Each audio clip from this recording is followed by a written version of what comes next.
Oh, we need Crystal. Yeah. Do we have Crystal? Crystal, and then, we still have 2 minutes.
I just, that's what I, Good jobs. yeah. I haven't looked at it since. Yeah. When I asked them, they said, oh, yeah, it's right at town. Oh, that's weird, okay.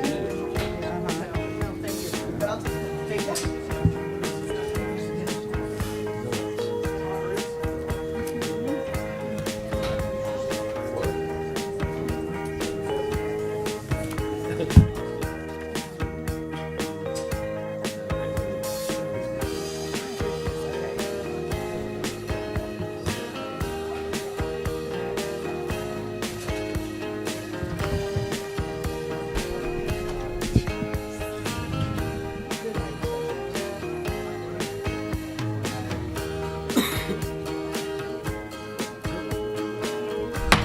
I would now like to call the March 24th, 2026 Longmont City Council regular session to order. The live stream of this meeting can be viewed at the city's YouTube channel, longmontpublicmedia.org /watch, or Comcast channels 8 or 880. Can we start with a roll call, please? Mary Doggle-Faring, Present. Mayor Pro Tem McCoy, Present. Councilmember Christ, Present. Councilmember Kalkofer, Councilmember Marsing, Here. Councilmember Popkin, Here. Councilmember Prieto. Present. Mayor, you have a quorum. Great, let's stand for the pledge.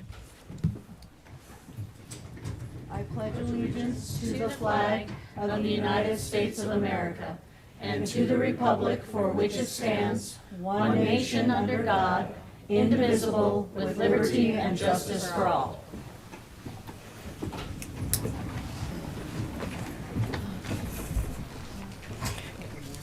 In accordance with the council's rules of procedure, the rules for providing public comment are as followed. Only Longmont residents and employees of the city of Longmont may speak during first call public invited to be heard. You must provide your address on the sign-up sheet before the meeting, or I will not call your name. Each speaker is limited to 3 minutes. Anyone may speak on second reading or public hearing item, and you are asked to add your name to the speaker list for the specific item you are before the meeting. Anyone may speak during final call public invited to be heard. Members of the audience shall refrain from disruptive, vulgar, and abusive language, applause, heckling, and other actions that interfere with the orderly function of the council. And I'd also like to remind members of the audience that any comment directed is to be directed to the chair, not to any individual member of council. And so I will pause the mic without reclaiming time if people are not adhering to that. Thank you. So looking now at minutes, approval of the minutes for the March 10th will be on the next agenda for approval, so we don't have minutes this time around. The agenda, now we're on to agenda revisions and submission of documents, and motions to direct the city manager to add agenda items to future agendas. Don, do we have any agenda revisions? We do, Mayor. Staff has removed item 9A, ordinance 2026-14, farmland lease agreement between City of Longmont and CSP Farms, David Kelly for Bragg Spangler property, and that'll come back at a later date. Okay, great, thank you. Okay, and do we have any motions from council for future agenda items? Okay. Councilmember Christ. Thank you, Mayor. I need to make a motion to allow myself to participate remotely during the month of April as needed. I think you all know that we're a military family, and I have 2 of my military members who are going to have surgery. Oh, no. And we're still waiting on a date for one of them, but the other will be pretty early in April. So I intend to be here, but I may have to participate remotely, and unfortunately, Okay. I don't know exactly when. Okay, so, so it has been, the motion has been made by Councilmember Christ to attend virtually during the month of April as needed, correct? Yes. Okay, and it was seconded by Mayor Pro Tem McCoy. Yeah, so it would be 4 meetings, no, 3 meetings and an LHA. Yep, okay. Yeah. So any discussion on the matter? Nope, okay, let's go ahead and vote.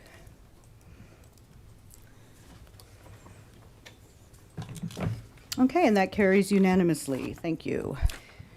So I have two other motions. Two others. Oh, okay. Because I'm here tonight. One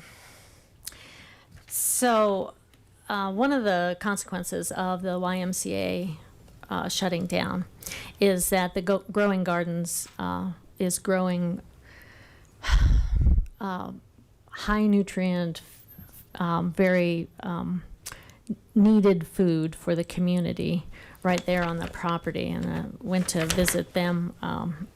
Councilor Kalkofer and I both visited it, what they're doing out there. Last year, they provided about 11,000 pounds of produce for the neighborhoods for free. And so they have an MOU with YMCA that gets them through the growing season, which is only 6 months. And then what item would you like to add to a future agenda? Or what would you like to add? Yes, let me get to that. So I would move to direct staff to propose land area opportunities owned by the city that fit the needs of Growing Gardens, and also being considerate of any impacts to the open space areas. Okay, and so the motion to direct staff to propose land area opportunity that belongs to the city to fit the needs of Growing Gardens, and that motion was seconded by Councilmember Kalkofer. Do we have any discussion? Yes, Councilmember Marcin.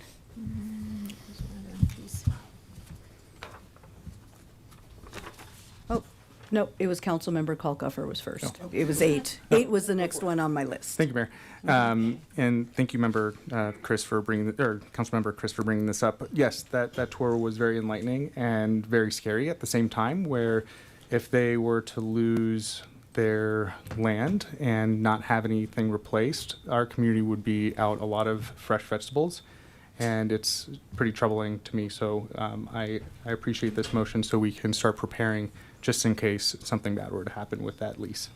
Okay, thank you. Now, Councilmember Marcin. Thank you, Mayor. I appreciate both Councilmember Christ and Councilmember Kalkofer for the work. I know that that was one of kind of those ancillary impacts of the Wise closure that certainly concerned me a great deal. It's just a question, and I don't know if you know the answer to this. It's for, I suppose, it's for Councilmember Christ, Councilmember Kalkofer, and maybe staff or anyone. Do we know of other organizations in our city that do a similar product or produce like a similar nonprofit, a gardening group in this space? Because the only concern that I have is that if we're going to prioritize one organization for city land over another, there we go, one organization for city land over another, that creates a little concern for me. But so I'm just asking the question if we know, and certainly I understand the needs of Growing Gardens and the subject of the why, but just wondering about prioritization there. And if there's anybody that can answer that question, I'll take it, either on staff or on council. Oh, I see. Oh, nope. Well, maybe. We've Maybe. been talking back and forth. Okay. No, I think they're looking into that. Councilmember Popkin. Thank you, Mayor, and thank you, Councilmember Kristen Kalkofer, for bringing this forward. I very much like the spirit of this, and I think I share Councilmember Marcin's question on competition/fairness here. I know there were unusual circumstances, but unusual circumstances unfortunately happen, and our job as City Council is to make sure that we are consistent in the application of the use of taxpayer dollars in our policies. So again, that's an open question for me as to whether that is, we'd run into that issue. I'd want to know what is their lease tied to, on what are those conditions? How much land does the city maintain that would be suitable for agricultural purposes or for community garden purposes? Those are slightly different use cases than, say, just normal recreational areas. And then just maybe to add on to Councilmember Marcin's question that remains out in the ether right now, we fund a lot of different nonprofits, and they go through our Housing and Human Services process, and that includes everything, including the Boulder County Farmers Market. So I just want to make sure that we are handling this situation consistently with how we would treat other nonprofits, despite the unusual circumstances. It's not for lack of empathy, but it's for intent on fairness. So that's what I wanted to put out there. If we don't know the answer to some of these, I'd personally lean towards not moving this forward at this moment, and then bringing this forward at a later time when we do have more clarity. Thank you, Councilmember. I was going to say the same thing. So I do like the spirit of this motion, and I do agree that opportunities for community gardens are very important. I know we engaged in a community garden over by the Boulder County Fairgrounds when we lived in an apartment, and my kids were little. You know, so it is a benefit to the community, but there are some questions, I think, before we move on to proposing land for this particular group. I'd really like to know what other nonprofits or groups that are out there in Longmont doing the same type of work, or is there a process through Housing and Human Services that they could allocate, collect funding for, and I don't know. So kind of looking at that. So I feel like this right now might be a little premature because there's a lot of questions that I need answered. Councilmember Kalkoffer. Thank you, Mayor. Would it be appropriate if we change it instead of just for growing gardens to direct staff to look at available land for any potential RFP for a community farm? So community gardens, it's a little confusing of a name because it's not the same as what's at the Boulder County Fairground. It's a community farm where it's managed by community gardens, and they are growing the vegetables and they're distributing it out to the community. So it's a little bit different. We do Okay. have some of those community gardens where individuals can lease plots, and Yeah. schools do that. That's what we This do. is much different. It's a farm in the city that is providing food to our residents. And I don't know if you all would be okay with us doing a friendly amendment where we would just say, propose forward the staff to see if we have any land available for a potential community farm, and then open it up for potential RFP for other organizations. Councilmember Prieto. Just a follow-up question. So it sounds like you folks took a tour of the growing gardens over there by Lashley. Is that correct? And did their staff indicate that they needed a new space?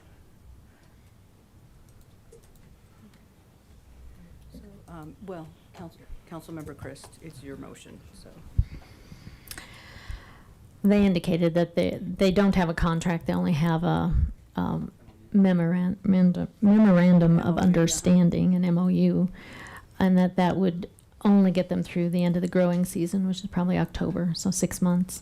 And so they were concerned that they would not have a place to grow. And, people come over there, they're looking for something a little bit more urban because they like to be near the neighborhoods that they support. And then people can just walk across the street and pick up the produce that they need. And they also have a cooler there. So, ideally, it'd be nice if they could stay.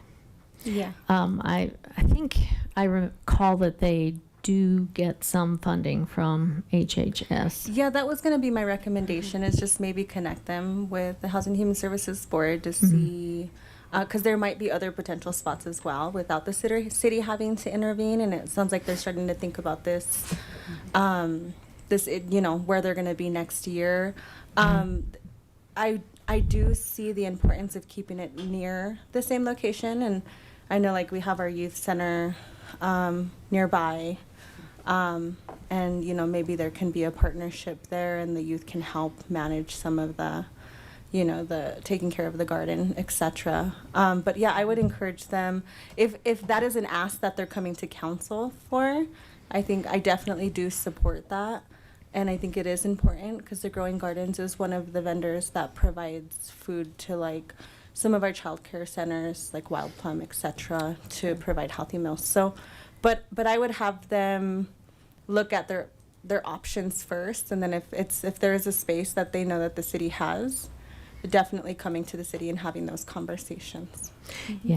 And Yeah, it was- Councilmember Christ, I was do 6 have a months. question. I do Yeah. have a question for you. Okay. Did you get an opportunity to speak with staff I did. about this? And did. Yeah, I what spoke was with, what was the recommendation as far as process? The recommendation was yes. that we To may bring not for- need a motion, Okay. but I wanted to bring it forward because it was 6 months, moves pretty quickly in government time, especially with the council. And so it will be through the growing season pretty quickly. Okay. And it's just to be aware also, because recreation is still in conversations, I guess you'd say, about that property. So just wanted it to be on radar for Okay. us as well as for the staff that's involved. Okay, thank you. Councilmember Marcin, and this is your second time, correct? Yeah, thank you. I appreciate the back and forth. I think from my perspective, to speaking to Councilmember Kalkoffer's question about, expanding it to, an RFP process for a community garden, I think that's a larger policy question and a bit more expansive than I'm comfortable exploring tonight. I really appreciate the intent, I really do. And I certainly appreciate the situation Growing Gardens is in. I think what I would like is to see staff come, I don't know if it's staff take a look at it, or if just a little bit more analysis and stakeholding here, and come back to us and say, okay, when they're in the situation that they're in, what options do we have in front of us, rather than to say tonight definitively, yes, we're going to go look for land, if that makes sense. Yeah. Unless staff, because I know there was some conversation in the back, unless staff has something they want to share, I don't think I feel super comfortable voting in favor of this tonight. Well, I'm okay with, reducing the land opportunity item. But I would like staff to come forward with some suggestions for council as to what we could do in the future. Okay, would you be willing to amend your motion or change your motion to direct staff to bring back some options of what we can do for a partnership? Yes, Or- to direct staff to propose options Or that fit just the even needs present, yeah. of Growing Gardens and similar similar activities. I think if it's a holistic look and, Yeah. and options, that's Yeah, easier. okay. And then we can have a definitive answer in To terms look at of who filling else, the void. who else Yes. is doing this to answer some of those questions for council. Okay, sounds good. Okay, Is that yeah. clear? Is that clear, Don? So it says, yeah, to direct staff to propose To options that propose fit options. the needs of Growing Gardens and similar activities or similar. Yeah, you rock. You Okay, nailed she's it. got it. And similar activities. Okay, well, let's go ahead and vote.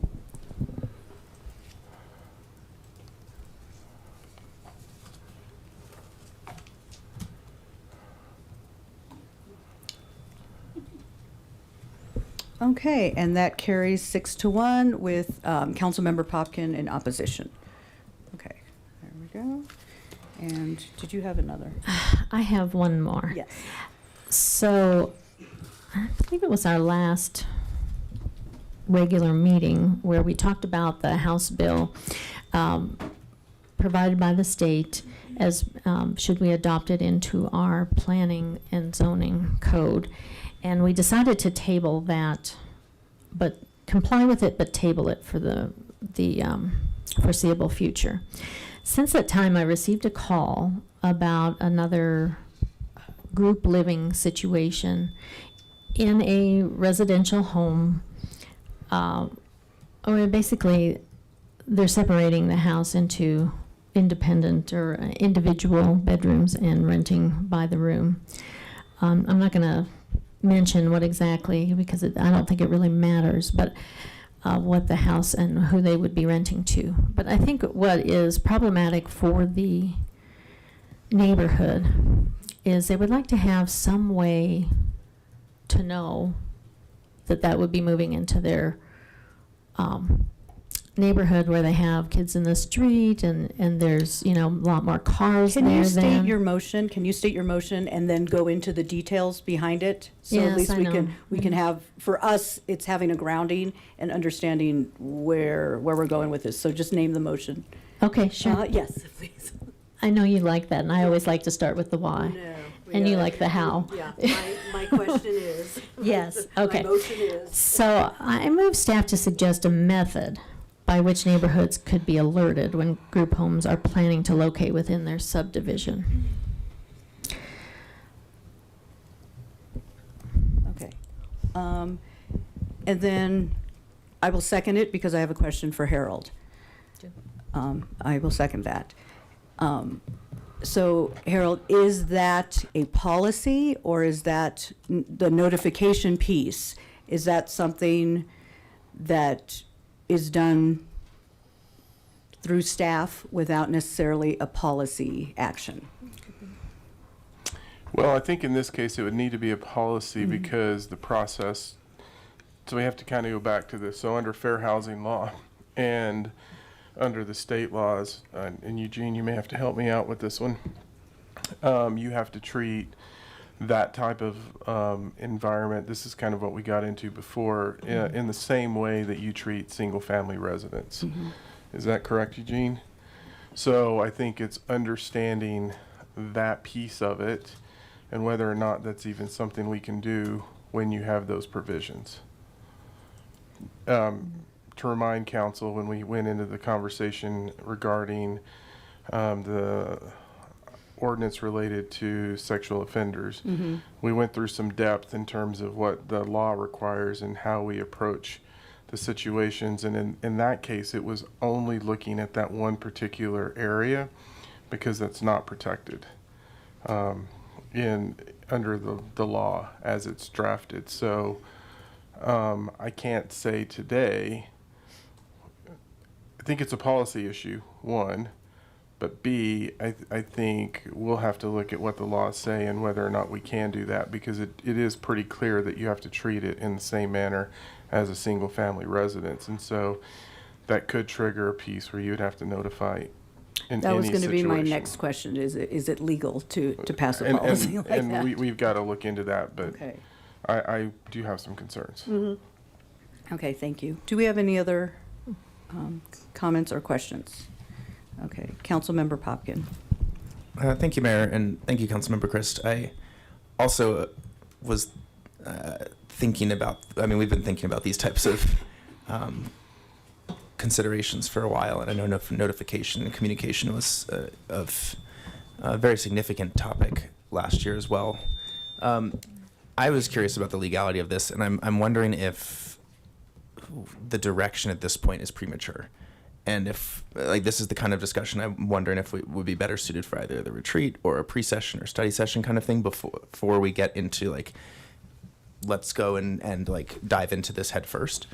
Just because while I would want to understand what our current practices are, how this would be an additive to that, and what any legal concerns would be in terms of what types of things we'd even be considering crafting from there. So I think for those reasons, I'm not supportive of moving this forward at this moment, but I would very much welcome that conversation to figure out, is there something that could enhance this to actually help people in that situation?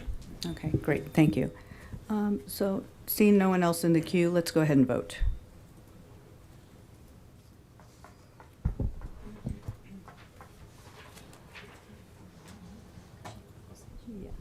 So, and that motion fails 1-6 with myself, council members Popkin, Kalkofer, Mayor Pro Tem McCoy, and council members Marcin and Prieto in opposition. Okay, and now, we are on to the city manager's report. Do you have a report for us? Yes, Mayor. In the event that there's people here that want to talk about the waste issue that we had, wanted to remind everyone that staff did send something out to council that said they are going to stop the process on that, reassess, and then if necessary, we'll bring that back to city council. So I just wanted to say it now in case that became a topic. But at this point, we're holding that process and we'll be coming back to council. Great, thank you very much. Okay, and now we're on to special reports and presentations, and the first item is a proclamation designating April 22nd, 2026 as Earth Day in Longmont, Colorado. And I'd like to invite Gina Burrows from Sustainable Resilient Longmont, the events coordinator or events and outreach manager, and Alyssa Harding from Sustainable Resilient Longmont, the board vice chair and interim secretary, to accept the proclamation. And after I read this, you're welcome to say a few words.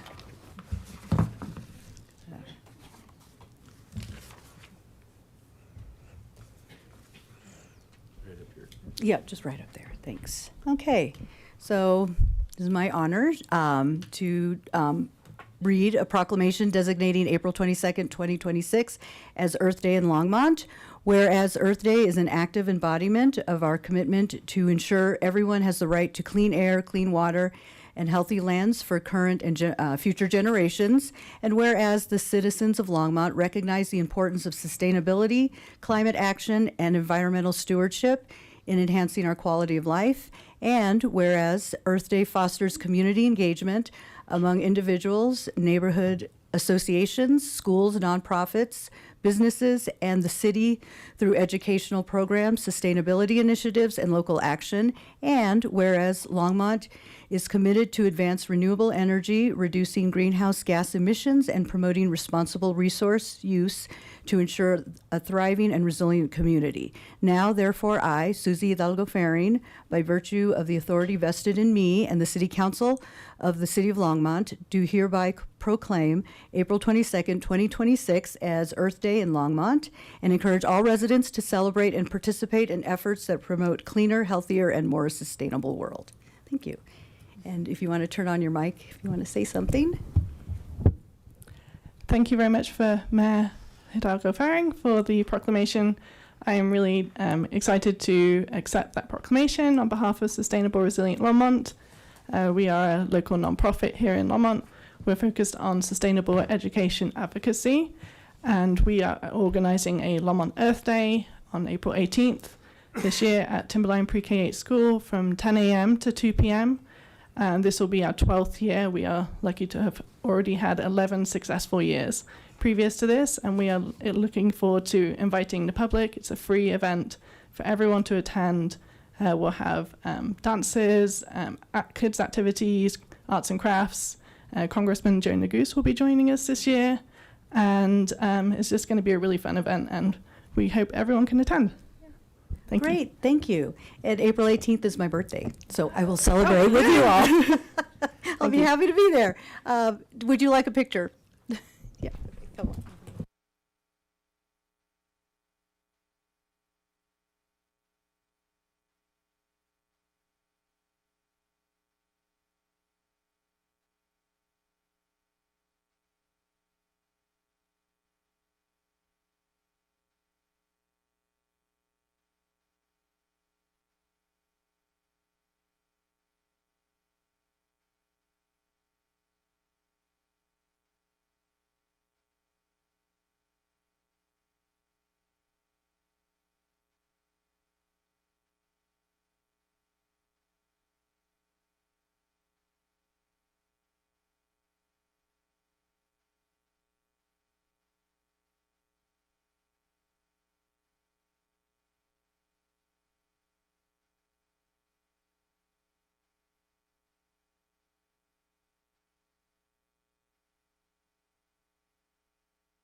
Okay, so now we are on to our second proclamation, a proclamation designating March 2026 as Procurement Month in Longmont, Colorado.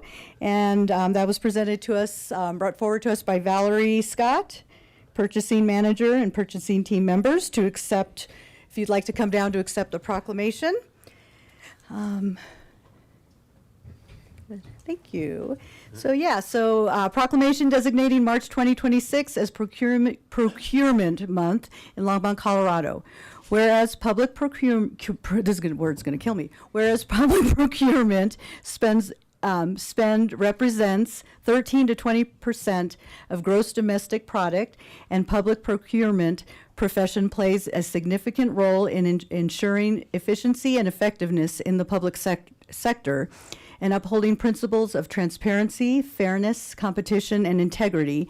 And whereas procurement professionals navigate complex procurement laws and ethical standards while implementing best practices that impact Longmont's economic well-being and delivery of essential public services. And whereas procurement professionals' contributions help to ensure the public receives the best value for its investments, and whereas procurement professionals in the city of Longmont commit to upholding the values and guiding principles of the public procurement and accountability ethics, impartiality, professionalism, service, transparency established by the NIGP, the Institute of Public Procurement, and fundamental tenets of the public procurement profession. And now, therefore, I, Susie Hidalgo Faring, Mayor, by virtue of the authority vested in me and the City Council of the City of Longmont, do hereby proclaim March 2026 as Procurement Month in Longmont, Colorado.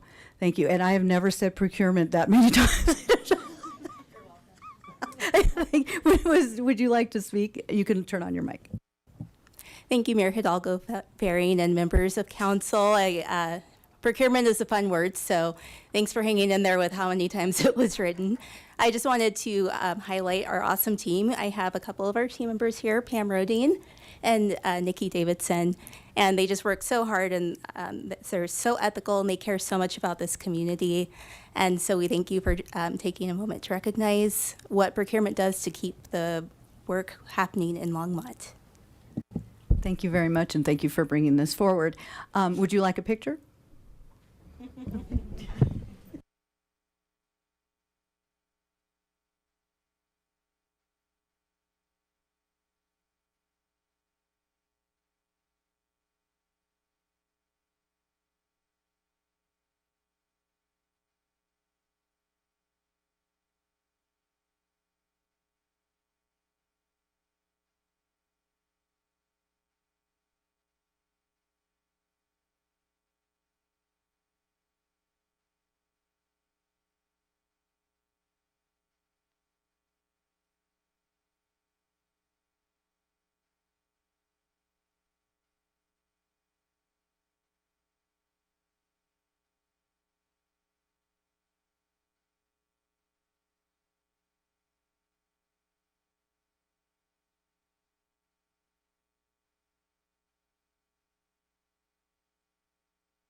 Okay, and we are now on to first call public invited to be heard.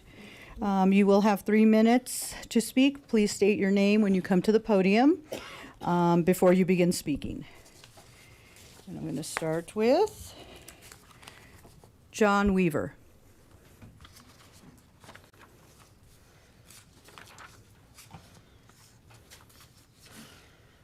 You gotta turn it on. Test. Madam Mayor, members of council, my name is John Weaver. I'm a battalion chief for the Longmont Fire Department. I've been here 30 years, and I retired last week. I did want to bring a couple of issues to your attention that are really significant and are causing some real issues for the fire department, and they're converging this year. One is funding. Our department is significantly underfunded and has been for many years. And when I say that, I mean we are the lowest funded municipal fire department per capita in the state. That hasn't changed in several years. That is in spite of having 2 public safety taxes approved by the city.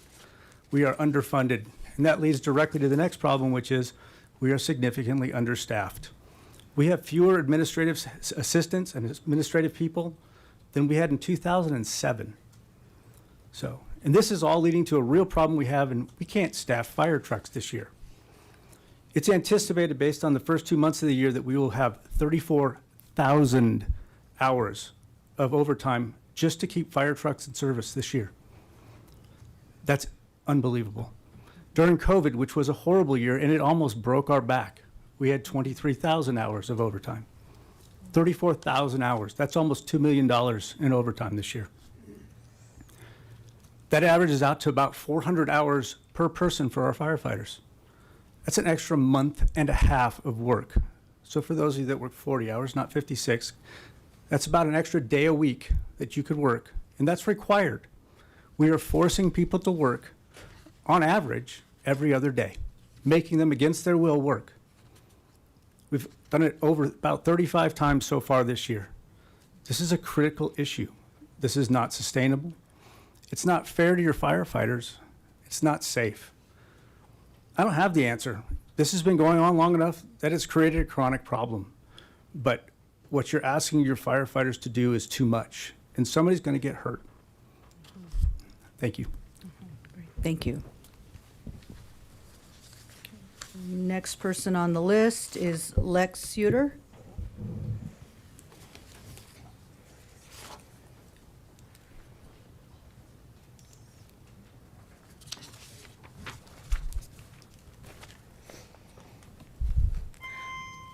Hello, my name is Lex Suter, and I'm the founder of First Friday Makers Markets. I'm here today to provide some context for my city's sponsorship application that's on this evening's agenda. I launched First Friday Makers Markets in 2025 to create a recurring, free, fun, and inclusive event for Longmont, while also providing an accessible opportunity for local artists, creatives, makers, and small businesses to grow within their own city. After 9 years of small business ownership in Boulder County and 5 years of living and working in downtown Longmont, I've built many strong relationships with downtown businesses, and I've gained years of hands-on experience organizing events that bring people together. First Fridays were built to open the door for a wider range of entrepreneurs to participate in and contribute to our local economy. I intentionally prioritize Longmont-based businesses, creating a platform that keeps more dollars within our community. We started as a grassroots effort and quickly grew into a consistent community-supported event with both vendors and attendees returning not just month after month, but now year after year. At a time when so many people are shopping online and staying home, this event gives Longmont and surrounding area residents a reason to come out, to walk our downtown, to engage with their neighbors, and to participate in their local economy in a meaningful way. I intentionally structure our market and vendor lineups so the market encourages visitors to continue onto our main street and explore our other downtown's many restaurants, bars, and shops. This is not meant to be a competing event. It's a supporting one that helps strengthen our overall downtown ecosystem. Beyond the economic impact, First Fridays have fostered something just as important already, a sense of purpose and belonging. This market has and will continue to create opportunities for people to support their neighbors, to discover local talent, and most importantly, to choose locally made goods over big box store purchases, ultimately building stronger connections within our Longmont community. City Council's support would allow First Friday Makers Markets to continue growing in a safe and sustainable way by supporting our essential infrastructure needs such as traffic control, portable restrooms, and security, while keeping our fees accessible for the small businesses and makers the event was designed to serve. Your sponsorship would also support things like live music and promotion that helps to bring consistent foot traffic downtown and encourages more people to explore Longmont regularly. Approving funding is more than just an investment in one small business. It allows us to invest in so many other local entrepreneurs and creatives and will help us build the kind of community experience that keeps people coming back to our downtown. First Friday Makers Markets are more than just another row of tents off Main Street. We are Longmont on display. It's our artists, our makers, our food, our creativity, and our neighbors all coming together one night each month to showcase what makes the city so Great. unique and worth returning to. Thank you. Thank you. Next person, Pavel Ivanov. Ivanov. You're going to have to restate your name. I goofed it tonight. I apologize. Test. Yes. Good evening, Pavel Ivanov. Well, winter happens, gas prices change, and wars come and hopefully go, but we're here still concerned for Longmonters' privacy. I think that discussion around the new automatic cameras at Highway 66 and Main is very productive online and very helpful to us today. These cameras would only record those who supposedly committed a crime, and the privacy logic there is pretty simple. If you don't commit a very clear-cut crime on the spot, you don't get recorded, and thus you don't need to be concerned for baseless surveillance. These are called AVIS, automatic speed photo enforcement. They also can do red light control. With Flock, Axon, or any other ALPR provider, which is recording and analyzing any movement, there is no such presumption of innocence. We all understand how they can help police, these cameras, but it's still not a reason to surveil everything and everywhere. I would imagine that having a hot list that can only analyze live, new data is a compromise that would give the police some tools that would help with overtime and other current problems they have, but also do not infringe the rights of law-abiding lawmonsters. It does open a new can of worms of what if it's a bogus charge, but that's where warrants, felony-only lookups, and similar safeguards could help. I ask the City Council to be very mindful of the issues such technology introduces. We will probably hear from public safety about how they save lives, and my heart breaks for everyone who is impacted in a way that only these cameras can help, and I still think it's not a solution. We also all know the acronym ACAB, and I don't think I want to decipher this out loud here today because I think Longmont Police is actually pretty good. It's one of the best in Colorado and in the nation. Data says the same. But if we want people not to think ACAB, let's then say that not all people commit crimes. Flock and similar systems presume everyone is guilty, unless proven innocent. They surveil everybody. And for the city to have a functional law enforcement, we would need trust that will be eroded by a system like that.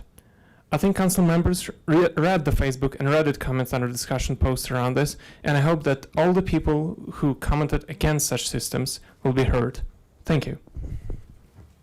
Thank you. Nick Alfonso?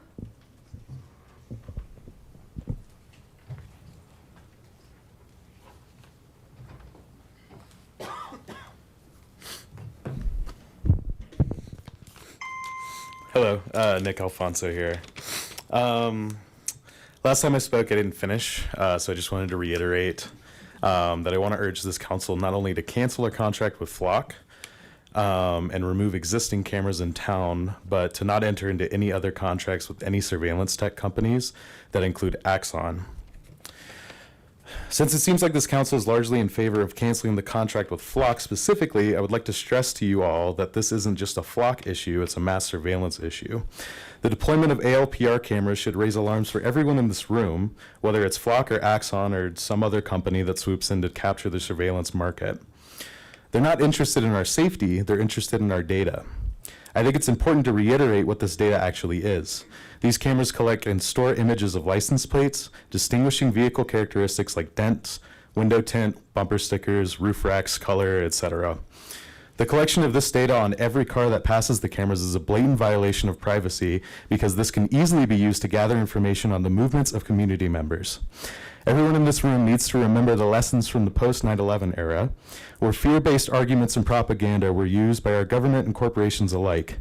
In relation to the Patriot Act and the surveillance state that has grown and matured from that time, the arguments could be summarized into one: if you have done nothing wrong, you have nothing to hide.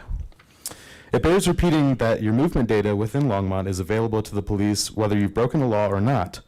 This data can reveal private, perfectly legal details about your life, such as your political, sexual, religious, or medical life. No one should have the ability to log this information about you. This week, the Trump administration has deployed ICE thugs at airports across the country. Federal government is increasing its aggression against all of us every day. Do we really want to allow for an easily searchable database of all of our movements within the city? Public Safety mentioned on December 5th that if a federal agency requests access to their database, they wouldn't and can't say no. Why should we give them the ammunition? These cameras don't promote safety. They're a liability for all of us. Cancel the Flock contract and decline offers for other contracts with other companies and take the cameras down. Thank you. Thank you. Lance Whitaker.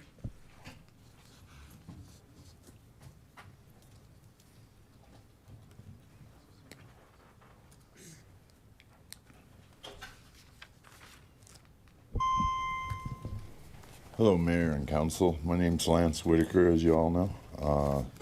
Live at 1750 Collier Street. Been in Longmont for about 45 years now.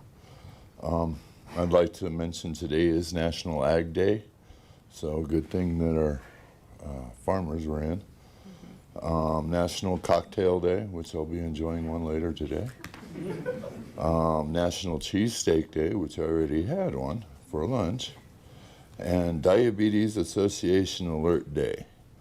It is also National Chocolate Covered Raisins. Clyde Barrow and Peyton Manning both share a birthday today, which I don't know about that one. I'd like to also address an issue that I had on my trash can this last weekend. I got a notice saying that people with trash cans in alleys will now have to, is that what Harold was That's talking? what he was referencing earlier. Yes, Okay. it's all paused. All right, thank you for pausing that then. On that note, I'll pause myself. Okay, Have a thank good you. day. Yeah, okay, sure. Okay. Sam Ormsby?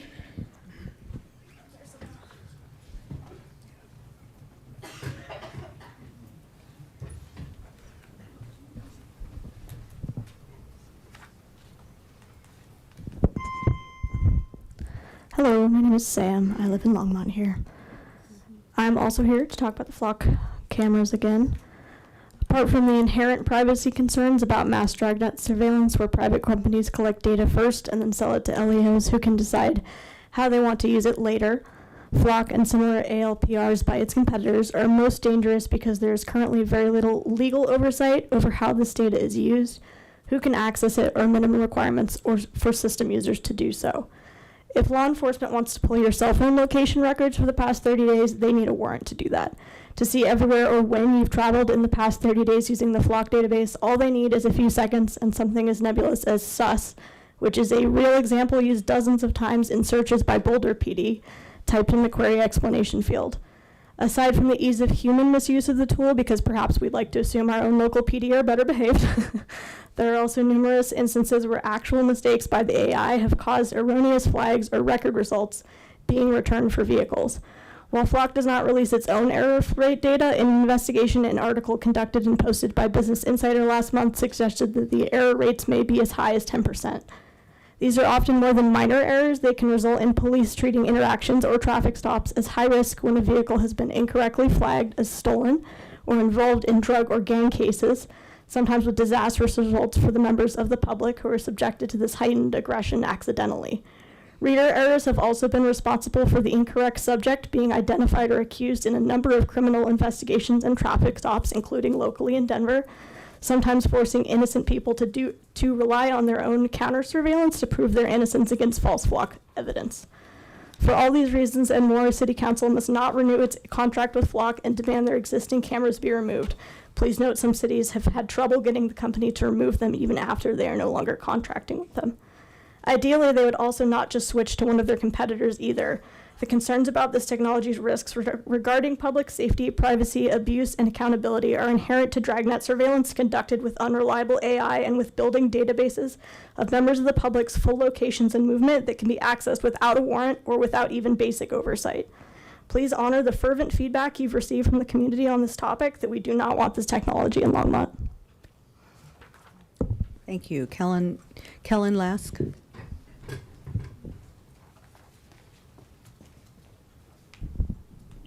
Good evening. Kellen Lask. I'm here to talk about ALPRs. Last time I talked to you guys about ALPRs, I spoke a lot about how you can't trust any kind of data integrity or security claims that any kind of tech company makes. I spoke about data clean rooms. These contracts also often have carve-outs for telemetry, quality of service assurance, reporting and analytics. Really, just any digital system is not data secure under most cases. The tiniest little crack in the system can just leak data to everywhere. You've seen online countless times, I'm sure, how such and such data set got compromised out into the world, and now 500,000 social security numbers are just out in the world. That's a common problem. Axon has a much more secure system than Flock. Still not foolproof. It's probably not enough.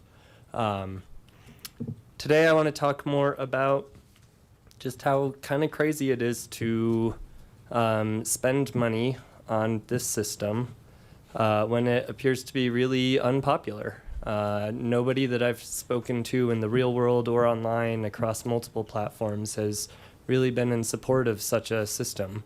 Dragnet surveillance is widely unpopular. So it's just kind of odd to me that we would vote to spend money on that. I don't think it's really appropriate. I think more appropriate would be to refer it to the voters if you are going to proceed with this kind of course of action. I don't think that kind of unilaterally deciding on this is really wise or reflective of the public will. This really feels like a solution in search of a problem. The police have cell phone tracking, they have car GPS tracking, they have many other forms of tracking that they can pull warrants to get and pretty much instantly find out where almost anybody is. This is not a solution that is really needed. You'll see in a lot of the presentations and such presented by our public safety officials that they talk a lot about what the system can do. They don't talk so much about what need it fulfills, what they're really lacking. Crime statistics in general are down, decade over decade. We're just like really not in a place where we need this technology. We've lasted hundreds of years without this technology. So yeah, I would really urge people to consider not implementing Dragnet surveillance in our community. Thank you. Thank you. Greg Morrissey?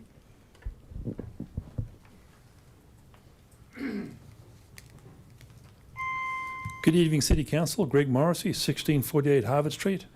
I want to bring up an issue I've seen 3 times now. It's to do with e-bikes. I've seen some of these people on e-bikes are 12 years old, 11 years old, 10 years old, and some of these e-bikes can go as fast as cars, and they are cutting people off. And the last time I saw it was at our last council meeting right out the front here. A young lady, I'm assuming is about 12 years old, she's on the e-bike, she cut the car off. She had no safety gear on, no reflective jacket, nothing. There's got to be something done education-wise or rule-wise, and these young people being that age shouldn't be on the road.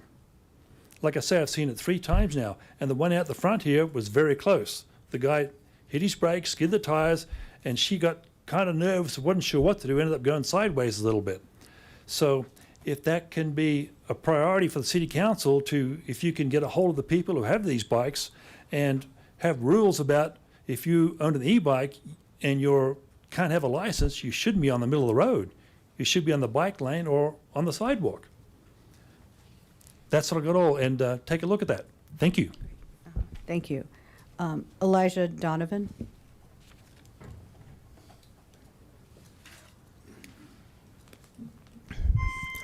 Good evening, City Council. My name's Elijah Donovan. I'm a resident of Longmont. I've lived here my whole life. Pretty much graduated from Skyline High School and, went to Trail Ridge Middle School. And I am with the amount of people here that are in both fear and opposition of the Flock and Axon cameras that are being brought around our city, that are being put in place on street lights and on top of stoplights and things like that are here to ultimately track everybody that lives in Longmont, whether you like it or not, or whether you know it or not, or whether you want it or not. And that is something that I've heard a lot of statistics. I'm not the most educated guy on this sort of thing, but I don't like that. And I think many of us here don't like that. And I can imagine plenty of better ways that money like that can be spent. One of them that I was thinking about yesterday is I was paying a bill, and I was wondering why there's a service fee when I'm paying a bill. I've already paid taxes for the services that I am paying for with these bills, so it's like I'll pay for water, but why am I paying you guys for the internet that you're already using to also pay the bill? And instead of, and that's just one example I can think of a better way to reappropriate funding from Flock cameras and from Axon cameras and things like that to something that I think would make plenty of people here in Longmont more happy, more able to live their lives if they'd, maybe that $17 or whatever it is can go towards lunch that day, as opposed to just an extra bill on top of a bill that we already got. I just don't understand it, ultimately. I think I can speak for a lot of people when I say that these sorts of things, like, we're supposed to trust you guys for that, and I'd like to, but if, I don't know, that's it, you know? I'd like to have more trust in that sort of thing, and the fact that I kind of don't, it's really sad. I'm more of a emotional argument kind of guy, if you haven't noticed, and that's my time. Thank you. Thank you. Ed Howard?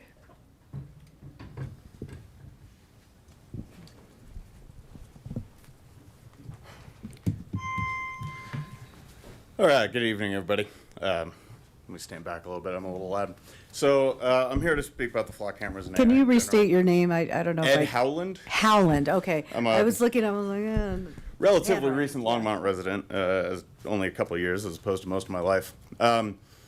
Thing is, with these flock cameras and any AI implementation, the first people in the line of fire are actually going to be our city defenders, right?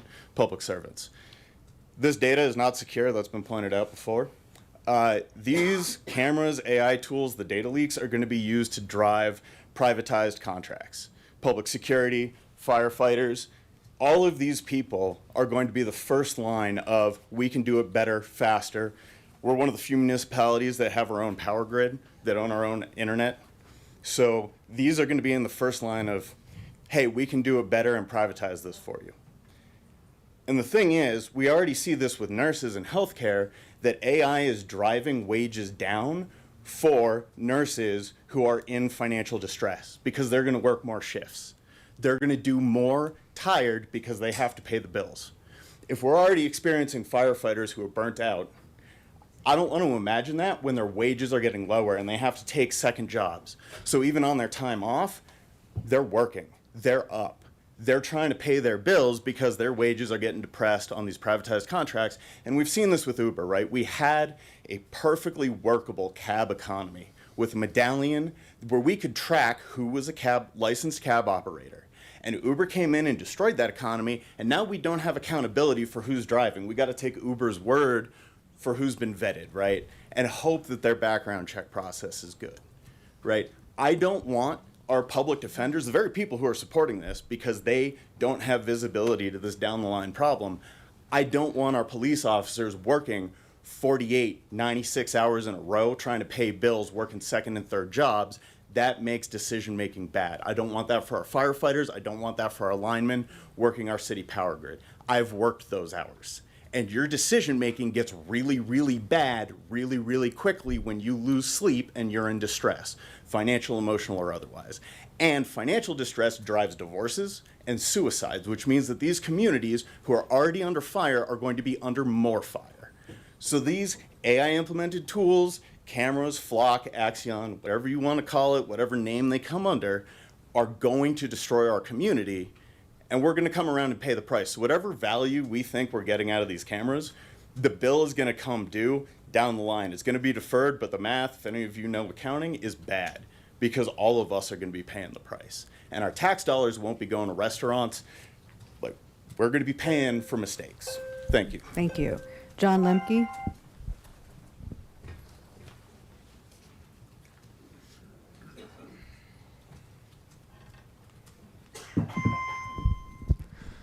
Good evening. Good evening. My name is John Lemke. I'm going to talk about two things. Hopefully I make it in 3 minutes. I want to encourage you to move more quickly on allowing townhomes in more of the city. I live in a townhome community, and it's a truly phenomenal place to raise children. It's a great place for new families to get started and for tired folks to downsize. We regularly have community events, and I'm here to actually invite all of you to come. We have Thursday night community dinners most of the summer, and this Saturday we have an Easter egg hunt, and if any of you have children, you're all welcome to join us 10 a.m. On Saturday morning. I send all of you an email with details, so feel free to reach out if you'd like to join us. Or any Thursday over the summer, just let me know. All right, so that's the happy thing. I also want to touch on Flock and other AI-powered cameras. I want to caution you strongly against jumping in full force. People have hacked the Flock camera system and live streamed playgrounds from preschools onto the internet. AI is the first technological innovation that humans don't understand how it works. Nobody understands how the system works, and they don't understand why it hallucinates and produces completely inaccurate information. I would compare it to the legend of the monkey's paw. I don't know if you know the legend of the monkey's paw, but AI is designed to tell you what you want and give you exactly what you ask for. It's designed to give you what you ask for, but not necessarily what you want. So I don't support bringing AI-powered cameras into Longmont. I want to share just a little story as a caution. Angela Lips, a 70-year-old grandmother, was arrested while babysitting 4 children and spent nearly 6 months in jail without bail after AI software mistakenly linked her to a North Dakota bank fraud case. She lost her home because of the misidentification. We have a tool that's that powerful, it'll misidentify somebody, and then the police will arrest them and send them to prison without bail. It's pretty crazy to me. So I really want us to take caution before we go in and jump in and use one of those technologies. I appreciate your time. Have a good evening. Great, thank you. David Dalton.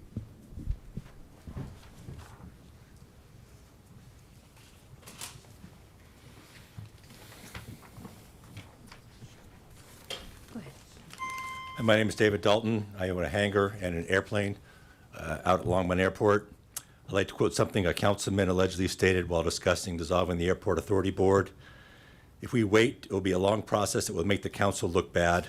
We will lose trust with every corner of the community, and not just a handful of hangar owners and rich guys who consider themselves important because they have a lot of money and own a lot of toys. I wasn't at that meeting, but if that was stated, I'm sorry? Oh, no. Oh, if that was stated, then I just, for shame, that's a biased, prejudiced statement. If somebody did say that, I'm thinking they don't know airplane owners and hangar owners. I'm one of those. So I'd like to talk more about kind of who I am and the people I deal with at the airport. I own an airplane, but I didn't buy it. I built it. It took me 11 years to build it because I'm passionate about aviation. I had to scrimp and save, use my overtime money to fund that airplane because I just love aviation. I do own a hangar, but the amount I spend on the hangar is probably less than what many people pay on their cars. It has appreciated in value because there is so much demand for hangars, but I didn't spend a fortune getting into aviation. I do it because I'm passionate about it. I'm a veteran. I got my passion from the military. My neighbors on either side of me at the airport are veterans. There's also retired firefighters, other retired guys. We're there because we were passionate about aviation. We love engaging with the community. I don't know if you saw Sunday's paper, but it talks about Experimental Aircraft Association, which I'm a member. We took 20 kids up for their first flights in airplanes. A couple years ago, I took a high school kid up for a flight in his airplane. He made him passionate. He's now at the Air Force Academy. Like I said, we love engaging with the community, and I know Longmont has some problems with the airport, but my request to you, my challenges to you, is to come out to the airport and talk to us. If you see an open hangar door, walk in, talk to us. We would love to tell you why we're passionate about aviation. We'd love to help solve the airport problems. Let us help with the noise issues. We can engage with local flight schools. We can help talk pilot to pilot to solve that problem. I know the airport's not as profitable as you'd like. Engage with us. Ask us to help with that. Give us a year, and I guarantee we can provide some results. Please engage with us before you vote to dissolve the Airport Authority Board, before you take steps to shut down our airport. Thank you. Thank you. Jaya Silva Ratnam, I'm going to ask you to repeat it. I apologize. Hi, City Council. My name's Jaya Salvaratnam. I moved here 10 years ago from Baton Rouge. We lost our house in a flood, but also the gang violence in that city had gotten so bad, it was not a fit place to raise our children. So we moved to Longmont. We've loved it ever since. But unfortunately, we're noticing gang violence in the youth being picked up, and I don't know what we can do about this, but I'd like to see some engaging conversation to figure out a solution, because I was raised around gangs. This isn't something we want in our community. And I would like to see this confronted before it becomes a real problem. I've lost family members. I've lost friends, all my friends, to gang violence, and I'm not even in a gang. I just wanted to bring this to y'all's attention and hope that we can find a way to keep this from happening here as well. And that's it. Thank you. Maggie Salvaran? Nope. Hi, I'm Maggie Selratnam. I'd like to talk tonight a little bit about violence and gang violence. Recently there was an incident involving my son who goes to Longmont High. He was at Lumiere Park when three people, one adult and two juveniles, approached him and threatened him with a gun to tell him to take off his hoodie or else they were going to do something to him. This was extremely upsetting to find out because the police also told me at the time that other incidents have been happening at Lumiere Park and that people shouldn't go there. Well, that's an issue for me because it's right by a high school and kids go there for lunch, they go there after school, and like my son, they have to walk through the park to go home. And this event happened at 3:42 in the afternoon, so this wasn't late, this was right after school. And I just wish there was something that could be done about it. One of my solutions is to maybe start a neighborhood watch group. I want to see how we can best support our wonderful police force to kind of help patrol there more or something, but something has to happen because I'm scared my son could have died, like they had a gun. So anyway, that's what I was here to talk about today. Thank you for listening.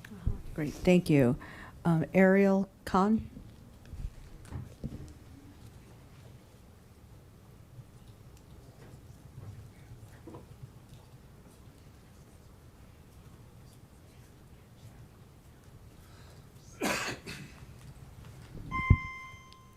Hello, I'm Ariel Khan, and I'm going to be talking about the ALPR as well. I consult with governments, organizations, and policymakers internationally, specifically on how militaries can adopt AI technology responsibly. I also teach AI ethics at CU, and I've been working on these issues for about a decade now. There are already best practices that are being established so that we can be smarter about how we're adopting these new technologies. And I'm part of a group that has proposed a bill to City Council, hopefully you guys have all gotten this, that would help protect Longmont citizens from risky surveillance and emerging technology. And I also wanted to share, a couple of years ago I worked with the IEEE Standards Association, which, if you're not familiar, is a globally recognized organization for establishing standards and other things for electronics, computer science, and a bunch of other fields.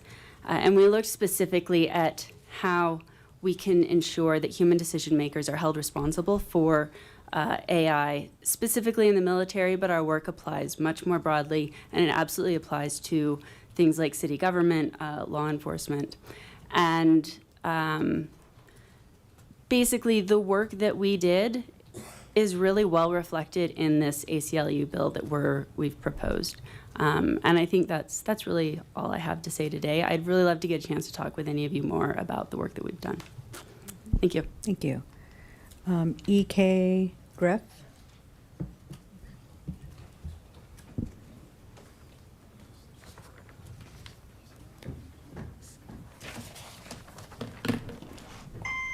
Good evening.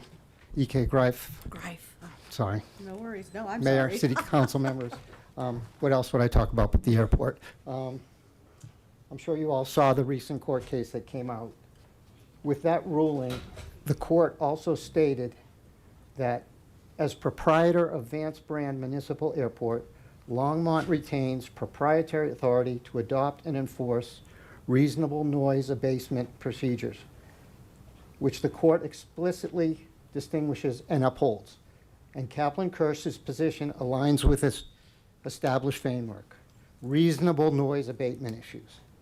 With that ruling, I believe a fair and reasonable suggestion to start with would be an 8 a.m. curfew on touch and goes. It makes sense for the community, and it fits in line with Longmont's noise ordinances. It would only be for touch and goes. The airport's open, and local pilots can come and go as they usually do. I've talked with a group of local pilots, and they too are in favor of an 8 a.m. curfew on touch and goes. We discussed other issues that we agreed upon, but let's start with this one. The community and local pilots are on the same page. This is a very sensible and simple suggestion. The flight schools come here early and fly around in circles. They pay hangar fees in Broomfield, they buy fuel in Broomfield. They spend nothing in Longmont, but they come here because we don't have any rules. Why don't they fly their touch and goes before 8 a.m. in Broomfield and fly over their own neighborhoods?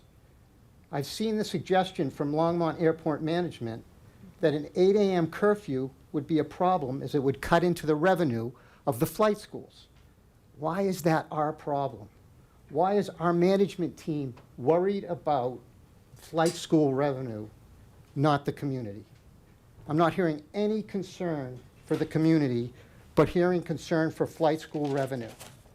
Again, the community gets zero support from Longmont Airport Management Team that cares more about flight schools than the people that live there. Why is that? If they want to do touch and goes before 8 a.m., do them at their own airport, over their own neighborhoods, not ours. It's a small and reasonable step. Let's have an 8 a.m. curfew on touch and goes. It makes sense for the community, and you guys have the power to make it happen. Thank you. Thank you. Scott Stewart?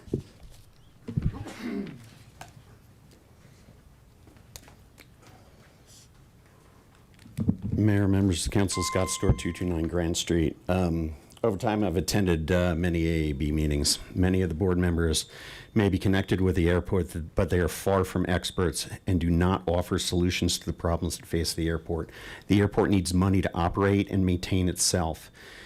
Taking more FAA grant money seems to be the plan. I've watched AAB members fail to understand the basics, that the airport needs to provide matching funds to even apply for those grants.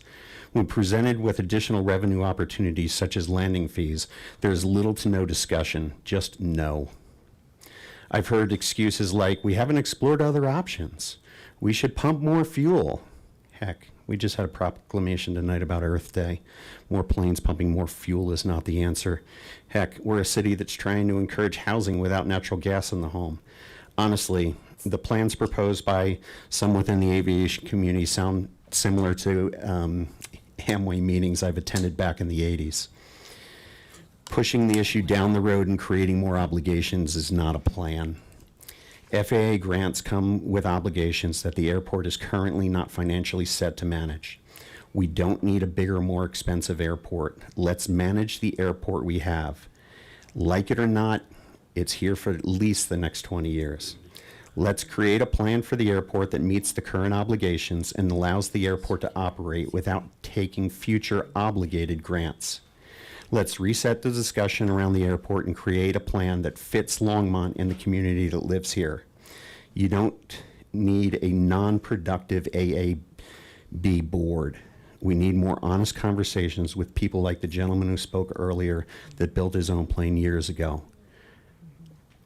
We're a community that can solve our own problem. We don't need these so-called experts to tell us what to do and give us misinformation. Thank you.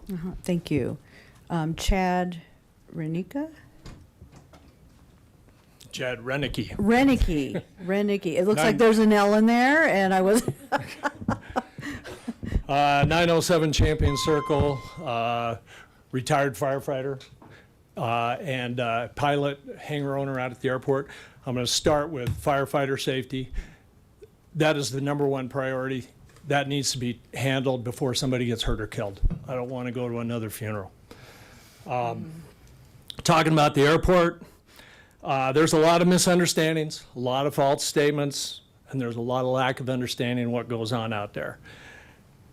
One of the things, listening to the people that were talking about FLOC, that's kind of like the same thing with our ADSB that has been discussed about tracking airplanes. That was set up to be a safety thing by the FAA, not to collect fees. I'm part of a group from the airport that's working with the city council person and the citizen group that we talked about. We're trying to come up with some solutions to help out.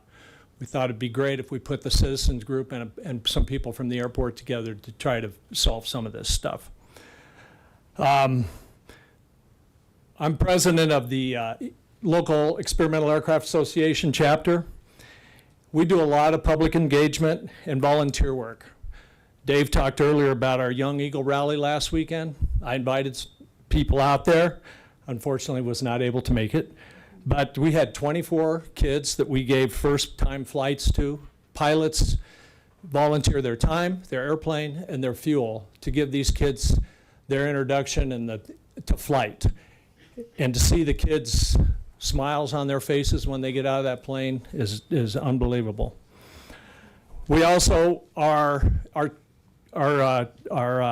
chapter is sending 2 young ladies to camp in Oshkosh this summer to an aviation camp. We also just granted a $3,000 scholarship to a young man going down to MSU in aviation. And EAA Mothership in Oshkosh, Wisconsin just granted our chapter a $12,000 Ray Aviation scholarship that's going to be used for someone 16 to 19 years old for initial flight training. So we're not a bunch of rich guys out there. We do a lot of really good things for the public that is not recognized. I'm really happy that we got on the front page the other day. It was a really good story that Dana wrote. On June 13th, we have a fly-in pancake breakfast. You guys are invited because I know you like pancakes.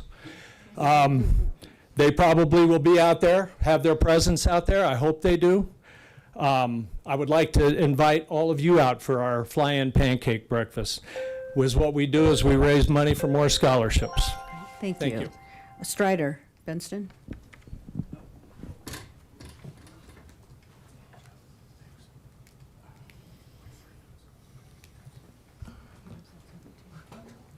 Hey, I'm Strider Benston, 951 West 17th. Today, 61 years ago was the day we marched into Montgomery at the end of the march from Selma to Montgomery. It had rained all night the night before, and we came in, and it was really muddy going up and building the stage. And Harry Belafonte created the concert that night with Nina Simone, Peter, Paul, and Mary, all the way down the line. And the point was, I want to mention I owe the people of Longmont and the world an apology because some of the things I had been interviewed or even written 20 to 60 years ago were captured with stress memory or panic memory or fatigue memory. And so some of the things, and I hadn't seen or spoken with people for like 30 years, and I didn't get correctives sometimes. One example was on the March on Montgomery, I, at one point in an interview, indicated I was head of security. I was head of a portion of security, and there's some other mistakes like that in things I had said or written 20 to 60 years ago. So anyway,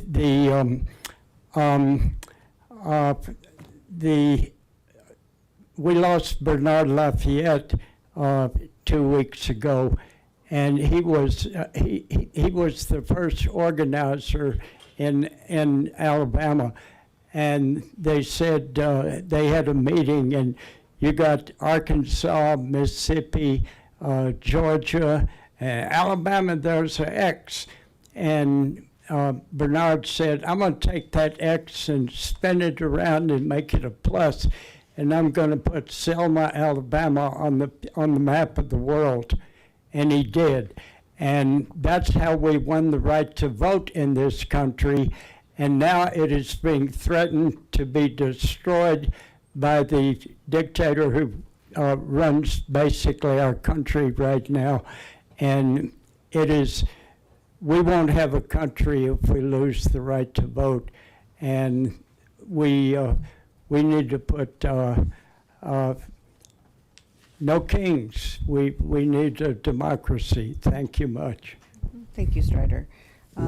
Last person on the list, Chris Allred.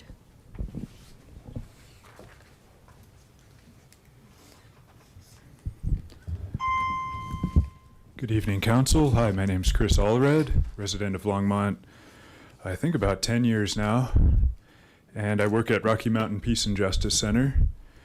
And I'm here tonight also to stand in solidarity with members of the community speaking on the flock cameras. And it's also really cool to hear more about Strider's background. So in January, the room was packed with Longmont residents who opposed flock cameras, and it was unanimous. So I think the council is very well aware of the sentiment in the community that we all oppose this. And so I ask that the council please make it official tonight that the contract be canceled and the cameras be removed. And we don't want an alternative surveillance technology like Axon. So please make an action tonight that stands against a surveillance infrastructure. I think it's important to consider this issue in the wider context of the paradigm that we're in. We see proposals for legislation for data centers and small modular nuclear reactors in the midst of a drought. This is not only irresponsible, it's an assault on our environment. And it's harmful for current and future generations. That's one context. Another context is that we see ICE operating as a rogue agency, showing up in communities, spreading fear and violence. We don't want a surveillance infrastructure that entities like ICE can use to target vulnerable people in our community. We don't know how this technology might be used as it's built out, as we see the pattern of what's happening in our governance. We see more corruption. I studied nuclear weapons and the nuclear weapons infrastructure, and I see rampant corruption. And I'm making it public, and I will continue to make it public, because we as citizens need to be speaking out about this and preventing it before it gets beyond repair. It's already a very long lifespan of some of the harm that we have to repair. So just thought I'd mention also that I watched the meeting last time and the further discussion that happened, and I remember there were some police officers who were engaging in the discussion afterwards, and I noticed that one of the arguments was that flock cameras are cheaper than hiring another officer.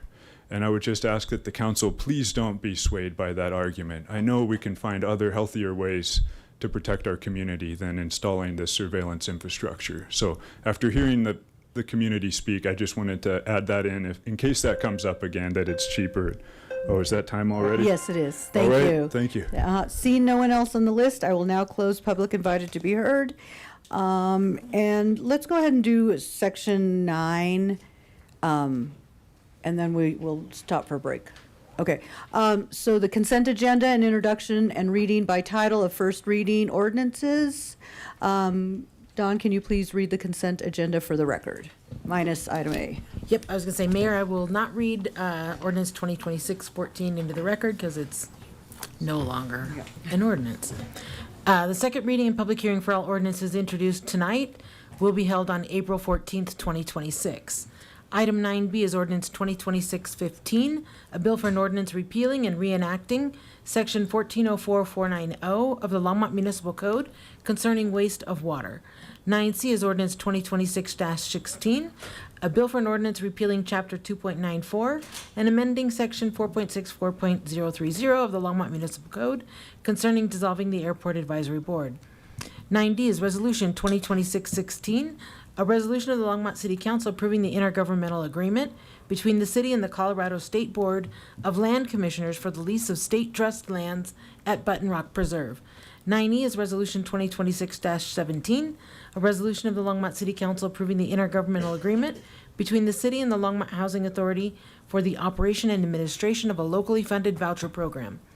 9F is resolution 2026-18, A resolution of the Longmont City Council authorizing an amendment to the deed of conservation easement for the Schlegel Family Farms, Parcel C in Weld County, Colorado. 9G is approve one capital improvement program amendment, and 9H is appointment of Longmont Tourism Improvement District directors. Okay, can I have a motion to move the consent agenda? Councilmember Christ. Oh, and the other thing too is if you're thinking of pulling items, keep in mind that items B and C will be coming back to us on a second reading and public hearing, so a lot of opportunities to debate and discuss. Councilmember Christ. Those are the two I want to pull, B and C. Okay. It'll be quick for both of them. Okay, do you have a question on them? Is that, okay. Yes. Okay, okay. Can we have a motion to approve the consent agenda minus B and C? Oh, no, Councilmember Prieto. Turn it towards you. I was wanting to pull C as well, but Okay. I motion. Okay, so, well, Councilmember Chris had made the motion and Councilmember Prieto has seconded. So let's go ahead and vote for the consent agenda minus items B and C. Okay, and that carries unanimously. Before we go on to item 10, would you all need a break? Do you need a break? Yes? Okay, we're going to take a 5-minute break.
Let's go ahead and resume. Council members, please come back to your seats. I'm great. Pleased to meet you, Jay. Okay, Councilmember Popkin, you're going the wrong way. No, just kidding. It's like I said, come back, come back. Okay, we are now on to ordinances on second reading and public hearings on any matter. So we have item A, public hearing on consolidated annual performance and evaluation report, CAPER, for the 2025 Community Block Grant, Development Block Grant, CDBG, Home and Home ARP program, and 2025 Annual Performance Report for the Affordable Housing Fund and Attainable Housing Fund. Okay. Mayor and members of council, Yes. I'm going to kick us off tonight and then pass over most of the presentation to Christy Wiseman here. Sorry for all your acronyms. Yes, we live in acronyms I in our know. world. Yes. I just wanted to open up this morning by saying we're going to be doing a limited presentation focusing on our accomplishments from 2025. We have several items upcoming that will be coming to council in the next year, where we're going to dig into our inclusionary housing ordinance, fee and lieu calculation methodology, our sales price, maximum sales price calculation methodology for affordable for sale units, and our housing needs assessment. So everything regarding market trends and things that you may have seen in the past, for those of you that were here, we're going to be holding that for future presentations. So just focusing on 2025 today. All right, thank you, Molly. Good evening, Mayor, members of council. As Molly said, I'm Christy Wiseman, Housing Investment Manager. And I know we have a packed agenda tonight, so I'm going to try to go through this quickly. And please feel free to ask questions if you have more detailed questions on any projects at the end. I want to start by saying big thank you to the whole Housing Community Investment team. They're sitting behind me. This is really a team effort.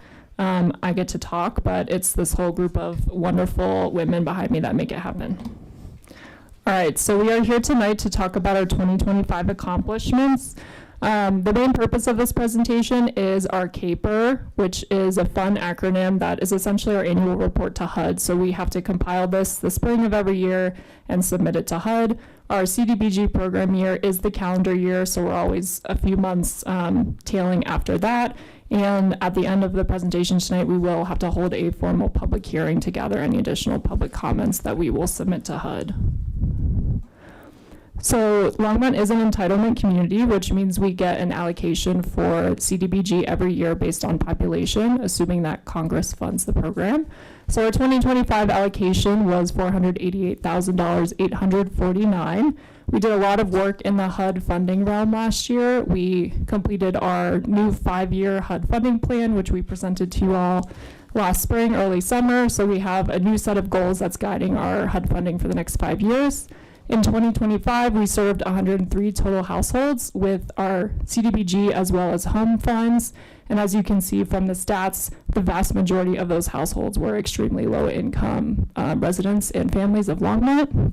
One of our big accomplishments from last year is that we finished an RFP and contracting process for our housing rehabilitation program. So that is now subcontracted through Brothers Redevelopment, which is a local nonprofit, and they have been rocking and rolling, getting households income qualified and getting rehab work. It took a few months to get that contract going last year, but now they're really moving, and we're funneling a lot of funding through. So we expect to see the number of households for rehab dramatically increase this year. All right, so one of our big CDBG projects last year was the Suites Doors replacement project. So the Suites is a permanent supportive housing community that is owned and operated by Longmont Housing Authority. And some of you may know the Suites used to be a hotel, and when it was converted into housing, not all of the conversion work to take it from a hotel to housing was completed. So residents had a lot of issues with the door locking mechanisms, and so we completed a CDBG project to replace all those doors and systems so that now residents are getting locked out a lot less, which makes them happy, as well as our LHA maintenance staff. That was completed in December, just under $200,000. Here we have a table showing self-reported race and ethnicity data for our CDBG program participants. And on this, I just want to note that we are required to report this to HUD every year, which is why we include it. But a big caveat is that these race and ethnicity categories are matched to the US Census buckets, and a lot of folks that we serve tell us that they don't feel like these represent them in the way they identify. And we also don't show it as a pie chart for that reason, because a lot of folks just don't report, so it never adds up to 100%. And so we think this is important because we want to serve a diverse segment of the community, but I always like to note that a lot of folks, again, just don't feel comfortable with these categories, but these are the categories we have to use when we report to HUD. So this is a snapshot of our CDBG program expenses for last year. So we have three main buckets. So we have that Sweet Stores project, which I mentioned. We have multiple line items for our brother's rehab. We have been going through the process of clearing out older CDBG years worth of funding. So we worked on 2022, 2023, 2024, and 2025 funding last year, which is great because we like HUD and we like to see that cleanup happen of old allocation years. And then we always take a 20% off of our allocation amount for admin, and that helps fund a staff position in HCI. So you'll see that at the bottom. All right, so other big chunk of HUD money that we use for housing projects is HOME, the Home Investment Partnerships Program. So Longmont is part of a regional home consortium that we are in with City of Boulder, Boulder County, and Broomfield, and we kind of share HOME money as opposed to CDBG, which comes directly to Longmont. So our big accomplishment of 2025 using HOME and HOME ARP money. HOME ARP was a special category of home that was tied to COVID. So the ARP stands for American Rescue Plan. That was a special kind of one-off home bucket. But we utilized multiple funding awards for the In-Betweens Wesley Townhomes project, which was a new construction of 11 townhome-style apartments on land donated by Heart of Longmont Church, just a few blocks away. It was completed in October, and it is beautiful. If you haven't been out to go see it, highly recommend. Here's a fun photo from the groundbreaking, and this is just a snapshot showing funding sources picture that the In-Between put together. And I just wanted to note that how big of an impact Longmont Funding Sources had on the ability for this approximately $6.5 million project to happen between our federal funding sources, the HOME and HOME ARP grants, as well as a City of Longmont Affordable Housing Fund loan. This project would not have happened without our funding. And so I think it's important to show just how many sources it takes to make these affordable housing projects happen. And for this project, we received a national award, which I have a lovely fake wood plaque to show here. But this project was one of 7 projects throughout the country that was recognized by the National Community Development Association, which is a nonprofit made up of kind of an advocacy group for affordable housing community development projects that utilize federal funding. And Alexis McCowan went to DC earlier in February to accept this award on behalf of Longmont and our nonprofit partner, The In-Between, and this project. And this is very prestigious. It means that we are utilizing federal funds efficiently and well, and we're meeting compliance. And so it was really exciting to be able to receive that award. So what's coming next with HOME and the HOME ARP? Right now we have our St. Vrain Habitat for Humanity is working on their Sunset Duplexes project, also not too far away from us tonight. Rogers Road. It was formally awarded to Sunset Duplexes, and then we did a project swap. We came to you a couple months ago to make that switch. So Rogers Road will be 9 homes, 3 triplexes, and this is the first time that we're using HOME in a home ownership project. Traditionally, Longmont has utilized this funding source for multifamily rental, so this required a little bit more brain power for us and our wonderful attorney Tim on all the agreements, but we are ready to get these funds flowing and to support Habitat. They are actively under construction. If you want to go out to Rogers Road and check it out. All right, so that was kind of the end of our federal funds focus, and now I'll move into the Affordable Housing Fund. So last year we had multiple awards to a variety of projects. We awarded just under $2 million out of the Affordable Housing Fund. And I'll go through some project highlights. So first of all, we have 1886 Hover. This was a low-interest loan that we gave to the In-Between to help them acquire 1886 Hover, which you can see where it is, not too far away from Ascent at Hover Crossing, which is LHA's newest project. So the In-Between purchased this summer of last year, and as of February, they've applied for low-income housing tax credits. They're awaiting that funding, but they have approved entitlements, and they're basically shovel-ready as soon as that tax credit award comes in. So they're proposing 40 units of affordable rental housing, and we are very hopeful that that tax credit award will come in this year. Also last year, we helped Thistle Community Housing close on the cannery. Some of you on council may have remembered us talking about this project in our funding recommendations. And the cannery was past its 15-year low-income housing tax credit compliance period, so we helped Thistle own it outright so that they will own and maintain it into the future. Also with Thistle, we provided them a Affordable Housing Fund loan to acquire a parcel next to the cannery, 41 3rd Avenue, and they have plans to develop future affordable housing on this project, on this property. It could be rental or home ownership. They're still kind of evaluating their options for that, but they now own it.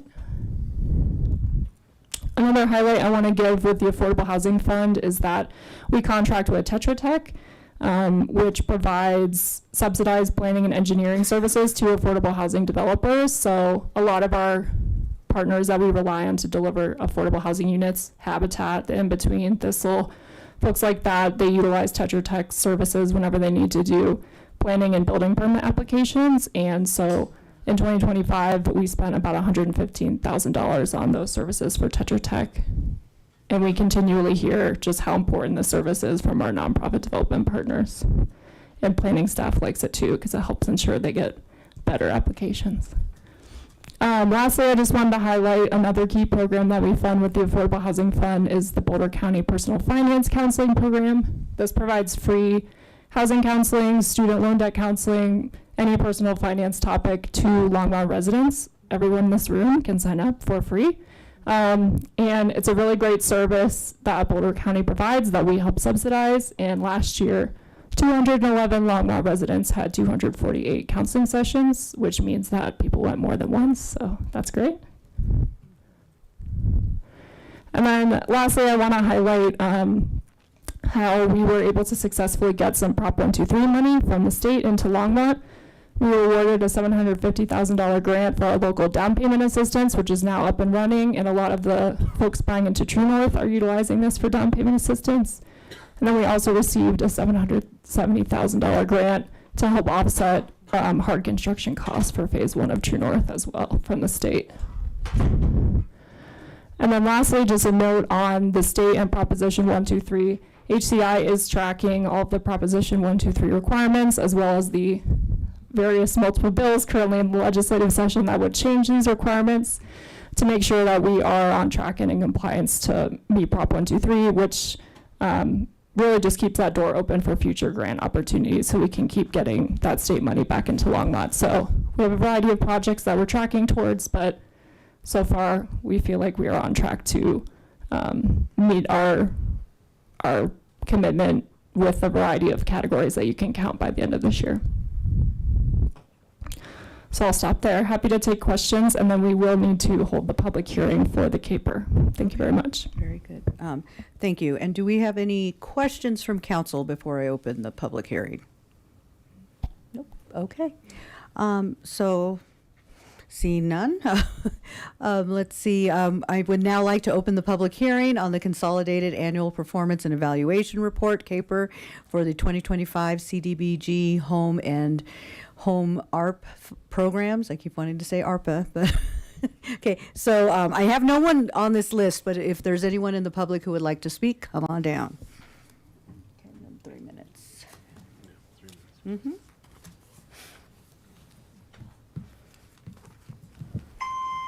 Just concerns over it being over at Rogers Road. I mean, that's right in front of the airport. We already have enough problems with the airport. Is that, can you, what part of Rogers Road? Oh, Yeah, so good question. The Habitat Project is on East Rogers Road, so it's just On the other side of Maine. yeah, east of Maine. here. Oh, east of Maine. Yes. Okay, never Yeah. mind then. Okay. Thank you. And, nope, I appreciate all the work that you've been doing. And I think people don't realize how hard it is to get for sale product. And, we hear the constant push and about, changing and getting townhomes into single-family homes or doing all these, or, stop with the apartments, and how hard it is, especially if we're looking to create affordable and attainable product. The challenge, and you all work miracles. So thank you very much for pushing through and being able to pull out these housing projects. I do want to mention really quick before we close the public hearing and go to a vote. I was at NLC, the National League of Cities, and I went to the conference prior to for a mayor's, bunch of us mayors got together, and we were looking at housing nationwide. So I did have the opportunity to brag on us a little bit and share what we were doing, a lot of it, with what we were doing with True North. And they were so impressed. And they were like, well, how did you do that? How did you? And I'm like, well, you can talk to these folks. And in getting that pro forma, just making those numbers work so that we can provide this product that people can have starter homes, that they can. So, I look forward for what the future, brings forward. And, I'm a renter and, maybe I can afford my home. Like, yay me. But I really we're still look forward- taking applications for Yeah, True North, okay. Mayor. It's not too late. It's not too late. Thank you. Yeah, I know. I appreciate it. And if not for me, then the next generation coming in, because it's just me and my husband now, my cats. But okay. So, anyways, if we have no one else, I will close public hearing and ask for a motion. Yep. I move 10A, the caper. Okay. So Mayor Pro Tem has moved the adopt and pass and adopt the CAPER for 2025 CDBG home and home art programs. And it was seconded by Councilmember Marcin. So if there's no one who would see no one in the queue, let's go ahead and vote. Okay, and that carries unanimously. Thank you.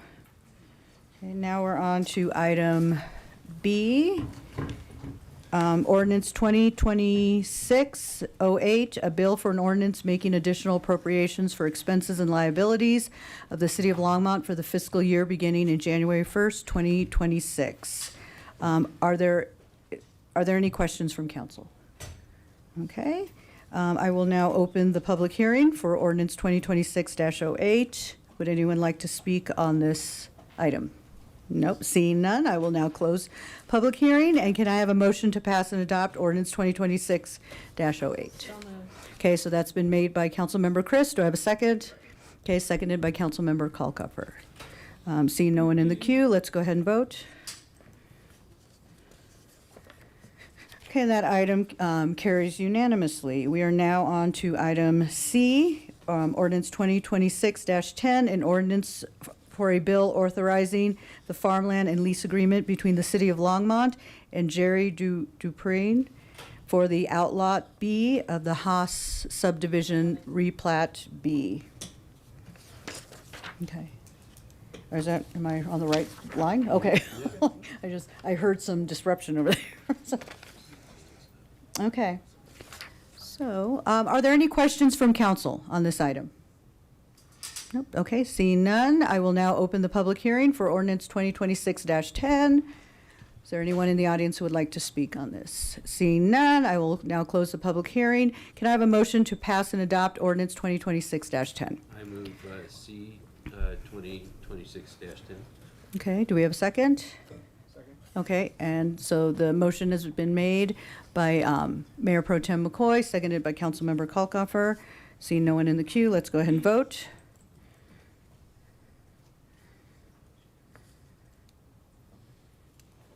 Okay, that item carries unanimously. We are now on to item D, Ordinance 2026-11, a bill for an ordinance amending Title 16 of the Longmont Municipal Code concerning adoption of the Colorado Wildfire Resiliency Code.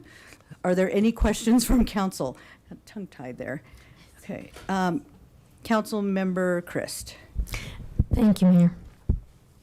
It's really more of a comment in that I noticed that a lot of the airport falls into the wildfire area. And this is something that I think typically we would have sent to the Airport Advisory Board. I don't know as a council if I have a lot of background to wonder what type of materials are out at the airport that we should worry about when it comes to wildfire. Would you like to ask a question of staff and see if they can answer you? I see some people coming down who have the expertise.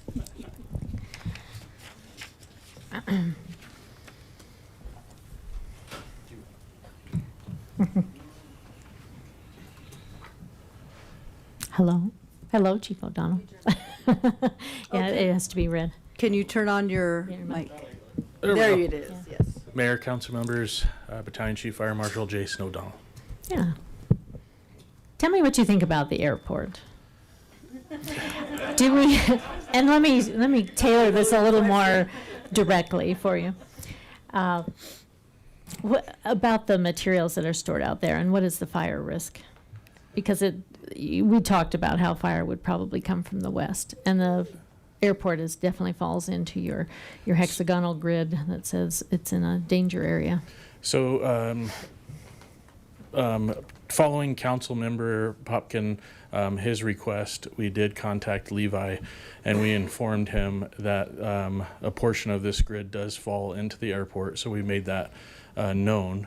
In addition, a lot of the hangars and things like that out at the airport are non-combustible, and because it is an airport, we're going to have things manicured and mowed and kind of mitigated that way already. So I see very little impact or minimal, and if a hangar is proposed, I don't see any issues based on construction materials. Okay. Are we concerned about the fuels? No. Okay. So this isn't a retroactive code, so everything that is permitted now or that is legally in operation will stay in operation, so there's no issues with that either. Okay. If we go forward with electrification out there, how would that be impacted by this code? I don't know of any references from the code referencing that. Okay. Okay. So we're as good as we're going to get at the airport. Okay. And everyone's been notified, so we'll Yes. be aware. Yes. Okay. Thank you, Chief All right. O'Donnell. Thank you. Thank you. Okay, I think there's another yes. microphone on. Yeah. Councilmember Popkin. Thank you, Mayor, and thank you, Chief. You guys can sit down. You're good. Thanks. I just wanted to thank you guys for referring that over to the airport manager as well and just letting them know.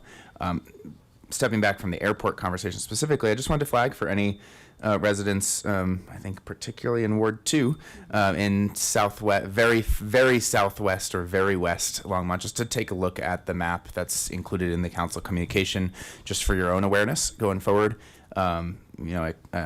This just refers to, again, future, codes and standards that major structure or renovations or new structures will be required to meet because of the state's wildfire resilience mapping. So if you are in the very, very, very southwest of Longmont, that's really where it applies particularly. It's just a few neighborhoods and a few streets, but do take a look if you wanted to see that, especially if you were planning to do some work on your property. So just flagging that for the public. Okay, great, thank you. Seeing no one else in the queue, I will now open the public hearing for ordinance 2026-11. I have no one on the sign-up list, but is there anyone in the audience who would wish to speak? Okay, seeing none, I will close the public hearing. May I have a motion to pass and adopt ordinance 2026-11? I move 2026-11. Second. Okay, so the motion has been made to pass and adopt ordinance 2026-11 has been made by Mayor Pro Tem and seconded by Councilmember Marcin. Seeing no one else in the queue, let's go ahead and vote.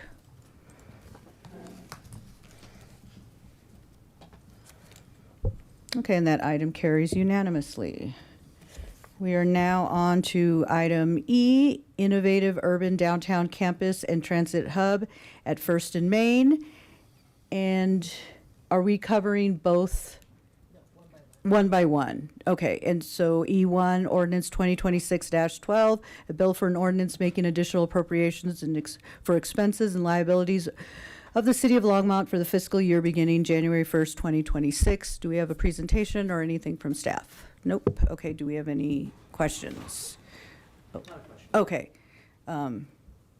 Okay, so so no questions right now. I'm going to open the public hearing, and then we can go in for debate. So seeing no one in the queue, debate. I know my counsel now. Okay, I would like to open the public hearing. There is no one signed up. Actually, no, that was for E2. For E1, there's no one signed up for that, but is there anyone in the audience who would wish to speak on this? Okay, seeing none, I will close the public hearing. And now, may I have a motion to pass and adopt? I move ordinance 2026-12. Okay, so, yep, so the motion has been made by Councilmember Chris, seconded by Councilmember Popkin. And now let's go ahead and open for comments. If there's anyone. For two? Okay. Okay, so seeing no one in the queue, let's go ahead and vote.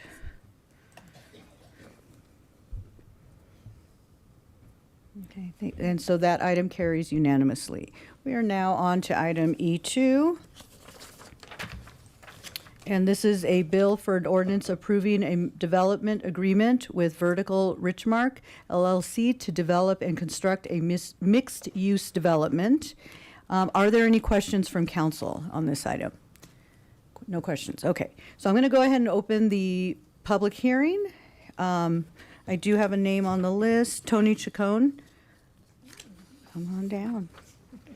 Yeah. Blast from the past.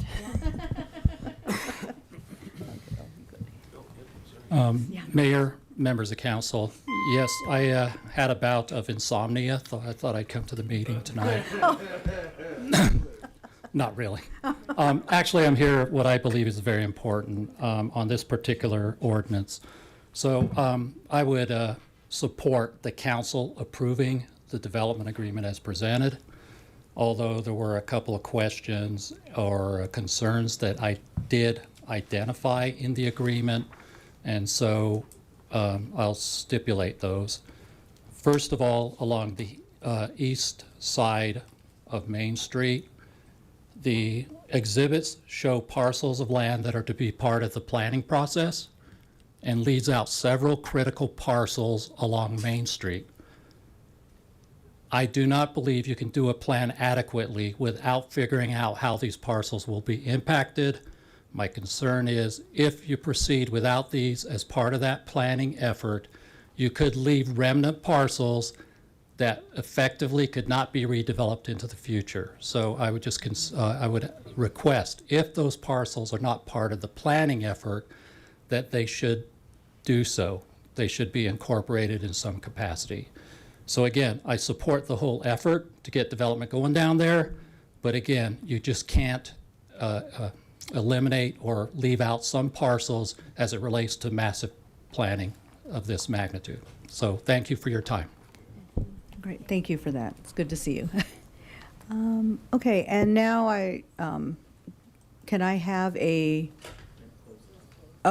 do we have anyone else who would like to speak on this matter? Nope. Okay, so I will now close public hearing. And did we have anything from staff on this item? Nope, okay. No, we presented it all the first Yeah, time, that's so. what I thought. It was, okay, so just what thought I'd ask. And so can I have a motion to pass and adopt ordinance 2026-13? So moved. Okay, so the motion has been made by Councilmember Marcin, seconded by Councilmember Popkin, and Councilmember Marcin. Thank you, Mayor. I just wanted to comment on this briefly because I was not here when this was brought up on first reading, and we heard the great presentation from Dr. Simpson. And I just wanted to share publicly how excited I am about the opportunity that this presents. I know Councilmember Prieto mentioned she's an FRCC alum. I'm an FRCC alum as well. I think this is a really transformational opportunity for the city. For us to continue to expand that urban downtown corridor, for us to continue to hold on to an investment that and an institution in our community that means a heck of a lot to a heck of a lot of people. I am excited. I am looking forward to seeing how this process plays out and how the ultimate site plan is developed to accommodate some of the things that, parking, et cetera, the things that come about with this kind of development. But I just wanted to share how excited I am about this opportunity. And my time has expired. Thank you, Mayor. Yes. Perfect, yeah. Councilmember Prieto. Just before we approve, can staff comment on Mr. Chacon's concern and how we're mitigating that or planning for that? So I think it's hard to understand in specifics, but obviously there's still a lot of work being done in terms of looking at the overall site. But in order to bring the intergovernmental agreement forward, we needed to start at this point. But those are all things that are being considered. Okay, Councilmember Popkin. Thank you, Mayor. Just to follow up on that, Harold, essentially, if I'm hearing you correctly, there is kind of this layered approach to basically look at the whole system of sites and the intersection of the literal intersections there, as well as the property intersections and how those are used, the land use overall. Correct. This is the phase one kind of planning approval on this. Ideally, and I think to the public comment that we heard, ideally, we are taking a holistic effort to the whole kind of broader site area so that we can look at the synergies across, right? Correct. Yeah, thank you. I think it is absurd, frankly, that we are not more excited about this. And if folks are here and wondering kind of why there isn't a presentation or you're curious, please look 2 weeks ago. We had a wonderful presentation from FRCC. This has the potential to be perhaps one of the, if not the best, transit-oriented development opportunities, partly because of an anchor institution like Front Range Community College. Outside of Denver Union Station, this has that level of potential if we do this right, and I think that the direction this is headed is in the right direction. So it's really exciting there. There's going to be a lot more planning and discussion and work to be done there as we look at the integration of this with the First and Main Transit Station and the and housing housing opportunities and lower downtown kind of economic vitality, but and our greenway as well. So there's just so many pieces that are really coming together here. So thank you to staff again, to FRCC, to Vertical, and to everyone that's been involved in this. Yes. Thank you. You can't see the excitement in my face? If it had happened at 8:55, I would have been jumping for joy. It's after 9, I'm tired. Yeah, no, just kidding.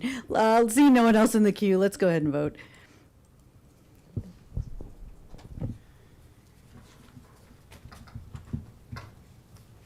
Okay, and that carries unanimously. We are now on to item 11, items removed from consent agenda. Councilmember Christ, you had removed items B and C. So we'll start with item B. Thank you, Mayor. Hold on, I'm just finishing my notes here. Okay. So actually, I've had some conversations with staff about this, and I had sent Teresa Maloya an email about my concerns, which is that I have in my mind that I know a couple of businesses that fall under this ordinance change, and it may have been going on for a while, and that the cost to do the repairs might be a little more extensive than they're expecting this year. And my question is the city prepared to maybe give a year's lead-in time for people to correct these situations, especially if it means keeping rents low for commercial areas and keeping businesses in locations where these disconnections or breakage in lines might have happened? Mayor, Councilmember Christ, John Gage, Engineering and Operations Administrator for the city. So yes, we're prepared. We generally work with customers on plans for repairs. Generally, this code would be used for customers that are not in responsive to notifications, calls, mail. Okay, so what would that look like? It's not like 10 days and then, we're showing up at your door and. Correct. Yeah, the code language does say 10 days. However, most code provides flexibility for us to provide administrative flexibility there. And so what we would be doing is working with those customers to understand what their plan is to make a repair. And generally, if it's in with accordance, with a reasonable amount of time within their budget process, that's okay. We also want to understand the extent of the leak and the size of the leak. So if it was undermining, let's just say, a sidewalk or public infrastructure because there was a leak underground, that would warrant some faster remediation. So we would want to see that. But in general, we would be working with those customers on a reasonable accommodation. Okay, so I noticed that the ordinance says if the customer is not responsive or isn't able to repair it in a timely fashion, that you might turn off the water after proposing a larger bill also. But I wonder if there, as a mitigation, if the water could be turned off while they're, trying to gather funds or gather information on how to repair it. Do you see what I'm saying? And I realize we're in a moderate drought right now, so maybe that might actually be beneficial on more than one level. Because in this year we may have a lot of people whose right of way looks a little bit brown. So. Yes, we don't take water shutoffs lightly. There is code allowance for that. Again, let's say there was undermining of public infrastructure and we felt like we needed to make that to preserve public health or safety. That code allowance is in there. I would say that for the most part, there are a lot of code sections within the water section that has allusions to or explicit rights to turn off water. That's not our first approach ever. We really don't want to turn people's water off, but it is a tool if necessary. Okay. Even though we're in a drought, you're going to give them time to manage the leak? Well, I think what John, I think one of the challenges is not all leaks are equal. And so when we're assessing the situation, it really is going to be dependent on the type of leak, the impact of the leak, the amount of water. And so in some ways, I think one of the situations is really looking at the property owner to go, can you isolate it? And so there's a big difference between isolating the leak and not letting water continue to be wasted and choosing not to isolate the leak and allowing that water to continue runoff, which is a more cost-effective approach to handle it until they can afford it. But this is really getting at those situations where people are reluctant to take any action and deal with the situation. But there's more than one way to mitigate negative impacts to public infrastructure or waste of water that don't cost a lot of money, and that was something that I saw in my previous community. It's really in the case where they're not engaging with us at all that we need to really be able to deal with these situations. Okay, so we're not talking about shutting off all their water, just the water where the leak might be and in the right of way, which might be on an irrigation type. Correct. Yeah. Okay. I see there are other microphones on, so I will yield to my fellow council members.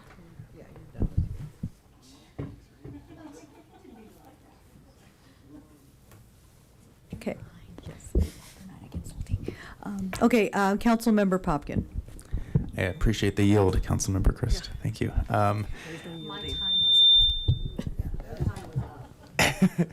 It was a very generous yield. John and Chris, just maybe a clarifying question here. We had emailed back and forth briefly about this, but one of the things that I noticed when I was reviewing this, and it sounds like this has been in the policy for a while, but that the fines that are proposed, if they are used, if you get to the enforcement stage ever, it looks like that the residential fines during non-restriction times are only a 2x of the original fine.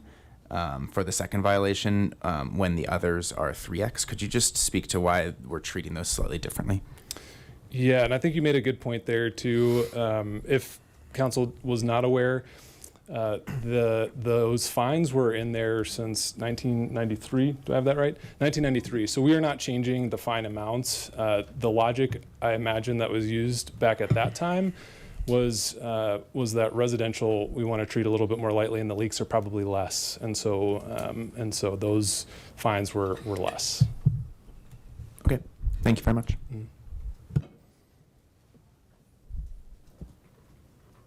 Councilmember Kalkofer. Thank you, Mayor.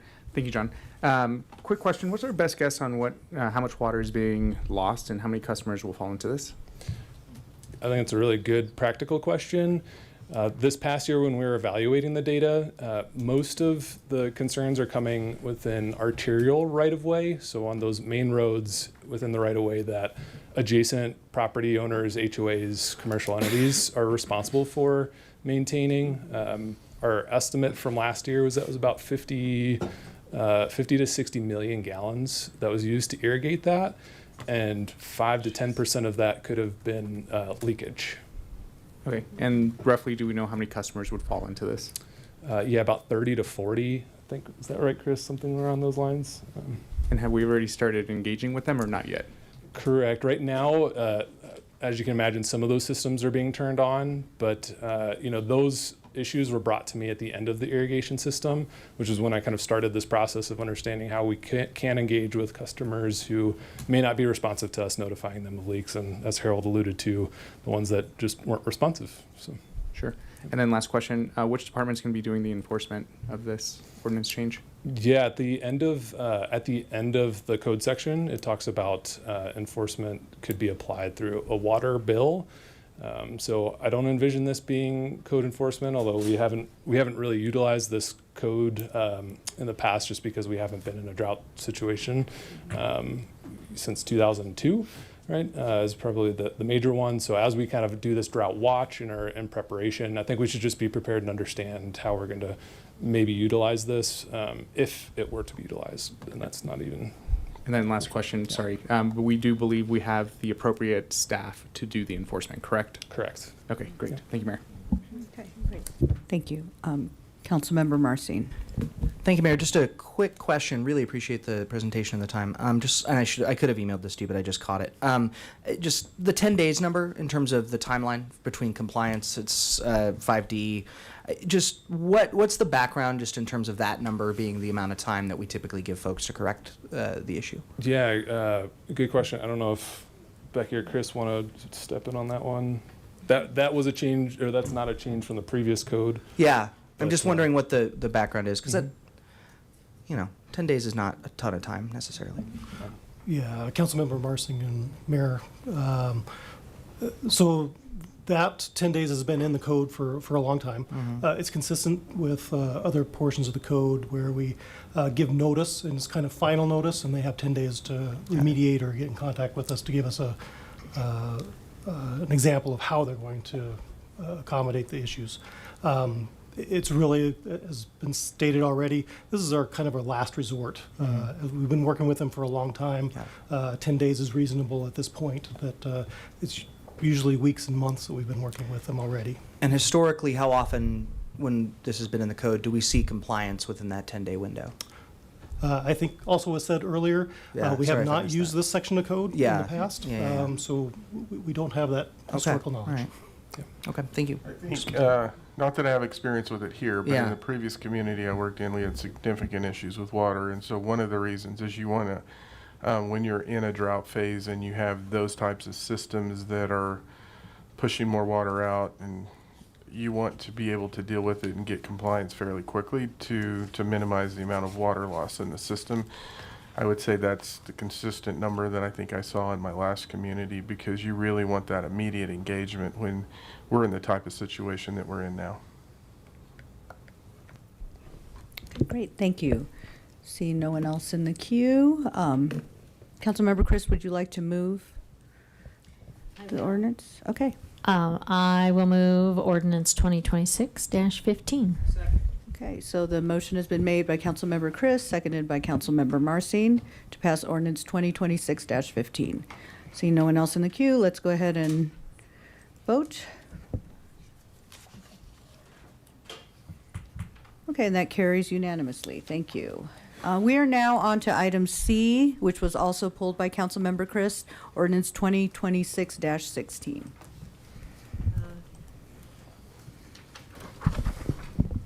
Thank you, Mayor. So this is the ordinance asking to dissolve the Airport Advisory Board.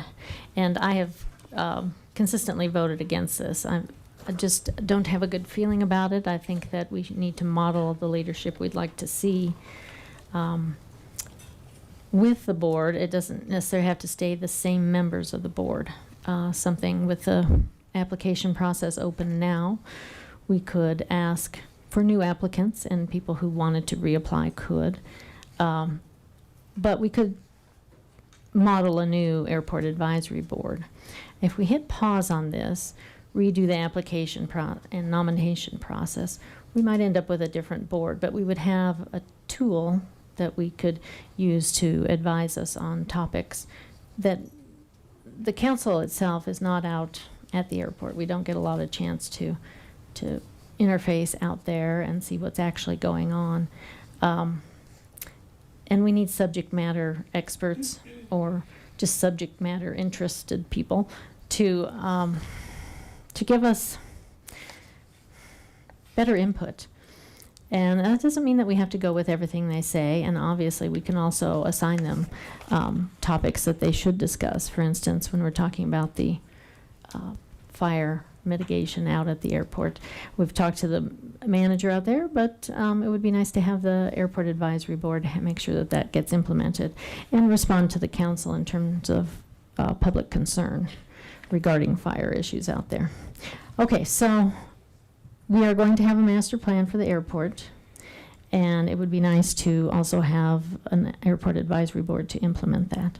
So I would like to hit pause on this particular item. Is there, oh, there are others in the queue, so I will yield to my fellow councilwoman and Councilmember Prieto.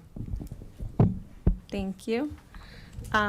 So I also wanted to briefly just restate my opposition to dissolving the Airport Advisory Board.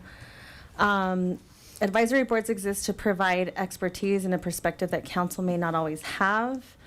And the Airport Advisory Board brings valuable knowledge from those who understand aviation and airport operations. When challenges arise with any board, I believe it is council's responsibility to address those issues and work toward a more collaborative relationship. We should assume good intent from the volunteers who give of their time and serve our community and focus on improving policies and expectations that may not be working. I would also note that we recently made adjustments intended to improve how the board operates, and I do not believe we have given those changes enough time to run their course. Additionally, when concerns arise from the actions of individual members, the appropriate response is to address the behavior directly rather than eliminate an entire advisory structure that serves the broader community. Let's see.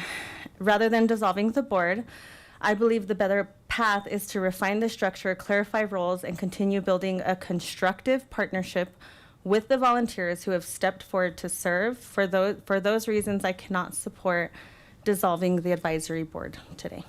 Thank you. Okay, Councilmember Popkin. I'll keep this super brief. I actually agree with a lot of the comments and statements that Councilmember Kristen Prieto have made. I think that is not mutually exclusive from coming up with a new structure. This isn't personal, this is structural. And the objective here, from my perspective, is to hit reset and figure out a more optimal structure that enables us to better manage and modernize our airport. Even the Airport Advisory Board last year received public comments from the aviation community and from the public thinking that there could be better structures and other structures out there. So, I'm sorry this truly is a source of frustration for so many in our community, or at least especially in the southwest part of our community, but also in the aviation community. And I think that I genuinely look forward to trying to help identify and advance more productive strategies. I think dissolving the airport board actually lets us start from scratch and build the structure that we think is best, and not just continue to make tweaks around the edges. I think we need a wholesale new approach. Thank you. Councilmember Marcin. Thank you, Mayor, and I really appreciate those comments from Councilmember Popkin because I know he was the previous liaison to that board, and I think when a number of the concerns that have been discussed publicly were raised, he was the one who saw them firsthand. So I appreciate that statement. I agree. I think this is a situation that requires a reset from a governance perspective, and I've said before publicly, this is not about the airport. This is, for me, not a question about closing the airport. We heard that earlier. That this is a governance question of how we use this community asset and how we govern it most effectively. For me, as a legislative priority, I do see this as a reset, as a chance for us to have a conversation as a council, and I know it's going to be discussed on Friday at the retreat about what's our goal here? How do we move forward with the airport? I would like to see a governing model come back at some point in the future that does not necessarily all absorb in council, right? There have been talks about airport authority. The longer we go on that conversation, I'm interested in potentially having that conversation, right? There are things that we can do if we reset this structure that over the course of the last year, in my opinion, has not been working as effectively as it could be. I understand the folks in the aviation community that are concerned about this as a step. For me, I want to see Vance Brand be the best community airport that it can be and the best asset that it can be for us as a city. That means making sure that it's governed with a structure that is working, and we as a council need to reset and move forward. So I'm supportive of the motion tonight. Thank you. Thank you. Councilmember Marcin. Or, I'm sorry, Councilmember Kalkofer. Thank you, Mayor. Again, you can go again.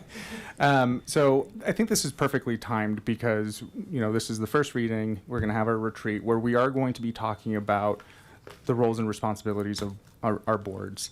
And my intent is to support this ordinance to create a temporary structure where council does directly handle the functions so we can better understand what our airport needs, because I believe that we have not been giving the airport the justice that it needs. And I believe that if we continue this conversation and something comes up on Friday and Saturday where we can change course, it gives us an opportunity to continue the conversation, also talk about it on Friday, see how we can see, the roles and responsibilities of our liaisons on the boards and our board members. I really want our airport to be successful, and I believe that we've been, and no ill will to any of the members, I want to get involved in the airport because I want the airport to be successful as a community asset. And the way that I can see that happening is if I get involved in trying to figure out how we can better serve the community by making this a world-class airport. Thank you. Okay, Mayor Pro Tem. Thank you, Mayor. I too want to see a reset here. And with that said, I would move item. Isn't it up to me to move? No, it's actually not. No, item 9C. Second. Okay, so the item, ordinance 2026-16 has been moved by Mayor Pro Tem and seconded by Councilmember Marcin. And I do want to, because I was the one who made the motion to dissolve the Airport Advisory Board. And this actually came in thought, in hearing from our own members of the advisory board saying that they felt they had no concrete direction from council. So in my time on council, we have, our mayors, past mayors have sat down with individual advisory board people. And and issues still came to escalate. New council members came in, okay, we're gonna put this on pause, we'll let the advisory board kind of hang on and continue down its track. And council has historically, from what I've seen, 6 years, it's not a long time in the scope of the city of Longmont and the existence of the airport, but I see that council has always disengaged and let it. This will force our hand to really step in there and decide what we want, articulate what we want and what we need from this airport and what we can do to help support the sustainability of the airport, as well as, just having an airport that community can feel like they are involved with and that we own as a community. So that was my intent in taking this approach, because we've tried other approaches and they haven't been working. So, you know, it was like, okay, we need to see this through, work this forward. My hope is that we do have a clear understanding of what we all want, that we're engaged in this conversation, and then being able to bring forward, whether it be another advisory board or a commission, you know, maybe looking at that realm, and deciding what we want from this advisory or authority board. So that was my purpose in bringing this forward, and it really forces us to get engaged.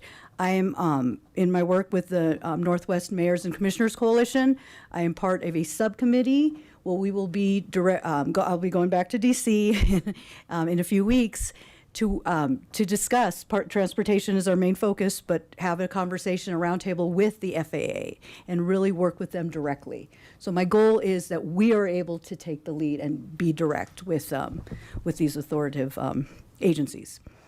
So, Councilmember Christ. Thank you, Mayor. Well, when I talk about pause and others talk about reset, I think we're actually saying much the same thing, is that we know there needs to be an organizational change. I'm just saying that our application process is open. I think it ends somewhere in April, maybe around the 19th. And we have, in between, we have our council retreat. We're going to have this discussion. We're going to, of course, maybe have more of a plan. It would be nice to have a ready pool of applicants if we wanted to interview and get some new ideas and maybe start a task force, maybe in conjunction with the council. Otherwise, I think it's another 6 months before we can reestablish some kind of airport structure. I'm also in favor of an airport authority, by the way. I think that's a good idea. Yeah. And so that might be part of interviewing and nominating, is to find people who have more experience with that. So I'm just saying, organizationally, I like to, I hate to stop dead in the middle of the street. I'm okay with slowing the roll, but I like to keep moving forward and have more of a flow in terms of what we bring in. I think it's going to be a little bit of a transition. I don't think we're going to stop and then it'll all be good. I think we're going to have to work towards good. So that is where I am with the Airport Advisory Board. Thank you, Mayor. I just want to say with my intent that my decision is not final to dissolve the airport board, but my vote tonight is to continue the conversation so we can have our discussion on Friday and Saturday. But I would like, before we have the second reading or during the second reading, I would like us to hammer out the details of when we would give this back to the community. And before I throw out an arbitrary number, when we have this for second reading, I would like us to have a concrete timeline of when we would give this back to the community to give us the ability to expedite this and not be in a similar situation as some of the other boards and commissions that we're on indefinitely. So I'm going to continue to move this forward so we can have the conversation, but my vote is not final on dissolving. It's to continue the conversation for Friday and Saturday. Okay, let's go ahead and vote.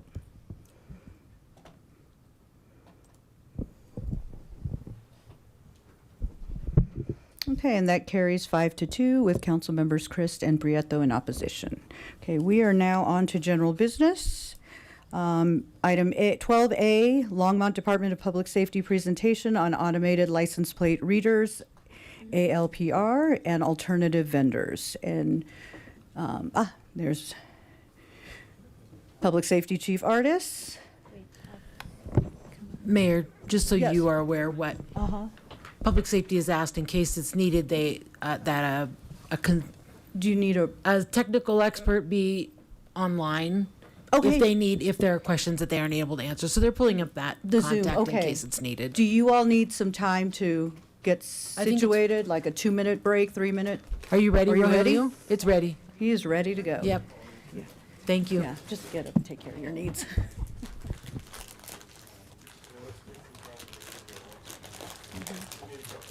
Okay, so we're gonna take a 3-minute, maybe 5-minute break. Okay.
Mayor, I think we're just going to move on without him.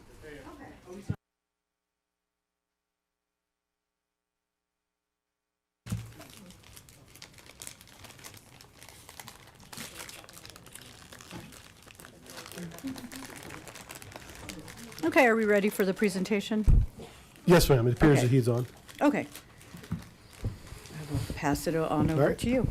Mayor, City Council members, Zach Artis, Assistant City Manager of Public Safety. As you recall, in December of last year, the Longmont Police Department appeared before City Council and discussed several of its initiatives, and in particular, including technology. And so during that presentation, both community members and council expressed concerns regarding Longmont's relationship with Flock as our automated license plate reader vendor, also known as ALPRs. And at that meeting, council gave direction for the police department to pause moving forward with any of our Flock products at the time, and asked the department to do some research into alternatives to Flock and return back before March, I believe, 31st of this year. And so that's why we're here before you this evening. We want to acknowledge that the legitimate concerns that have been raised about Flock and the communication around some of its action, in particularly for public safety, Flock's pilot program last year with federal agencies was undertaken without the knowledge of local law enforcement partners and raised understandable concerns. Could have also placed local agencies in conflict with state law. We recognize that the damaged trust that has contributed to many of the concerns expressed back in December and tonight by both community and council, we share those concerns.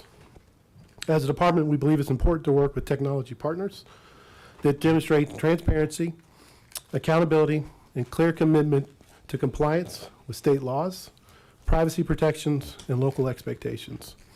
And based on our review, what we were asked to do, we believe that Axon provides a stronger path forward. In addition to offering ALPR capabilities, Axon brings a long-established track record of working with public safety agencies across the country, strong contractual safeguards, and a demonstrated history of accountability as a company. We also believe that Axon offers greater confidence in the areas of data security, privacy protection, policy alignment, and oversight. So tonight, we are before council to discuss transitioning away from Flock as our ALPR vendor and moving to Axon. Tonight, Chief Moore and Assistant Chief Phil Petrowski will walk through a brief presentation outlining why we believe Axon is a better option for Longmont. Just as a reminder to City Council, this was just a timeline update. Just really quickly cover it. 2023, we appeared before City Council, talked about ALPRs before we deployed them within the city.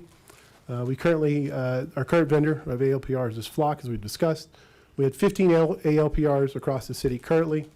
ALPRs are located in the public right-of-way. We did have a conversation back in December regarding there are some private ones that we don't own or we have anything to do with. We use them for criminal investigation, along with what we would consider endangered persons investigation, such as missing people, folks with dementia, those types of things. And public safety has a policy governing how ALPRs can be used. Chief Moore will talk a little bit more about what that policy is and what it looks like for council.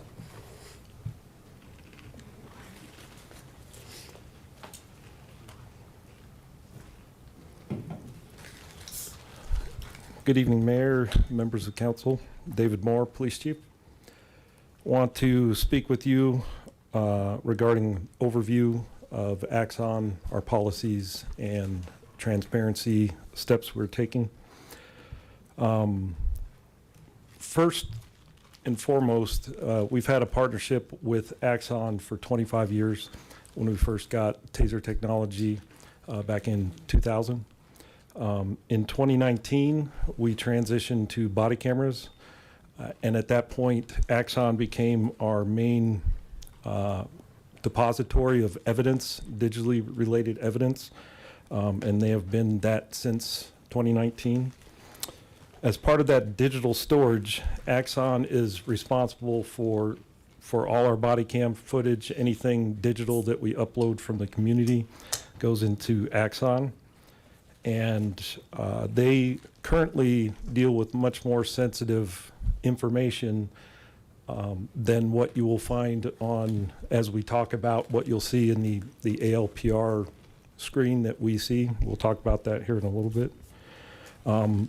One such evidence is child sex assault material, or CSAM, and that is material that has child sex assault images, video on it. That is not only very sensitive due to the heinous nature of it, but it's also illegal for anyone to possess who is not law enforcement.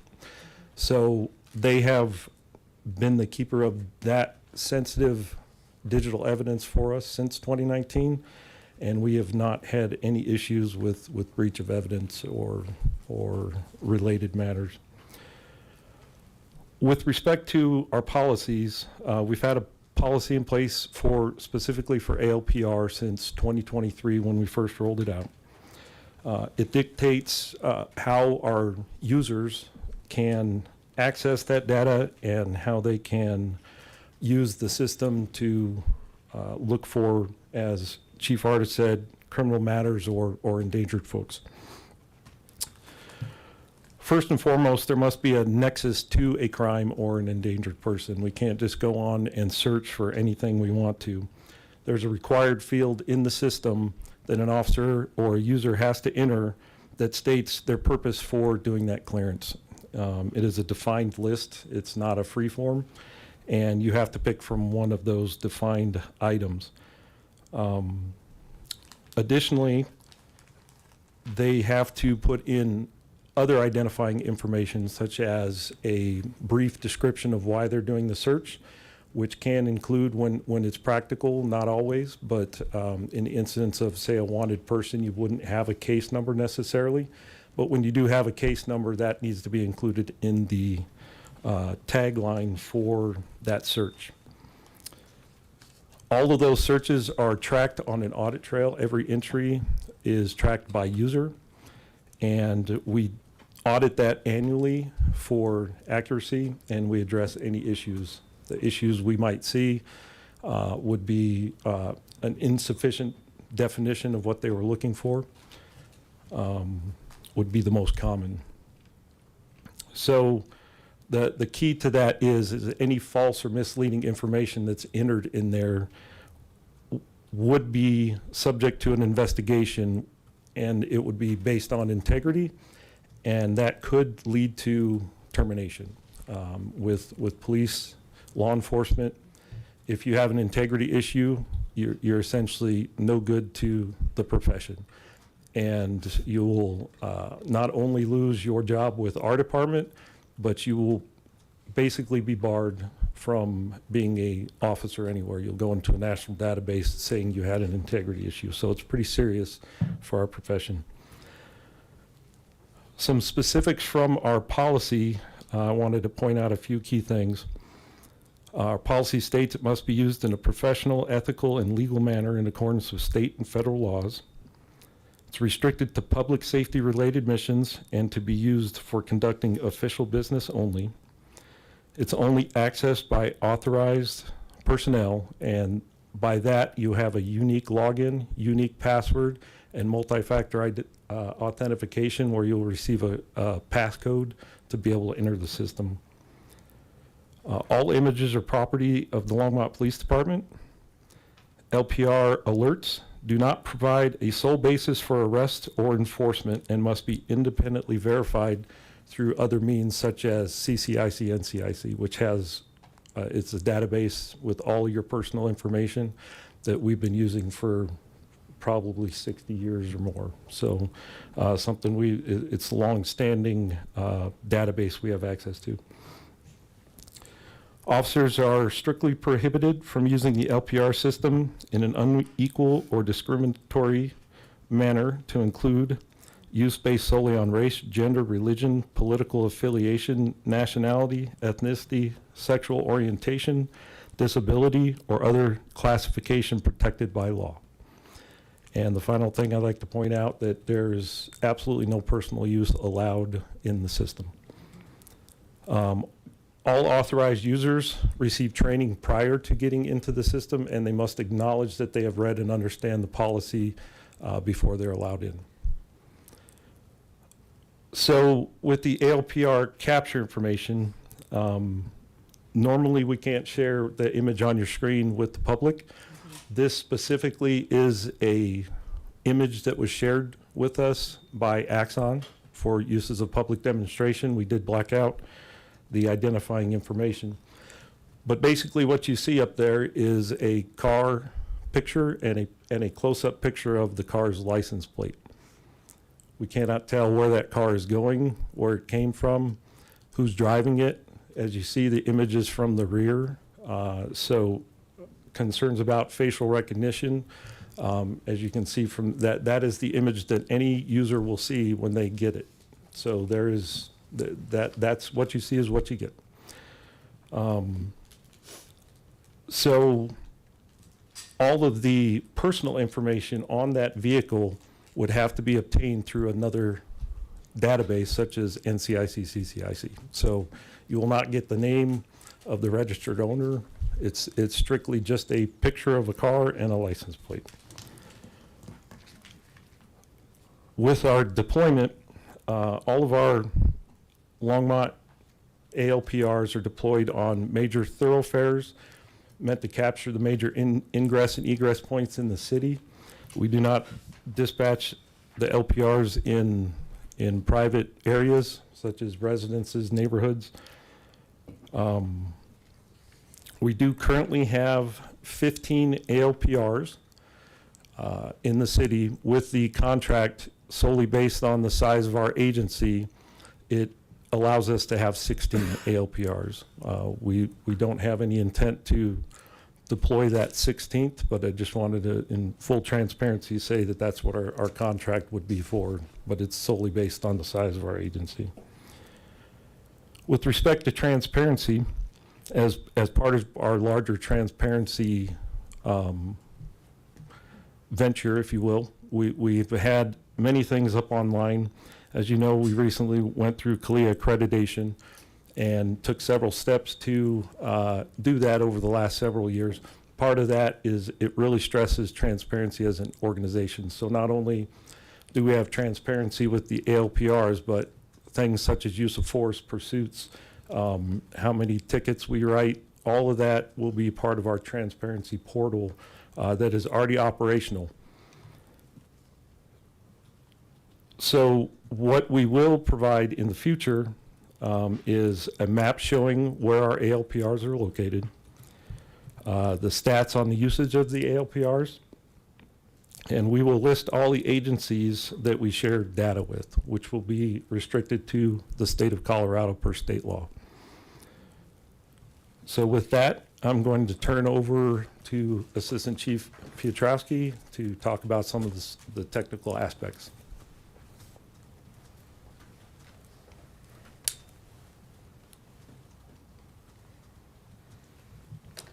Council, thank you for having me here. Assistant Chief Phil Piotrowski. Apologize up front. I'm getting over a really bad sinus infection right now, so if I cough or anything, I apologize up front. I'm going to take just a few slides here to kind of talk more about the security aspects of some of the things that we had discussed with Flock back in December and some of the differences between that and Axon moving forward here. You know, I'm going to re-stress something that was brought up here. We have a longstanding relationship with Axon for several decades at this point. And one of the things that's important about that is they've been integral in police operations throughout that time, and they've built their product in a way that they understand what we need for security from them, and you know, how they operate is in line with you know, best practices for us. And things like single user sign-on, dual authentication, audit trails, all that sort of stuff. They have robust systems to track all that and to make sure that we have the right people signing in and there's not you know, anything happening nefarious with accounts or anything like that. Additionally, encryption, they're using best practice standards, AES 256 encryption. That's going from the device while the data is in transit, while it's at rest on the cloud servers, all that sort of stuff. They have top-of-the-line encryption with that. One of the big things that I want to note here is with Axon, we own the hardware, we own the cameras, versus with Flock, we did not. We were essentially leasing them, I guess, for lack of a better term. Additionally, with that, one of the bigger things is that the data is encrypted on the device at rest. So as soon as an image is taken before it's transmitted, it is encrypted, and so even if someone decided to shimmy up a pole and get that device and try to get in, it's not going to be worth much to them because they're not going to get anything from that hard drive. Additionally, and this is a really important thing, is the default restricted LE sharing. And what I mean by this is there's a fundamental difference in how the data sharing occurs between Axon and Flock. Flock is more of a you have to opt out. So essentially you start off with national sharing with other law enforcement agencies, and then you have to go in and reduce that to what you think is appropriate for your agency. With Axon, it's the exact opposite approach. We don't share with anybody, and it's only through managed partnerships within the state of Colorado that we would actually share this information with other law enforcement agencies. Additionally, 30-day retention rate is a very true thing. After 30 days, those images, they fall off. Axon can't retrieve them. We can't retrieve them. They're gone. Aggregated data sharing selling, that does not happen with Axon. And data accessibility by the vendor, again, this does not happen with Axon unless it's with our explicit consent. I'll get into a little bit more of this here in the next few slides.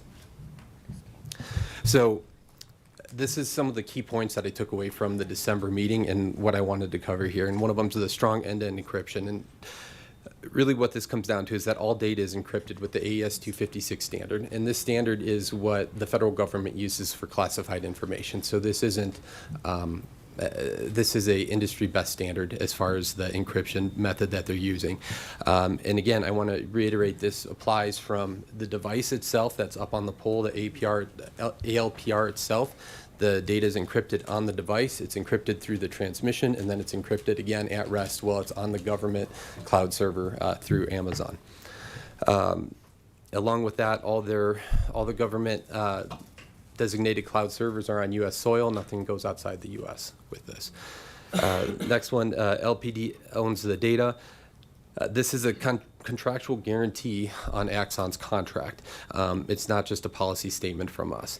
Our contract explicitly confirms LPD holds full ownership and control. We set how long the data is retained, and when we're done with it, it's gone, like I said. Axon's not retrieving it. We're not retrieving it once it's deleted. And through that, Axon cannot sell, share our data without our say-so with that. Unauthorized sharing, again, I'm going to reiterate this because this is very important. Axon's network does not automatically connect us and share our information with any other law enforcement agency. If we want to share this with a neighboring agency, we have to take a deliberate choice to make that happen. And we have to essentially turn that switch on and off for each of those agencies, and that would only be within the state of Colorado. And I want to reiterate, too, federal agencies do not have access to this information. Access controls and audit trails, I know we've talked about this a little bit, but I know I want to reiterate, not everyone can use the ALPR query function. There's role-based permissions that are set within Axon, and our officers, our traffic CSOs, people like that, obviously will have access to it. But every search that they do is queried, it's logged. We have access to go back and trace those steps back to find out if there was illegitimate use of the technology. And on top of this, it's important to note that even Axon's engineers can't access our data unless we put in a request, and then there's a ticketed audit trail that happens within Axon on the backside for them to even come in and assist us with our data. And one of the best examples I can give you of this is I wanted to see how much data we've been using since we went to body-worn cameras. It's increasing pretty much exponentially, but I wanted to get really solid numbers. Axon couldn't get me those numbers because they can just see our total storage used, right? I had to go in, they walked me through what I needed to do on my computer in order to get that information because they don't have that's not readily available to them. So again, they don't access this unless we request because we're having some sort of significant issue.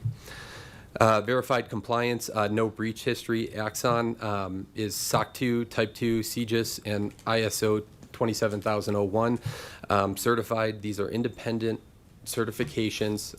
They're industry best standards.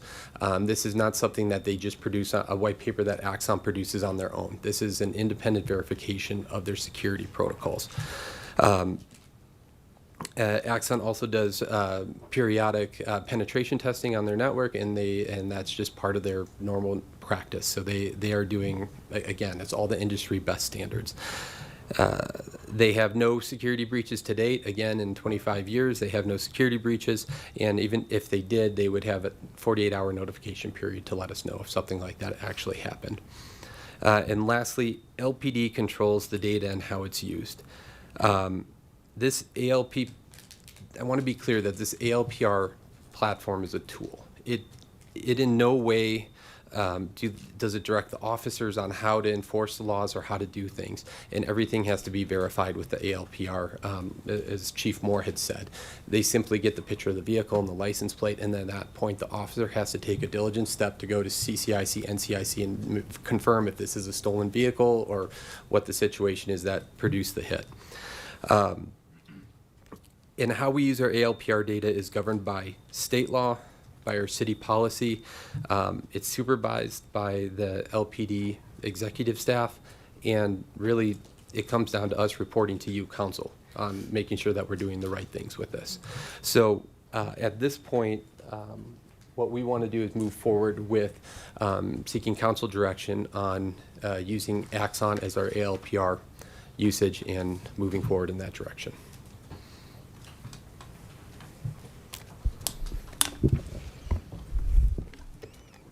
Oops, I took you offline. Can you, there you go. Councilmember Marcin. Thank you, Mayor, and I'll probably go twice on this. In fact, I probably intend to. But I just want to start, first of all, with a sincere thank you to Public Safety for the work that has gone in, especially since the community conversation that occurred in January or December, whenever that is, because I think you heard concerns from the community and moved forward. I remember, and I think the community may remember too, that a lot of that back at that previous meeting, the Public Safety Department was very clear that Flock specifically was an important tool. And tonight, obviously, we've heard from all of you in very clear detail about how, in Public Safety's view, Flock is or Axon is a significantly improved vendor on a number of different fronts. I guess what in that process led you to take a different approach? And I'm not asking just the council direction. I'm asking your statements here, understanding that council asked for alternatives and all that. You could have chosen to come back to us and say, no, actually, we still need Flock. What specifically, like, why not? What's the thinking there? Like, what process occurred for Public Safety over the course of the last few months? Forgive the noise. I think the most important part was we recognized that there were some issues with Flock when those things happened back in the summer of last year. Speed of government, it takes a while to move on things, and we're also in the middle of looking at our contract with Axon overall. So there's a lot of other things that we use with Axon, including Draft One that helps us with reporting. As I stated, our evidence system, all things combined, Axon was the trusted partner that we felt would be the best move. As you recall, when the conversation happened in December, we were given an update on changes we've been making. We've been doing a lot of things to improve our department, and this was obviously took a front seat when that discussion happened in December. I think logically we probably would have landed here eventually anyways, but Flock's behavior, if you will, just expedited that change. I really appreciate that. I'll have maybe some more thoughts later, but in general, I just am very. I think that it's a night and day comparison between Axon and Flock in terms of security, ownership, and privacy standards. The challenge for me remains the tech itself. its existence. I want to hear from my other council colleagues about what they have and questions they have. I do have some thoughts that I'll circle back to. But yeah. Okay. Councilmember Kalkofer. Thank you, Mayor. Thank you for the presentation. I've been doing a lot of ride-alongs with all the different departments, and one of my more recent ride-alongs was with PD. And during my ride-along, there was a menacing situation where we needed to use Flock to identify the vehicle and find the vehicle. If we did not have an ALPR and there was a vehicle of interest, what would have happened if we ran across other F-350s while we were searching? So historically, what would happen in a situation where we had some kind of incident, we would, as we call it, flood the area with patrol officers. And unfortunately, at times you would have to stop multiple vehicles that matched the description that were in the area, potentially at the wrong time, and just happen to be driving a vehicle that matched. So it could induce more traffic stops without being able to clearly identify something on that vehicle, such as a license plate or some other descriptive thing that lets us rule out vehicles that would not otherwise be ruled out without the technology. Yeah, and I was in the vehicle. You know, we were able to see very distinct identification markers on the vehicles, and I myself, with the officer, I wasn't driving, of course, were able to quickly identify that those F-350s were not the vehicle that we were looking for, and it quickly turned into just continuing our search. It did eventually was lost because there's not flock cameras everywhere. I'm not suggesting that we want that. I don't want that. But I did notice that we were not interacting with people who we didn't have to. And what makes me nervous if we don't have something similar to that is we would have to do kind of high risk stops on people who have nothing to do with what happened. One of the things that I kind of am curious about is with Axon, in our contract, are things, when new feature sets come to be, because all technology companies will have new improvements, in our contract, does it say that it's going to be default on or default off for new features?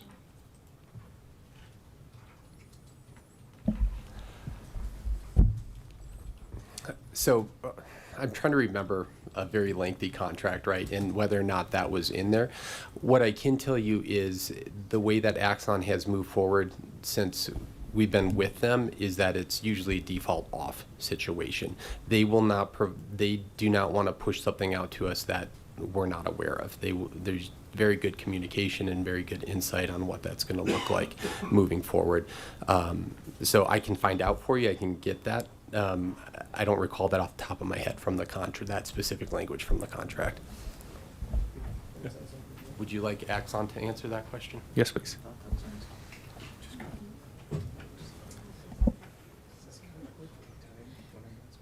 No, I paused it. You paused. Yes. So as far as your question to whether you're opting in or opting out for any like new software pushes, every month Axon puts out essentially an email of what's new, and that's across the entire platform. We're solving for other problems in LPR. Everything in evidence.com, which is our digital evidence management system, you have the option to opt out of whatever is new. So it is automatically turned on? No. For these new software pushes, it's not necessarily turned on for everything. They're letting you know what's coming, and you have the option to turn it on. Okay, so it's off by default, and you have to turn it on. Correct. Okay, thank you. There's a customer success manager that's involved with like turning things on and off for you, but yes. And is that in the contract? Contract's not written yet. Okay. Still in the works. So we're renegotiating the contract. We have their standard terms and terms and conditions that we're working through, and that will be in the next steps moving forward. And I can bring back some information for you on that if you'd like. That'd be great. I'll have something else, but really quickly, Axon does have the ability to use Fleet 3 to configure a hot list of plates. So instead of capturing all of the data, it can actually just identify hot plates. Is that correct? Or do we have to store everything to then run it through? Or can we just detect the ones that we're looking for? So the hot list is what you're referring to. There are two basic kinds of hot lists. One is created by CCIC, NCIC, and pushed out to the system to identify all stolen plates, stolen vehicles, people that are wanted for crimes throughout the state. So we will get that hot list automatically uploaded in intervals. It's not every minute. It's usually every 6 hours you'll get the hot list pushed out. And then there are hot lists that we can create as a law enforcement agency where it's specific to a Longmont crime, and we need to contact someone regarding something. So it could be a hit and run, it could be something criminal in nature, it could be a missing endangered person, and we want to get that information out before the CCIC, NCIC hot list is updated. So it gives us more timely information into the system. So those are the two basic kind of hot lists, one created by the state and then one created locally. But does ACON have the ability to only, Axon, my apologies. Does Axon have the ability to only record license plates and vehicles once they're on the hot list? So more after the fact than capturing every single vehicle? So I believe the answer is no, that the ALPR technology captures every vehicle that drives by. It just does not provide an alert to officers if it's not on a list. So we don't have anyone monitoring ALPR pictures. We couldn't possibly have that resource amount of folks to be able to do that. So the cameras actually take pictures of every car going by, but doesn't notify officers unless there's some kind of associated hit with a crime or missing endangered person. Thank you. Mayor Pro Tem. Thank you, Mayor. Chief Moore, thank you for coming down here tonight and trying to help us, try to work through all this. I remember when I was on the Police Standards Board and we just first rolled out tasers, and people were kind of concerned about the effects of that.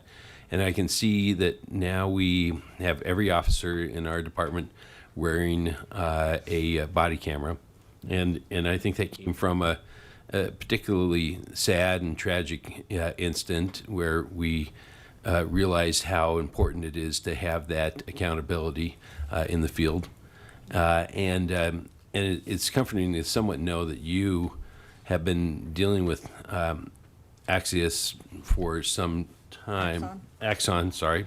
Let me get this straight. Axon for some time in regards to this sort of relationship. We're only as good as the information that you're providing us here.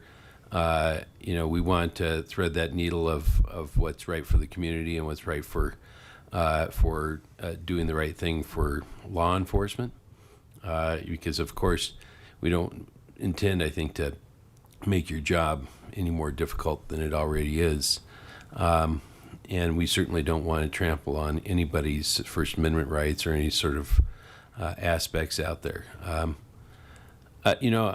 actually more concerned about these private flock cameras out there after we deal with this. We have a mandate from the people to do some sort of policing in this community. There's an expectation, some way. Their mandate is something else. What they're either trying to make sure that nobody's stealing stuff from their construction site or some other thing like that, and that actually concerns me more than this situation right here. It concerns me that why if we're giving business licenses to people that don't quite understand that we're pretty serious about not having flock in our community, and the way flock is just kind of shoot from the hip sort of approach to problem solving in regards to profit loss management and that sort of thing, and that's the sort of thing that after we're done with this discussion, I think we need to have a more expanded discussion about, because they're still here, and they think they can, just kind of fly by without any sort of, impact from our community, and we don't have to allow them to be on there. Everything okay? So we don't have to have them, doing that. If they need to keep their work site safe and secure, then we need to be dealing with that too. So that's something I'd like to also discuss. But right now I'm just like everybody else, kind of trying to maneuver through this. And I want to make it sure that the folks here, if we move forward with this, it's not the done deal. As you saw tonight, we had things on first reading and we had things on second reading. And so a motion or some sort of thing like that to move forward is not locked in stone. It's all part of the democratic process. I do appreciate you guys bringing this forward, and I think that's what we needed to see. Very good. Does this come back to us? It doesn't. No. So that's, unless we request it. But I would like to see some follow-up and looking at, even as I compared our contracts and when we looked at the ACLU recommendations, not the recent one, but the other, those were the very things that we had been, with council at that time in 2023, when we had this discussion, that we were wanting to put these guardrails. And so making sure that we continue to have these guardrails and also look at best practices. But I'm going to go ahead and call on Councilmember Popkin. Thank you, Mayor. I have a few questions for actually both our public safety staff and for Axon. I'll get to those in a moment, so just let you know, heads up, don't sweat too much. I want to thank, first of all, everyone who's come out tonight and in recent months to voice your concerns about the flock cameras and about technology and surveillance in general. Regardless of our decision tonight, you've already seen, I think, how this conversation has evolved in just 4 months. And I think that is largely in credit to everyone who's shown up, spoken up, emailed to us, and written to us. So truly, we are here partly tonight because of those concerns and comments. So truly, thank you. Hopefully you're seeing some material differences, even just in what's considered here, whether you agree with all of the technology proposed or not.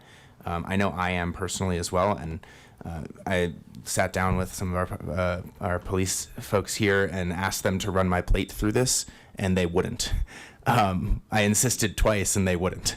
And so I just want to stress, there are department protocol, and they follow, and our police do follow those, even when they have a sitting council member in that room saying, hey, just run it for fun. That's not something they do.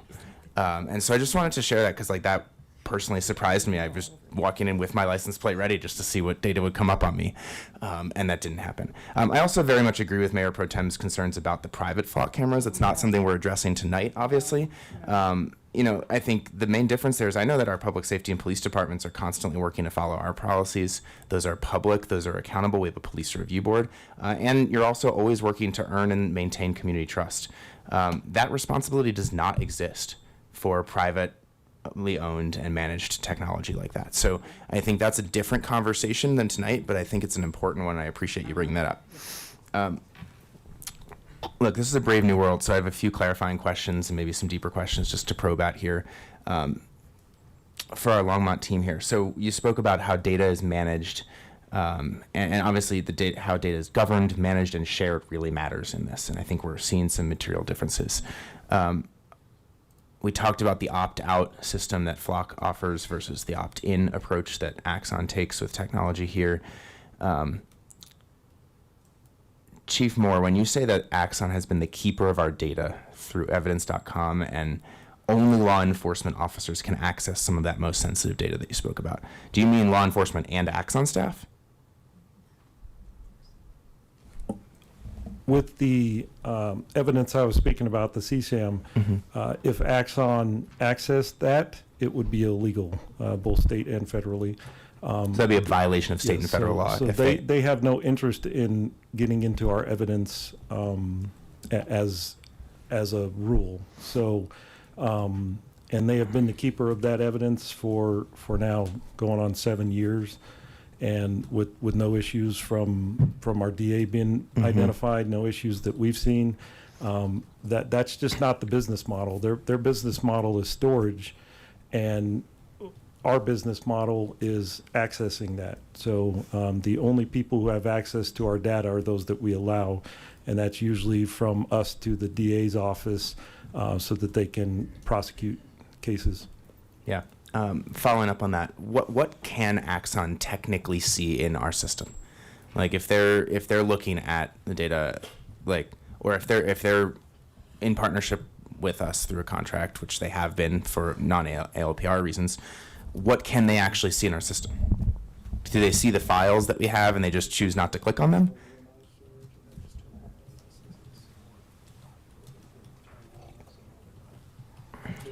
So the best way I can answer this, and I kind of brought it up, is because I wanted to get how much data we're using year over year, because we're increasing the amount of body worn cameras that, all this stuff, it adds up for us, right? I had to contact Axon, and they walked me through how I went through our own data, right? Because they don't have access to it to immediately look at it. All they can see is essentially the container and how much data we're using. Does that make sense? So they can see like I'm just trying to translate this into basic computer terms. They can see the folder that we would. Sure. Like, they can see the folder with a label that says like "Don't click." Sure. Then they can, but they can't see what's in that, or. Yeah, they can see. Okay, Longmont is using, and this is just 40 terabytes of data, right? Like that's what they see, right? That's thousands of body worn cameras and all this other stuff that goes in there, right? They can see that total amount. If we have a critical issue within there that we need, we can contact their specific engineering people, who I believe are all CJIS compliant, and then we can ask them to assist us with something. But again, that I don't know the last time we've actually used that, because we haven't needed to. But so they can't see individual files. No, they can't see the files. They can't see anything on them. And honestly, they don't want access. To Chief Moore's point, they don't want to know what's in these files, because that's a responsibility that they don't want to take on, specifically with the extra sensitive material that we have in some of these, right? They don't want to have access to that unless there's a huge issue that we're having internally trying to find something or whatever that may be. I don't even have a good example for you, because we haven't used that process. So. Gotcha. In your presentation, you spoke about data retention for up to 30 days as being like the upper limit, unless you have an active case. For ALPRs, yes. For ALPRs. In the council comm, there was a specific note on retaining data only for 14 days. Can you just explain why that was a different number there? What are we actually holding data for, and what purpose? So I'm not sure about the 14 days. That would be on me, because I wrote the council comm. The ALPR images are for 30 days and then they're gone. The only way we retain them longer than that is if they become evidentiary in value, and then they would get transferred into our evidence.com digital storage. So I apologize for the confusion, but it's 30 days for ALPR specifically. I appreciate the clarification. Axon, can I ask you guys 2 questions? Okay, great. That's one. 3 questions. Look, you've heard some of the concerns tonight. I'm sure these are not new concerns. You're probably hearing these in a lot of communities on these as technology rolls out. Why should Longmont residents and businesses trust Axon, given the pace of AI tools and proliferation of technologies?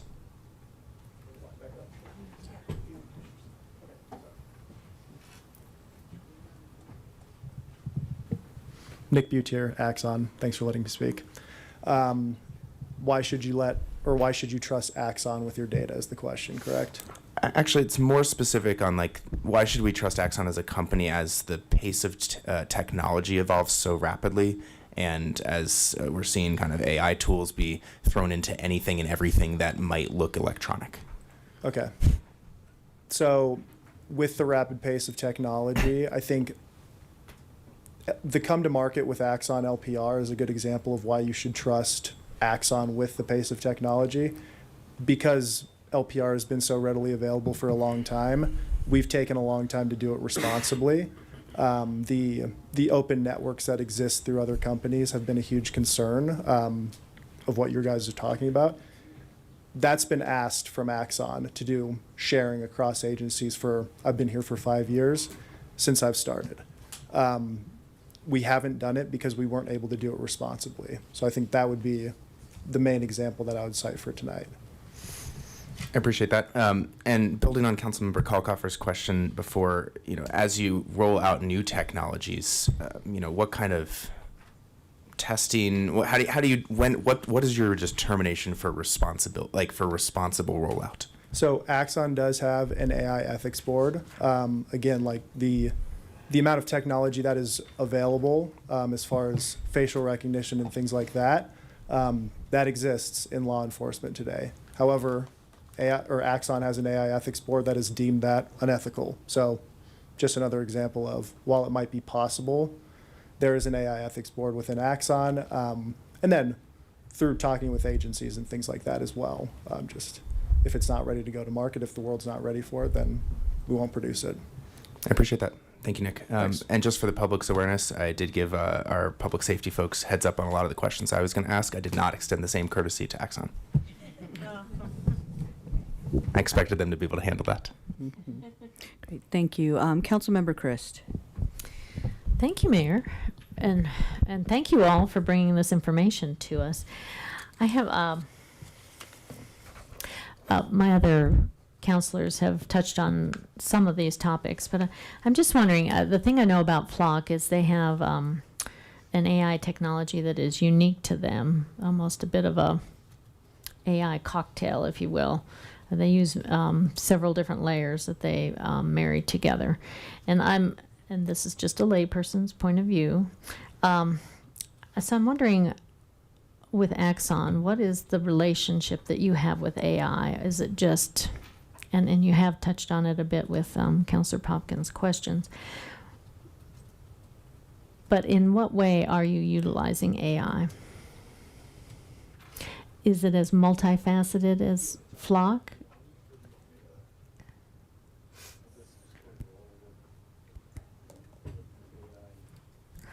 I suspect it's not photo. Nick Butier, Axon. Relationship with AI. Longmont has been using, and Axon has had the ability to use AI within evidence.com for a number of years now. Through redaction, there's been the ability to identify an object and follow an object on a screen to redact that. Longmont has been using a tool called Draft One for the last year and change to help write narratives within evidence.com to save time as far as reporting goes.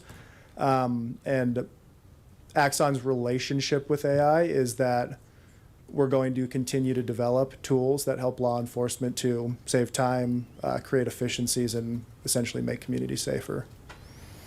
Okay, so you're using it more as an assistant rather than sort of imagining as Flock does in some ways.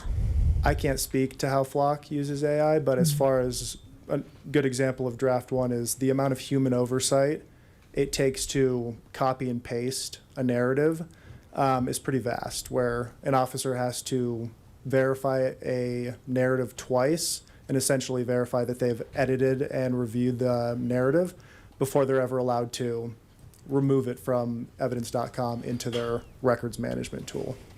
Okay. Does the city of Longmont, do they use your ALPRs for red light enforcement? Maybe that should be too.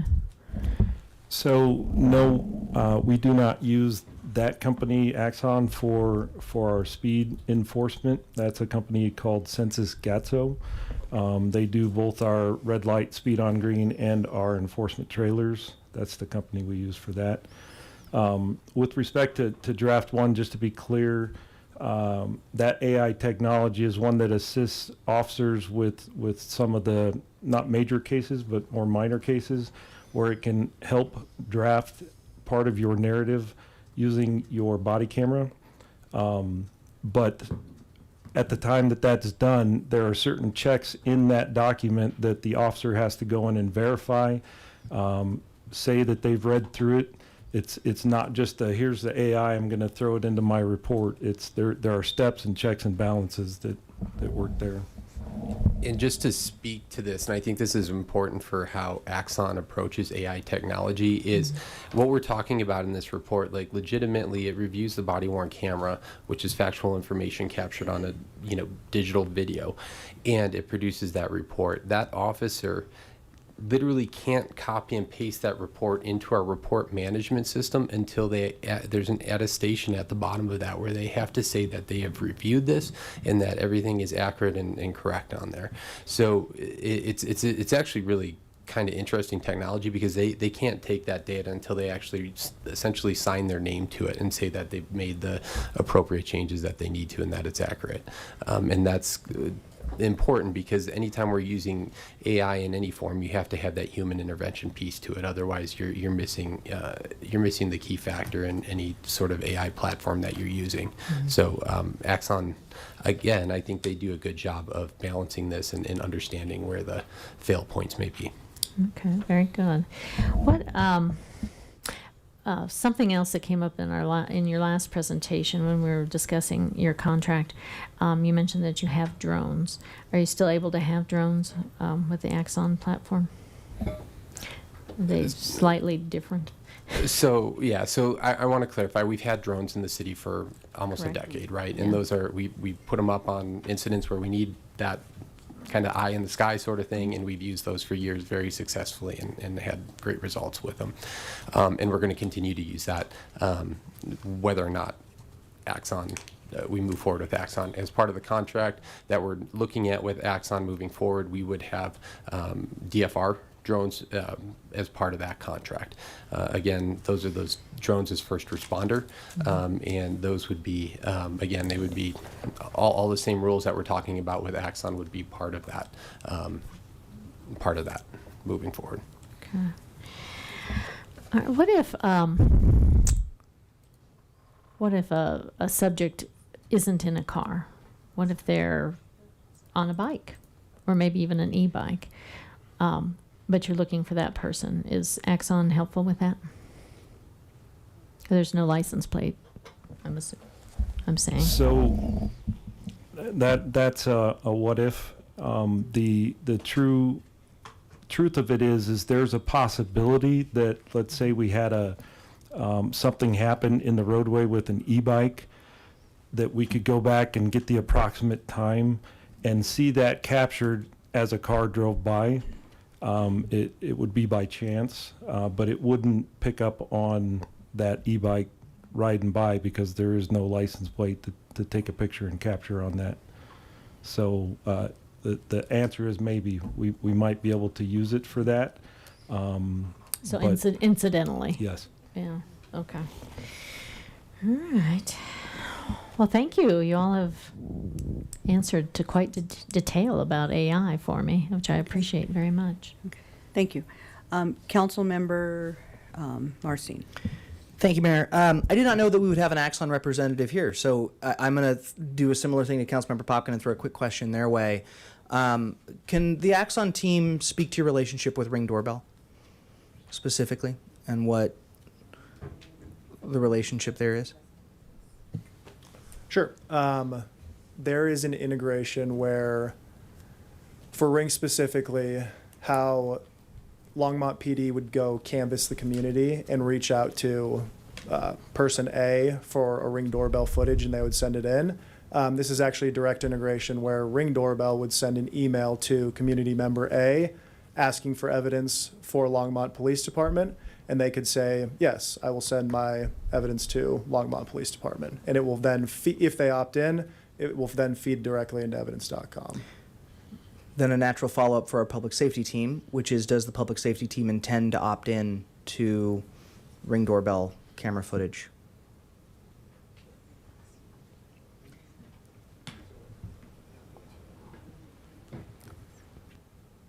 Sorry, I know this one I'm kind of throwing at you. No, it's fine. I just want to clarify. So what we do now is we canvass. So we take basically a a way for the individual to share their video, and they upload it directly themselves into evidence.com.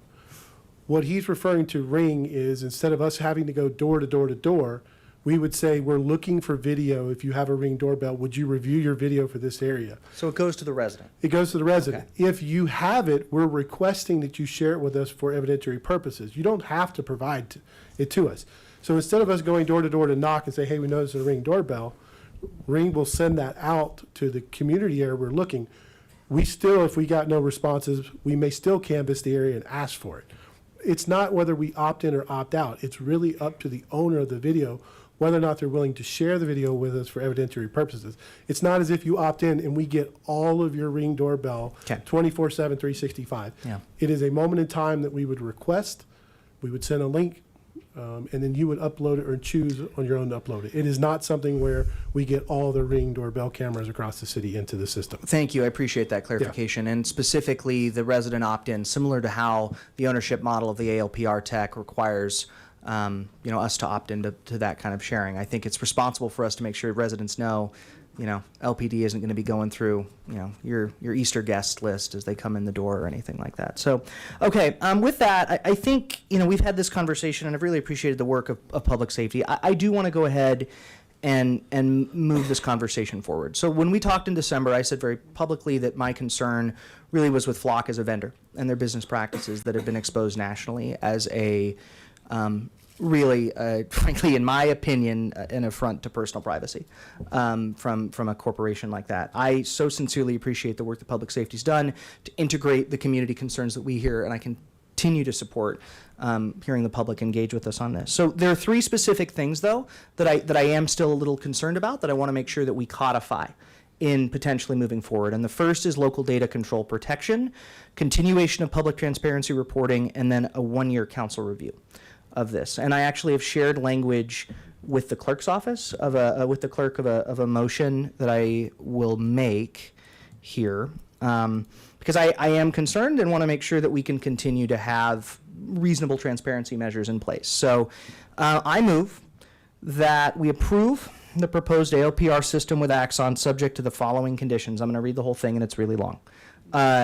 Local data control protection. In the event that Axon adopts or enables a broader data sharing network, default interagency access, or contractual changes in which Longmont no longer retains primary ownership over its ALPR data, the matter shall return to council for broader discussion and consideration. That's condition one.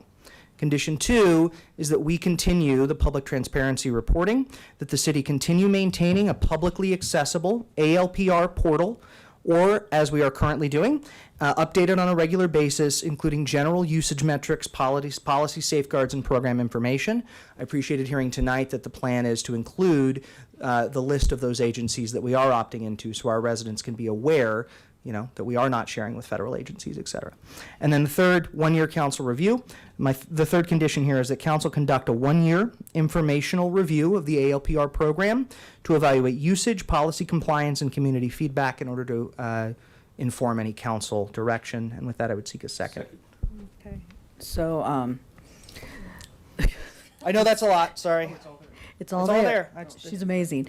So the motion was made to approve the proposed ALPR system with Axon with conditions.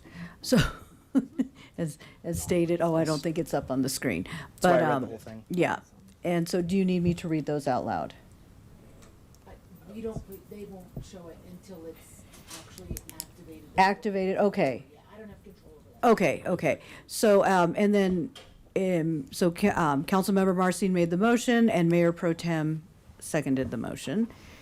And that included local data control protection, continuation of public transparency reporting, and a one-year council review. Councilmember Kalkofer? Thank you, Mayor. And I'm really nervous to make friendly amendment requests because we got into some issues last meeting. Yeah, don't do it. But there is one thing that came up a couple times is I think, at least I would, I don't know if anybody else would like to, see a draft of the contract before it's executed as council. And I don't know if that is. Would that be part of item 2? the. No, it wouldn't be part of the transparency reporting, no. Transparency reporting. This would be an additional piece. So I don't know, Eugene, Can that or be sent to us?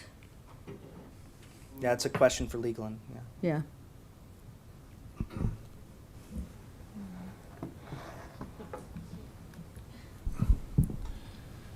Mayor and Council, Eugene May. I've never seen a council review a contract like that Yeah. in the draft and negotiation phase. I don't know. I haven't been involved in the Axon negotiations. I'm not sure what the issues are. I mean, I think it's problematic. Yeah. I mean, I think we take council direction and implement it through the contract. Mm-hmm. That's, but how do we know That's that it's where in I'm- the contract? no, I it believe the doesn't come back. contract will be public once it's It will be public once Executed. it's, Once the contract's Yes. executed, it's public. public record. But there's no chance for us to validate that our requests are in the contract. So I think the answer is if we clearly know what your requests are, that's the first piece, then they need to be in the contract. And if they're not in the contract, then that is on Zach and myself at the end of the day. so do you have specifics that you would like to see added? I think, the 1-year review gives us that opportunity to see, how it's executing out, if indeed we are seeing best practices in place, the transparency reporting. I feel like it is addressed in these 3 points, unless there is something specific that you want to make sure they want added in the contract. So just for clarity, once it is executed, it will be made public? Or no? The contract? Yeah, yes. All of our contracts are public once they're executed. And if there's something in the contract that we don't like after it's executed, can we then act on it? Well, I think it would be good to know what you are specifically focused on now, so that we could include that in the drafting of the contract.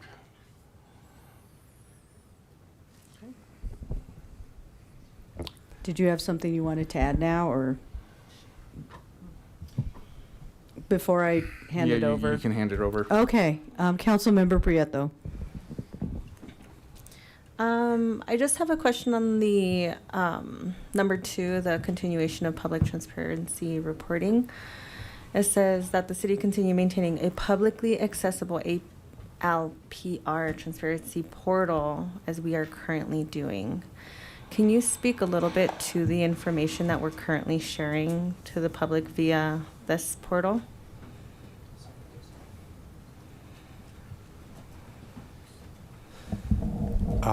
Generally speaking, I can pull it up and show you what the Flock portal looks like, right? We have that already generated.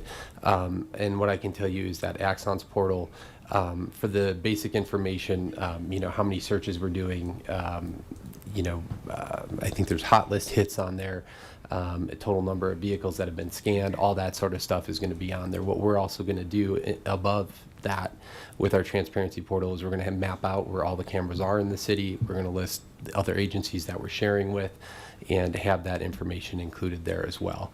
And again, the stats from that are driven from the ALPR. That's why we get it from Axon, right? Because they can generate the simple stats that are going to be added to that. Okay. So this doesn't add additional steps or work or private information that's not already being shared? No, there would not be any private information on there. This is very global stats as far as our usage on it, what we're, how many searches we're doing, that sort of thing. Okay. Yeah, there would be no private information on there. Thank you. I just wanted to clarify. And then, I'm very happy with this transition. I want to thank staff and, public safety staff for the hard work that you guys put into it. I know via my meeting with you folks and review of the material and even the presentation tonight, and then the various questions with council, asking both Exxon and public safety, I feel very confident not only as just a Longmont resident, but as, you know, we have a commitment to keep our community safe, and I hear the desire of our community also in ensuring that we're not essentially taking advantage of the data. But I feel like this is a fair and well-balanced approach, and so I'm excited to just hear back as to, you know, how we're progressing and so on and so forth. So thank you. Thank you. Councilmember Popkin. Thank you, Mayor, and thank you, Councilmember Marsing, for these proposed conditional or these proposed amendments to our approach here. You know, I think a few folks have said this in some way, shape, or form, but I'll just note, you know, this decision tonight reflects that very much that our public safety tech is rapidly evolving, and technology in general continues to be a brave new world in terms of how our government and governments continue to use it. And so there are broader conversations that we do need to have, and I expect we'll have very soon, related to AI use, data governance, and our systems overall. So that's not lost here. We're focusing on this decision right here. With regard to the contractual negotiations, I do want to remind council here that our staff and our leadership in particular are accountable to us. And they are accountable specifically to 4 of the 7 of us, at least. And so for the same reason why you might want to dig into language and I might want to dig into language, I also may not want someone else to dig into language, and the public shouldn't want that either. And so there's actually an accountability here of our staff executing this contractually and according to the law, as they do with all of our other contracts. And if we start nitpicking at a certain contract, we do run into an even braver new world from a legal and procedural standpoint, and I think that carries its own risks, because if we don't know what one other person is able to direct behind the scenes or micromanage, then everyone else is going to lose confidence in each other and in our system. So I just wanted to flag, like, I understand the inclination, but I think that's actually almost more dangerous. And if we start to see issues with how our contract is negotiated and resolved, and it's not in line with the majority of council's direction here, then that is a much bigger accountability issue that we have beyond just one contract. So I just wanted to flag that, hopefully put that to rest. Lastly, on the three conditions or the 3 amendments that Councilmember Marsing proposed, I didn't actually ask staff, do you have any concerns or objections about that? No, sir, we don't. Okay. All 3 of those work synergistically with what you were thinking and complement what the approach you're already taking. Yes, we agree with them. Great. I appreciate Councilmember Marsing's thoughtfulness on this and fully support those. Yeah. And thank you. Yes. So I'd been kind of, you know, seeing the communication going back and forth, and it was very well thought out, revised. So I appreciate the work and energy that you went to communicate with staff, to elicit feedback, and then to make adjustments accordingly. So we do have something that matches our objective, as well as, you know, something that can work with the community, you know, for now. And again, another conversation is I want to look at the private industry, what the private industry is doing with flock cameras at certain businesses, you know, cooperation with ICE. And, you know, I do sit on some boards with Mexican American Policy Alliance. And, you know, so there are conversations that are happening at the national level. So I'm glad to see that policy-wise, we can address that. And while here at home, we have our guardrails, we've shared our input and our concerns. Public has shared their concerns, and, you know, really putting together a contract that's that will work. Councilmember Kalkofer. Thank you, Mayor. Thank you, Councilmember Popkin. Because I was racking my head because I do contract review for work all the time, and this is the first contract in this new job that I have that I wouldn't see before it's executed. And I do trust staff that it's in there, but it just with my work for 20 years reviewing contracts, this is the first contract that I am giving feedback to that I can't see the contract before it's executed. But thank you for explaining that. That helps me resolve my issue. I do also want to thank Councilmember Marsing for all the work that he's been doing to do this, and as well as staff. I do believe that Axon is a good provider, and there's a lot of much better data governance with Axon, and I do plan on supporting this. So are we ready? Oh, okay. Councilmember Marcin. Can we, okay. Councilmember Christ, and, yeah, we can, okay. Yeah, thank you, Mayor. And in reading this, I think most of these elements would be included in the, simply in the contract. And that when we're saying if contractual changes occurred, that would most likely void the contract. And I'm also wondering about the 1-year council review, if in your mind you're thinking that the contract would actually be for 5 years, but we would continue to review every year that they're following it. Yeah. Councilmember Marcy. Thank you, Mayor, and thank you, Councilmember Christ. In my intention here, and I was going to speak a little bit to intent in a moment, but just to answer your question, Councilmember.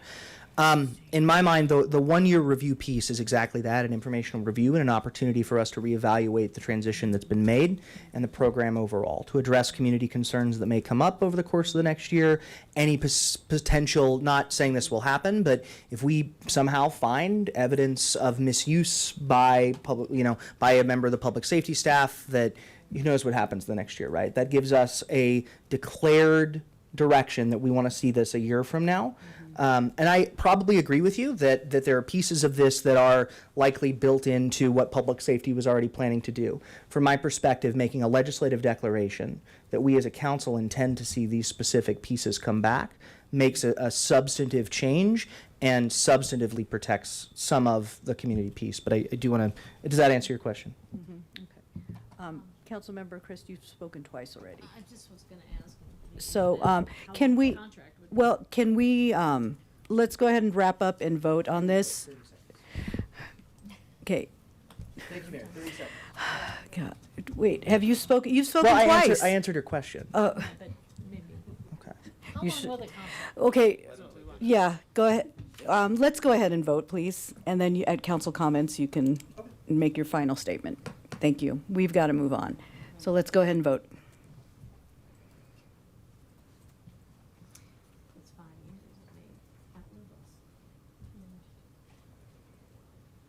years. Okay, and that carries unanimously. We are on to a request, yep, we have a couple more items left. A request for city council sponsorship from Lex Local Events, First Friday Makers Market. And council member, oh yeah, and we do, go ahead, Councilmember Popkin. Yeah, before we jump into another topic, I was Yeah. just going to motion to extend the meeting beyond 11 p.m. Okay, so that motion has been made by Councilmember Popkin to extend the meeting, seconded by Councilmember Kalkofer. Let's go ahead and vote. Okay, yeah, very good. It would have been one more and we would have ended the meeting. We've got to talk fast, guys. So that carries 4-3 with myself, Councilmember Christ, and Councilmember McCoy in opposition. Okay. Boy, no so- pressure, Mayor. Yeah. So, Thank Mayor, you. Sandy Cedar, Assistant City Manager. I am here to talk about the request from First Friday Makers Market in order to host this event. I want to give you just a little bit of background. People love for the city to sponsor things because, first of all, it gives some clout. It sometimes comes with some services. And so we got into a situation probably 4 years ago where we had a lot of people that were saying, oh, the city sponsored this. And so now we need free trash service, and we also need some free police officers, and we need this and this and this for our sponsorship of these events. So the staff asked, could we have a list that the council has approved that says these are the things in which we are going to sponsor and spend city money on. So we created that sponsorship process. I included that in your packet so that you could take a look at it. At the end of the sponsorship process, it really does show these are the events that have been approved by prior councils to spend city resources on. And so the process for that is that a group comes to the city clerk's office, they make an application for this type of sponsorship. We determine determine how much that sponsorship would cost. And in the first year, the city council covers that in their budget. And then in subsequent years, the departments will budget for it because the city council has approved it. So if you look at the list of events, these include things like Juneteenth, Pride Festival. This includes Unity in the Community, these types of things traditionally by nonprofits. And so that is the process that we follow. And the idea is that we don't want to sponsor things that we don't mean to sponsor, and we don't want to spend city funds on things that the city council hasn't approved in this case. So that's why we have this policy. This is what we're asking.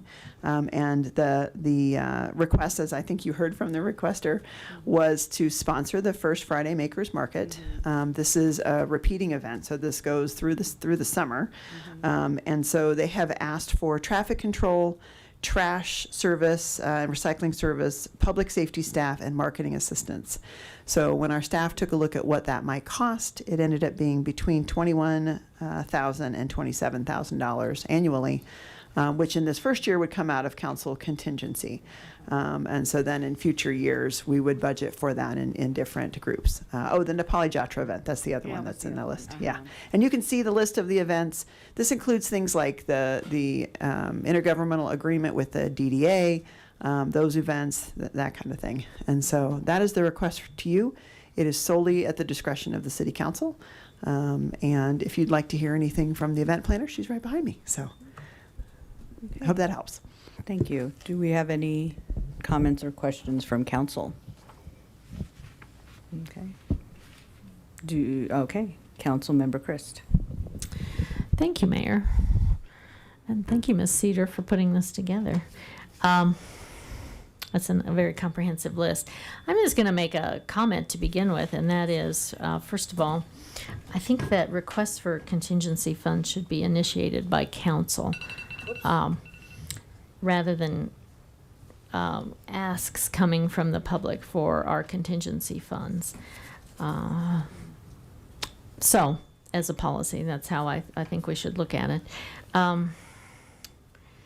We will have projects coming forward that we're going to discuss a lot of topics at our retreat, as we know, and I think we have ideas of things that we want to see happen this next year.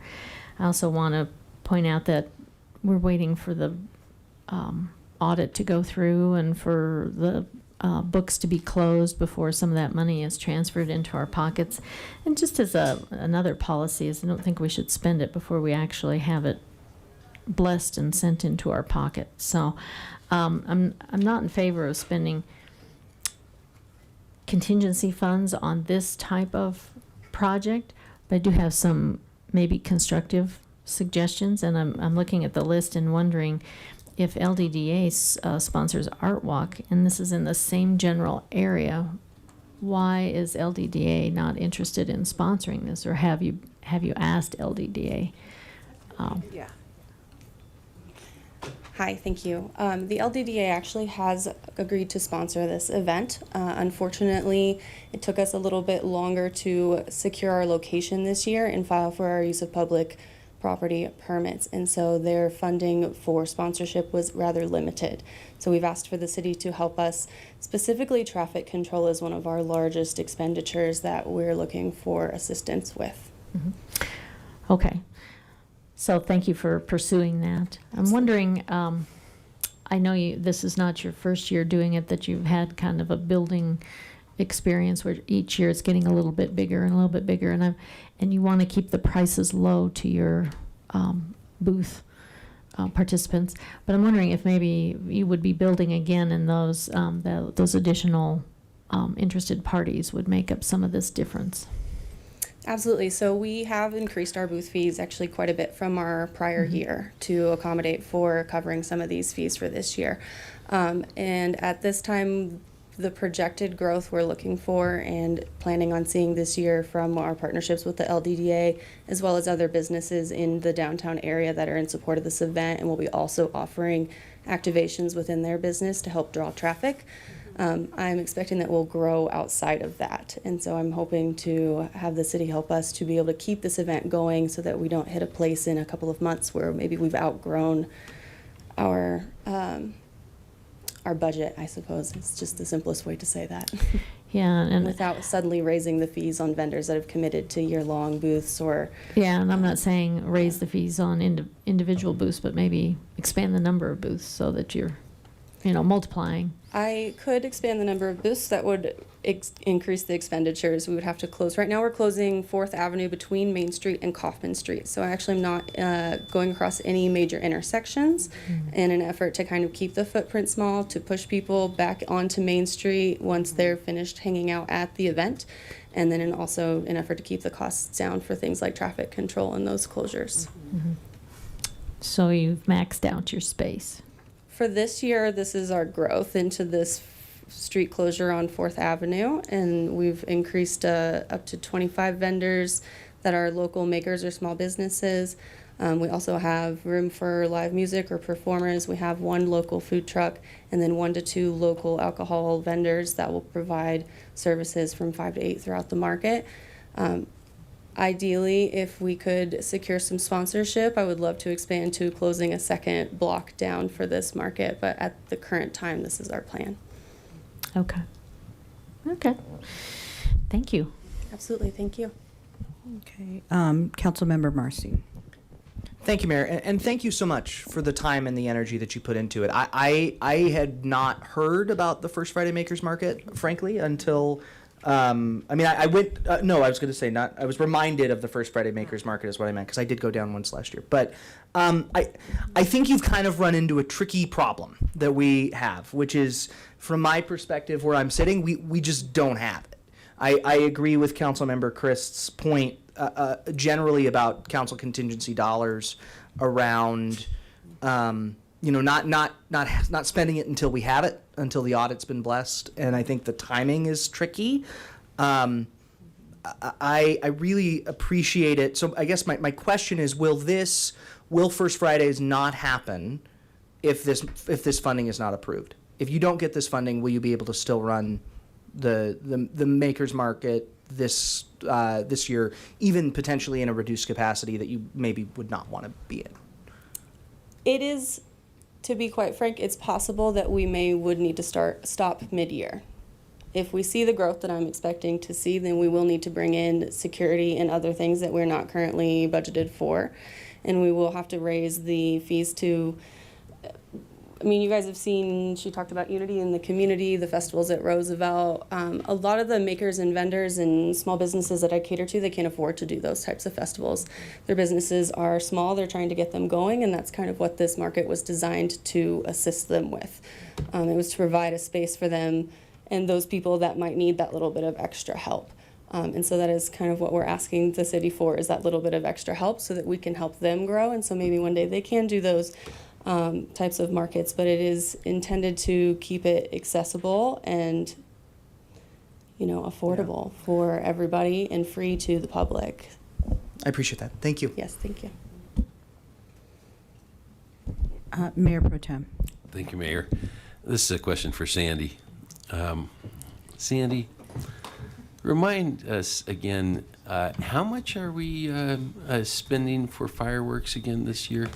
I just curious, because some folks are looking for a big bang here in the community, but this is an injection into community members and community cultural development and economic development and growth, and is a catalyst for that. And I'm just curious. This goes on for more than one day, doesn't it?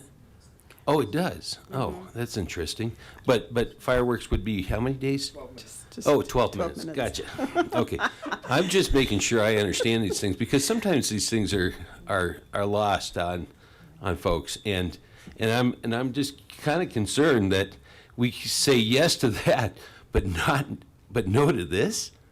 This is how small business and opportunities, and in these uncertain times, with so many people feeling like they need to find other revenue streams. Are we serious? And in a time when not since 1888 have we had such a powerful drought in this state, and potential fire danger, but, you know, what do I know? I only worked at a school that the Marshall Fire burned right up to the doorstep. So, and thousands of people lost their houses. But, you know, all that being said, isn't this a better investment? So I would hope so. And Mayor Pro Tem McCoy, she just mentioned to me that they'll also have an activation at the 4th of July event. So, okay. Did you get your question answered? Okay, so was it a rhetorical question? Okay. I'm like, and, Councilmember Prieto. Thank you.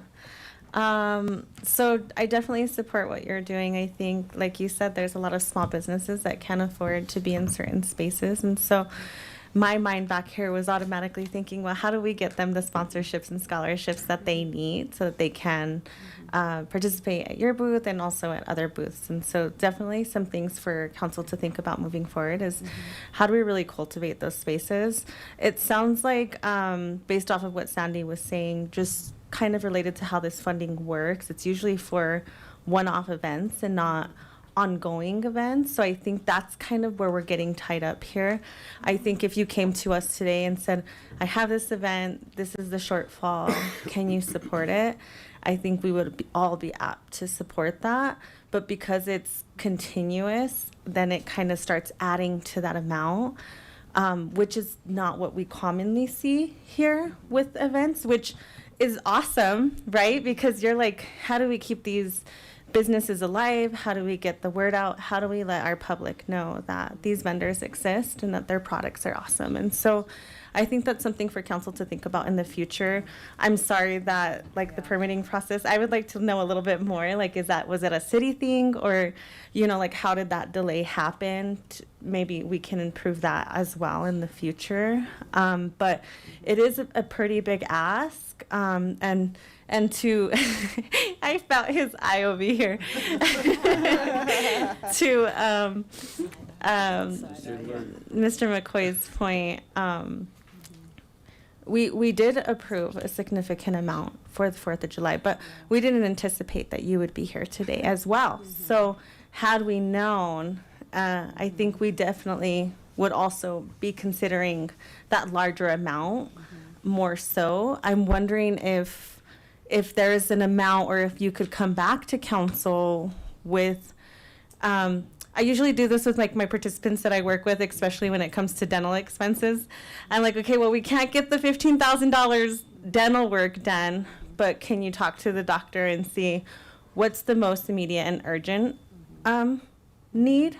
And then we can relook at what that smaller balance would be. And it sounds like you're saying the traffic. So can you tell me, Sandy, or somebody, how much that piece is? To Mayor Pro Tem, Mayor, Councilmember Prieto. Yeah. We have that spreadsheet that's sitting in your document as well that shows, I do believe that it is the fact that it's six different events, right? I mean, it's eight events. That is what's creating the issue. When it has been one event and it's been a few $1,000s, like for the stage or for traffic control or something like that, that's something that the council budget has been able to absorb. This is just an amount that the council budget cannot absorb and therefore has to come for contingency.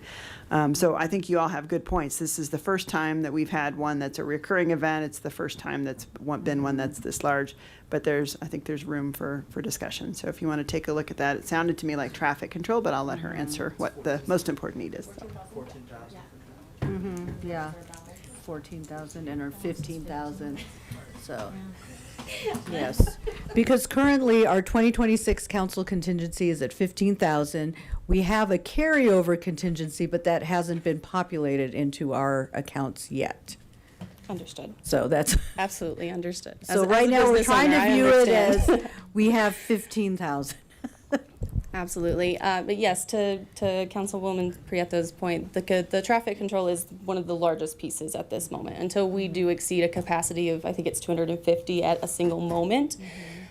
Security and these other items I brought up are kind of a later, that's an after once we've reached that point. So our traffic control, we're working with a company that is also a small business. They're not located in Longmont. Unfortunately, I couldn't find one that was located in Longmont.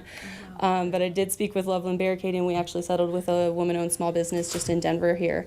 Kathy Bailey. And so we've been working with her for estimates. We're still in process of going back and forth as we just finished up about a week and a half ago with the final meetings with the permitting departments to see what the final adjustments that needed to be made to that were. And I just sent her an email when I stepped out earlier just to get back that final estimate. So I'm expecting it to come in around $1,300 per event. Again, $1,300 per event times 8 events is still a significant amount of your contingency budget, and I do understand that. I would ask the council to consider any amount that they would feel is useful and available to us for a little bit of assistance this year so that we can try to keep this event going. To Councilwoman Chris, is it Chris or Chris?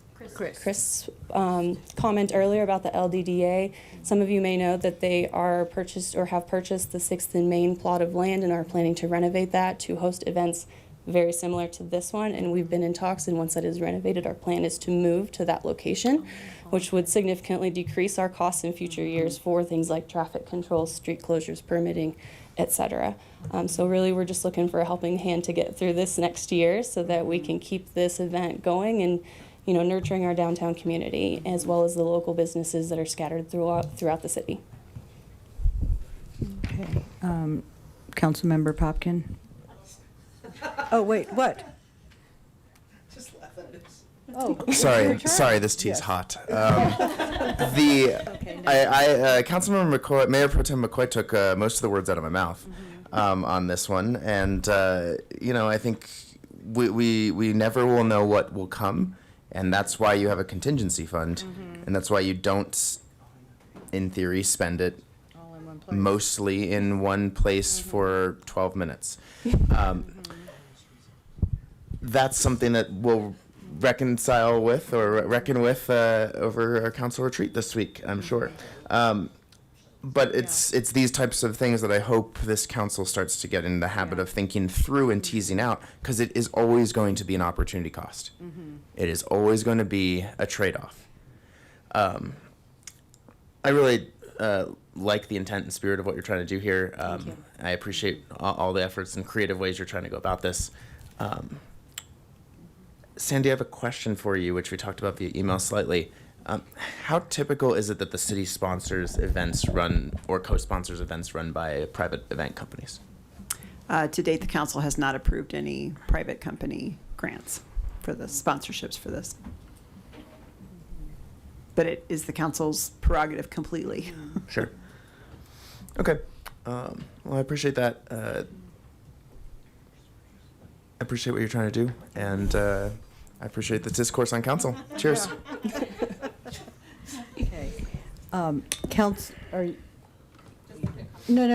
Councilmember Marcin's next. I was just wondering if Councilmember Popkin had finished. Yes, go ahead. I actually have a question. It's potentially for Sandy or maybe Teresa as well. Just a finance question. Can we spend money that we have not rolled over yet? Can we allocate? Yeah, I didn't think we could. Right. So we can only allocate 15. Yeah, we can allocate the 15. So I have an idea, but I don't want to make a motion, and because I see Councilmember Pfeiffer's light is on. So Okay. Okay. Just keep it on. Yeah, keep it on, because then, yeah.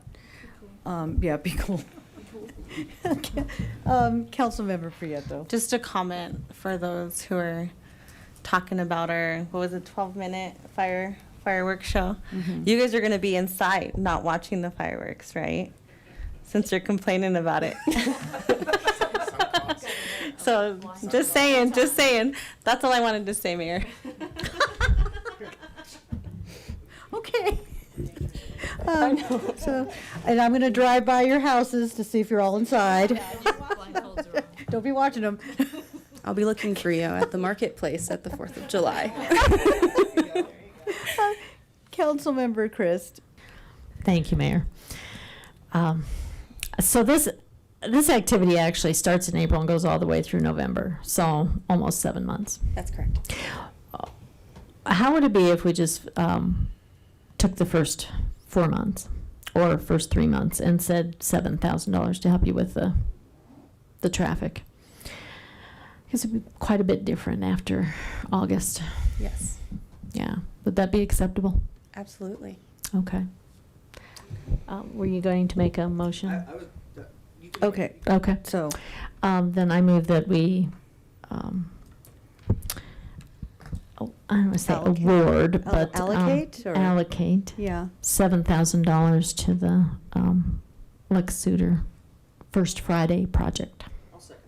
Okay, so the motion to allocate 7,000 of council contingency funds to the Lex Local Events First Friday Market, Makers Market, was made by Councilmember Christ and seconded by Councilmember Marcin. And Mayor, is the intention one time? One time. And then come back to us mid-cycle and tell us where you are. Absolutely. Thank you so much. Thank you. Okay, Councilmember Marcin. Thank you, Mayor. Just, I was prepared to say, let's do the traffic piece completely, but I think, and do the 14, but I think this is a reasonable action, especially if you feel comfortable, potentially communicating to us down the road. I think the intent here is exactly, and I want to take Mayor Pro Tem's point in stride as well, that he's right. If we're going to allocate dollars to a community need, or what the majority of council in that particular moment saw as a need of the community, no question, supporting our small businesses and our maker spaces is also a need of the community. So we want to see this happen. I'm supportive of this, and do encourage you to come back and let us know what we need once that money rolls over. Thank you so much. Okay, Councilmember Popkin. Thank you, Mayor. I'm going to speak to my fellow council members because this is not personal to you or the event that you're working on. I think this sets a bad precedent. I don't like the idea of any just us being kind of a co-sponsor event with council contingency funding as people want it. It's nothing personal to the event, or it's not a comment in any way on the quality of or the community value that's coming forward here.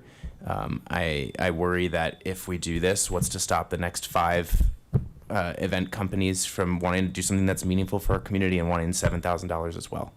That's the precedent we're setting here. We don't have the amount of money to do this for another 10 companies that come before us. Even if it's rolled over, are we going to then suddenly say, like, okay, everyone else who wants to do a street festival and wants to do this and get council support for this, regardless of the merit, we can't get into, we at a certain point should not start picking and choosing which types of things we think have merit. And so as much as I would love to see this supported, and I will gladly be there as a personal consumer and resident, I don't think this is a responsible use of contingency dollars. I think this sets a dangerous precedent for us. I think this spends money we barely have, and I think are getting very jumpy with right now while we can, when we are entering when we're less than 1/4 through a year of a lot of uncertainty. And not that, even $80,000 or $95,000 is going to save us from like the hardest of things, but that's what contingency is partly there for.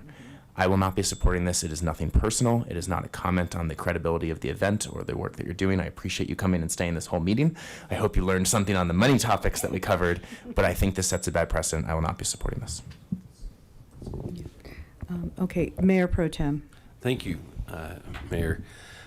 Agenda item 9H is about, filling a position on the Longmont Tourism Improvement District. And as that district starts to develop, bringing in heads and beds is what its goal is. Now, this probably doesn't do that, but I think that as we look at things in a broader sense, when others may come to us, maybe that's the point. You need to try to figure out a way of putting heads in beds, and there is money there from that. That's the purpose of that. And so just letting people understand that I think this is a good investment at this time. I hear exactly where Councilmember Popkin is coming from, but I would say that in the future, if people want to come to come and bring a project here, they should be focusing on how to bring heads and beds, and they are very supportive and very interested in that. And I think those that serve on the Visit Longmont understand that quite extensively. So I think this isn't a one-off. I I think we'll get a big bang for our buck here. So let's look at it in a positive way. Thank you. Okay, are we ready to vote? Oh, nope, another. Yes, go ahead, Councilmember Kalkoffer. How much sales tax do we think we're going to get from these events? Off the top of my, all the vendors are registered with accounts with the city of Longmont or using a temporary sales tax license. So Determined. everyone should be remitting sales tax who's selling at the event. Okay, so it will be generating revenue for the city and for public safety as well. Okay. Yes, I will omit your other question and this is your second turn. Okay. How long have you been doing this? Oops, sorry. Yeah, my bad. How long have I been doing this? Yeah, First like- Fridays in particular, or event management? First Fridays. First Fridays. First Fridays. This is the second annual year of what is labeled as First Friday Makers Markets. It's my 4th year hosting artisan pop-up events, and they were doing well enough in the first 2 years. We increased them from a quarterly event to a monthly event, and then I did a 5-day Christmas market at a location in downtown Longmont that I used to work for, and then that event went so well we expanded to First Friday Makers Markets in 2025, and that event ran from February to November of last year. We actually held our final market inside of the Elks Lodge because of the cold weather. Okay. And then, so we're restarting again this year with a slightly shorter season. Okay, and have you reached out to any other organizations to seek sponsorship? We've reached out to the LDDA and partnered with all the businesses, like I said earlier, on 4th Avenue. So a lot of them are providing bathrooms and other, staffing to help us monitor exits for alcohol and different things like that. And so we've been continuing to reach out to different organizations for that.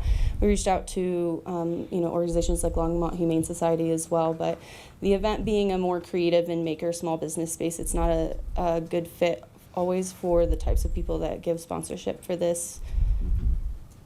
Okay. Yeah, and I'm just thinking kind of partnerships with like the chamber. I don't know what that looks like, or even the Latino Chamber of Commerce. There's a lot of small vendors that they work with as well. That could be a part of this event, and there to hear any suggestions could of be people some we should- support. And so I definitely want to see as well, before I fund anything, that folks are looking to seek other opportunities of support before coming to the city. And so, but it is your second year, and you're kind of getting to getting the feel for what the needs are, what the costs are, etc. So yeah, that was my question. Thank you. Thank you. Okay, let's go ahead and vote.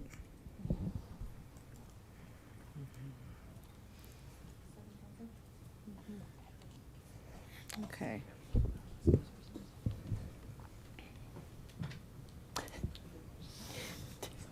Get the Jeopardy song out. Did you already vote? No. Oh, okay. We're waiting on you. Okay. Okay, and so that carries 6-1 with Councilmember Popkin in opposition. Thank Okay. you all so much. I know it's very late. I appreciate your time this evening. Thank you. Okay, we are now on to item C, 2026 legislative bills recommended for city council position. And so,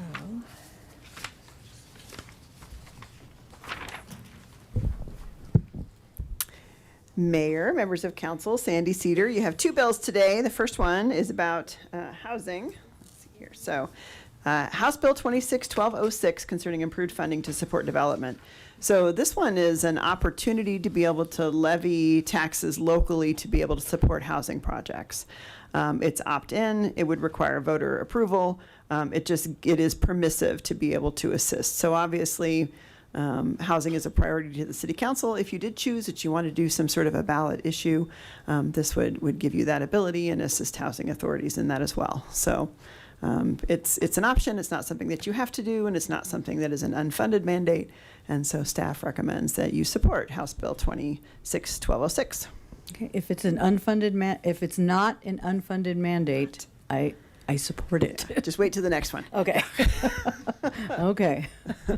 Does anyone want to make a motion to universally support this? Councilmember Marcin? Thank you, Mayor. I move that council adopt a position of support for House Bill 26-1206. And I'll second that. Okay. So we have a motion to support, show support for House Bill 26-1206, made by Councilmember Marcin and seconded by myself. Let's go ahead and vote.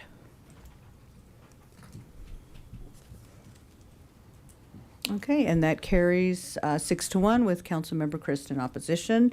Next one.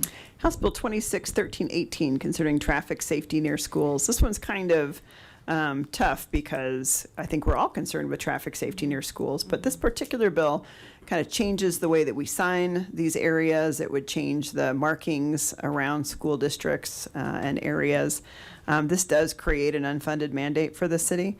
It would require us to install 50 or more signs at each of these schools based on this particular bill, which I think is counter to some of the Vision Zero things around sign clutter when it comes time to find where you're going when you're driving. And so we're not really sure what the problem is they're trying to solve with all of this additional signage around school zones. It is an unfunded mandate, and so the staff recommends that council oppose House Bill 26-1318. Okay, Councilmember Kalkofer. Thank you, Mayor. Thank you, Sandy. I've been to plenty of Vision Zero meetings and being on transportation board. One of the first populations for us to solve for Vision Zero is elderly and children. I live near Central School, and there are many places where you enter the school zone and you have no idea that you've entered the school zone because there's not a sign on the road that you're entering the school zone. I've also heard from many crossing guards saying that they have lots of issues with speeders, and sometimes they feel like they have to put themselves in the roadway to stop the vehicles to make it safe for children to cross. I really hope that we would support this bill because it is one of the vulnerable populations that we are trying to solve with the rollout of Vision Zero.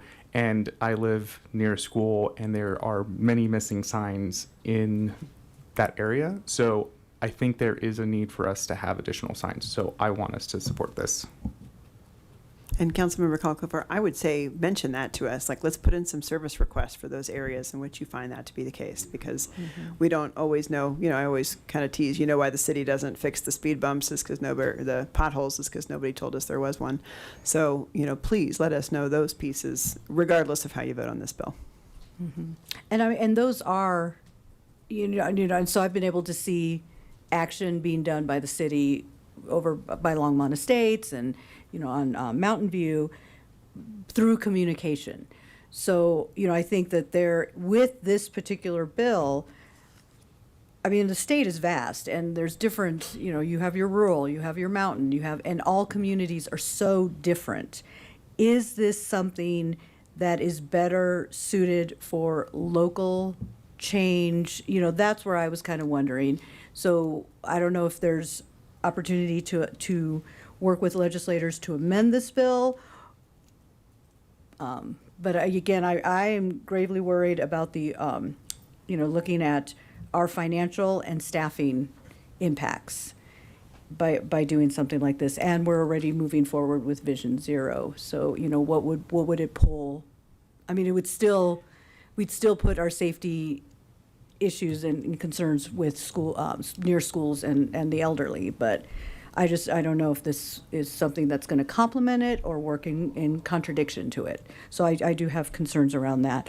I'll go ahead and pass it over to Councilmember Popkin. That's a great segue. Thank you, Mayor. I was going to build on that.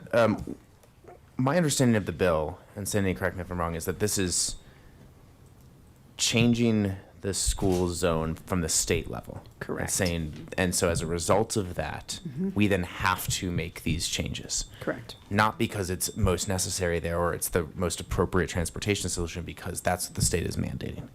Correct. We can, correct me if I'm wrong, are we able to change what we want to define as a school zone for us? Can we put up a sign 1,000 feet away? I think there are certainly some rules and regulations that we follow with respect to MUTCD, the traffic model traffic code. But if you decided that you wanted to add signage, in any particular area, of course, that's your that's your responsibility as a local governing body. Absolutely. And it like is this, part of and Vision like Zero. like It is not part of what we're mine looking personally or for. Councilmember Kalkoffer's personally, but like the city can look at our transportation resources and say, hey, this is a problem here. We can do something about this. We don't need the state to tell us to do that. Yes, and in fact, that is the idea behind Vision Zero, is to be able to take things piece by piece, to be able to make recommendations based on the neighborhood need. So I guess my inclination on this would be very much support the intent of this, but we can do this already. We don't need the state to tell us to do this and not give us resources. And so I think the voting decision for us on the bill is, do we support the state telling us that we have to do it, or do we decide, hey, we have some problem areas or areas where this would be an improved solution, and we work with our engineering team, we work with our transportation team, and we work with the school district to address that. That would be my inclination here from a state versus local role on this, though I fully am sympathetic to what Councilmember Kalkoffer was speaking to before. So do we have a motion? Oh, yes, Councilmember Marcy. Thank you, Mayor. Couple quick questions. Do we, and I was looking for it in the bill, and I should probably know this, what is the current definition of a school zone? Do we know how we currently define that? This is a good question, and I bet all my transportation friends have laughed. Nothing? Yes. No, got nothing? All right, Nothing there. I won't push it. Maybe that's the point, that's the intent of This, it this does. one redefines it to be 1,000 feet from the school property. Because And so, I'm trying to see what it changes in code, and it's not in CRS, and it's interesting. Okay, and I'm really sympathetic to the notion of like an amending position, but I'm reading the bill, and there's not much here to amend. It's a 4-page bill. What's the cost here to the city, potentially? I mean, I don't know if we've done an analysis on it, but what, because the bill does very explicitly say it's on us to pay for this. So what's the cost that we'd be looking at? So we had a few different folks from transportation take a look at this, and so one of the estimates was that this would require 50 or more signs per school, and so some of those initial estimates was around $100,000 to over that. So, and that's thank you, Sandy, and that's and I'm going to take Mayor. I am coachable, and I just want to say that real quick because I think Mayor and I had a conversation about, hey, when we talk about these bills, it's we want to make sure that we're representing the city of Longmont, right? To Councilmember Kalkoffer's point, if I were a legislator in the General Assembly, maybe I vote for this bill because the intent of it is I think very well intentioned. From the city of Longmont perspective, I agree that this presents a big challenge for us. A $100,000 bill is not something that I think we can afford to do. So I with that in mind, I move that we I move that we agree with staff and take an oppositional position to House Bill 261318. Okay, so there is a motion to take a position of opposition for House Bill 261318 made by Councilmember Marcy and seconded by Mayor Pro Tem McCoy. Let's go ahead and vote.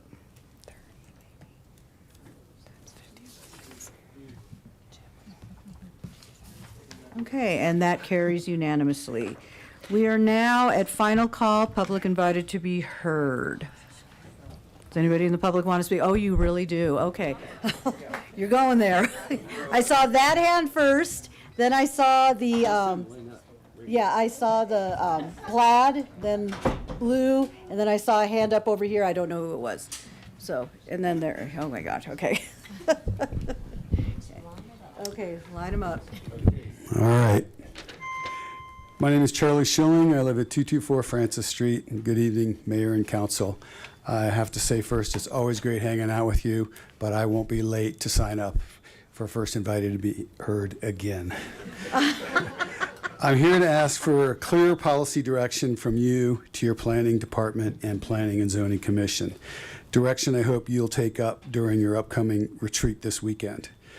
Right now, our community is sending you a signal. The nickname Apartmont might sound lighthearted, but it reflects a real concern. Our housing approach feels out of balance and at times out of control. More importantly, it suggests that decisions being made are not aligned with you, City Council, the elected body responsible for setting policy direction. I want to be clear. I support housing, but we must be far more thoughtful and disciplined about what we build and where we build it. And that guidance must come from you. One example highlights this issue and misalignment between council and planning and zoning and the planning department. In the Bond Farm, our favorite neighborhood, the recent development approval included widespread adjustments to city codes, setbacks that were reduced below city code, standards stretched, and building envelopes pushed to create very tight spaces in canyons. One egregious example is the buffer. This is the one that really caught my attention. The buffer between the planned city park there and the planned adjacent homes. The buffer is supposed to be 20 feet, yet the 9-foot buffer was recommended by our planning department. This was called out, and a few feet were added to the buffer, but it remains well below code. And that raises a simple question. How did a project with so many code deviations get this far? It's not an isolated case. Too often, projects move forward that don't align with the spirit or even the letter of our codes and comprehensive plan, and this erodes public trust. Our city manager, thank you, Harold, was very gracious enough to meet with a few neighbors to hear about this, so this is all a repeat for him.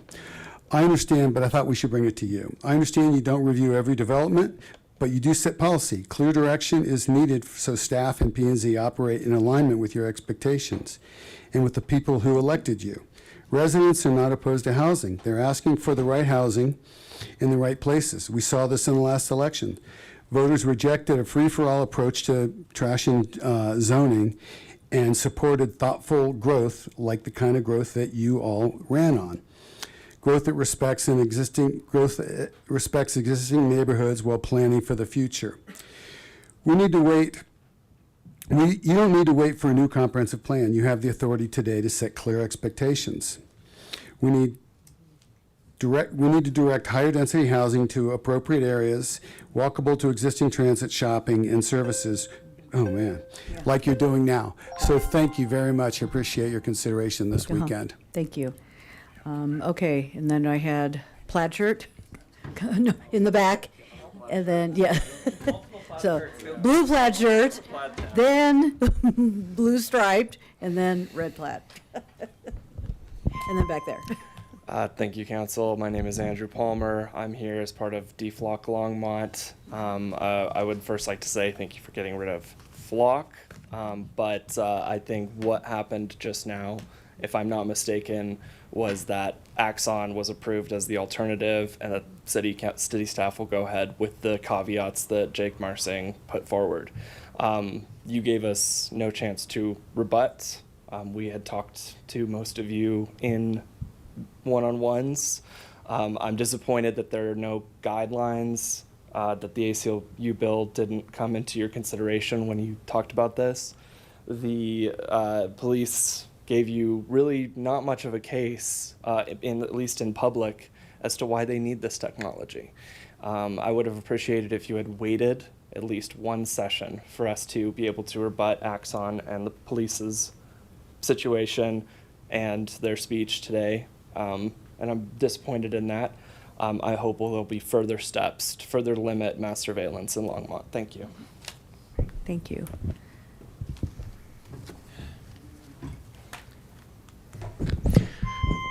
Good evening. Absolutely agree. That was a little bit disappointing to see that go into play that quickly. It would be awesome to have at least one session that would not take long, that would not like halt it and grind it to a halt, for a year or two. That'll be at least some time for everybody to think about it a little bit more. My phone unfortunately died. I had a very interesting screenshot to show. Last December, the Longmont Police Department, their presentation, that they most likely received most of it from Flock, it did say that Flock deletes data after 30 days. It did have that slide over there. Today, we heard in today's presentation that they do not. So what do we trust? I wish I could show that. Now, there were also points where in the presentation today that they do not know where the car is going, what are they doing. Well, first of all, they know where the camera is. There was a specific moment where they say, we don't know where the camera is coming from, where is it going. They know where the camera is, and they're able to track the car by license plate so they can, find where it's going, literally contradicting themselves. I think these are mistakes. We must either trust each other or we must die. And today we heard how we distrust people of Longmont to do the right thing, live abiding the law, and instead we introduce mass surveillance against everybody. And I hope that there'll be a revision to that, at least add a hot list, mandatory hot list for any car that must be searched. It should be live data happening after we add it to the hot list, at least not to have any retroactive history data of one's movement. I get why we might need live data of, let's say, my car is stolen, I want to see where it's going. Okay, that makes sense. I don't see why we need historic data. I think that's a big oversight, and I think that's something that absolutely needs to be in the contract if we really, really need that technology in the city, which I don't think we do, but if we're talking compromise, let's at least add that requirement for that to be future and live data instead of going back. That's all from me. Thank you very much. Thank you. Okay, come on up. Red plaid, yes. Time for this plaid. All right. Good evening, Council. I'm Emily Ostranova. You might remember me. I was here in the flock hearing in December. I'm a resident here, so I know we're all tired. I'll try to be quick. I'm actually going to start with, I think First Friday is a great idea. I come from another city that we looked forward to First Friday all the time. That was like one of the only times me and all my friends got together. I'd actually consider in the future maybe making it a city-sanctioned event instead of a private event. Personally, I miss First Friday a lot, so I'm glad to see that kind of starting up here. They made good points about Axon just kind of being acted on, and we didn't get input to that. I do want future consideration. They briefly mentioned the use of Axon Draft 1. That is their AI reporting platform where they just take their body cam footage, or actually just the audio, they feed it in and it generates reports, and they do get 2 prompts that certifies that they looked at it. There's no technical controls that ensure that. They just have to hit OK. So I do kind of want that to turn into a larger discussion of governance in AI usage in policing and in government. And that actually kind of overflows into another place that I see being a legal loophole once this is in contracts. We keep using the term AI. Artificial intelligence is not technically real. We use that as an umbrella term for a lot of other types of technology, large language models, machine vision models, facial recognition models, optical character recognition. Like, all of these are very different things that we just call AI. I do think that we need to start thinking about the differences between those when we're starting to codify this kind of stuff. Thank you. Thank you. Okay, and I'll let you two figure that one out. Kellen Lask. Yeah, I wish there had been a public comment hearing, after the Axon people spoke, but before the vote took place. Normally I get days or even weeks to talk about a system like Axon, so I'm going to try and compress it into 240. I guess to start with, they say that they don't have access to the data, but that can't possibly be true. They update the system. This is a multi-tenant system in Azure Gov. I'm actually friends with one of the technical leads for Azure Gov here in Colorado. In order to make updates to the system, they need access to the system, so they have access to the system. What they're talking about is that they don't have access to encrypted data at rest, which is most likely just video data. They did not. I was hoping that people would push back on what encrypted data means and what access means, because those become very fuzzy very fast when you look at these systems. Metadata, for example, do they or don't they have access to metadata? Is metadata encrypted at rest? Where are the lines there? It sounds like they encrypt data in transit. That's good. That's a good best practice. But the cameras, do they have a TPM? What kind of hardware are we looking at on the cameras, right? That's very important details that determine how secure this system is. Data can't be processed while it's encrypted, so data has to be decrypted to be processed. For machine learning, they often share infrastructure for processing, so that's a big question. Is the machine learning software that is used to process video feeds, is that actually stored in the Longmont PD Azure tenant, or is that actually shared between tenants, right? That's an important consideration when you're thinking about the actual integrity of this data system.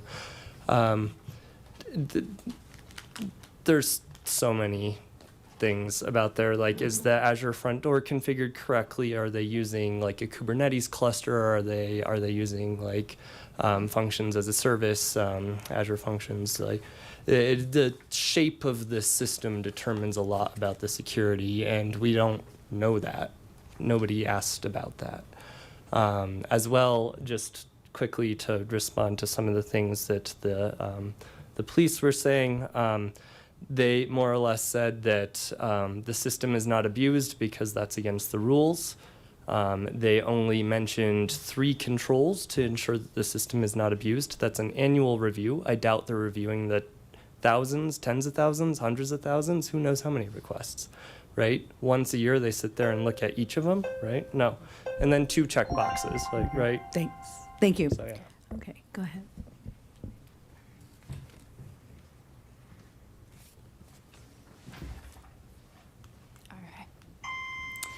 Hello, Council. It's me again. I am here, and I actually have some words to share from some of our fellow DFLOC members. Although, again, just to be clear, we are all here as individuals in this community because we are all so concerned about this as individuals. So, the people who had to leave who did want to say something, I'm going to share their words. So, one of them is just wondering why our presentation tonight, we talked about this earlier, the discrepancies between the information between the presentation in December and the presentation today. Just sort of curious about why there are those discrepancies, and then also, you know, those discrepancies kind of show us that there is a lack of understanding about the technology that they are using itself.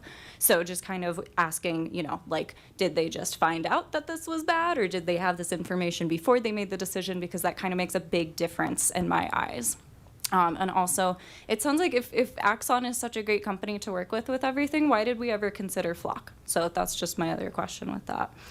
And then, yeah, other details and things. And I think overall, the most important thing is the ACLU bill that we introduced to you guys was to introduce a technology oversight review board thing in some way, shape, or form. Obviously, the bill goes into more details about that. But I mean, just the people who have come up here to speak before me clearly have so much expert knowledge in this area, and they are not getting paid. And I think what we need to do is, you know, as soon as the Axon rep was here, I was like, can we call our own expert witness? Because we have people here who can absolutely counter those points, as you continue to hear.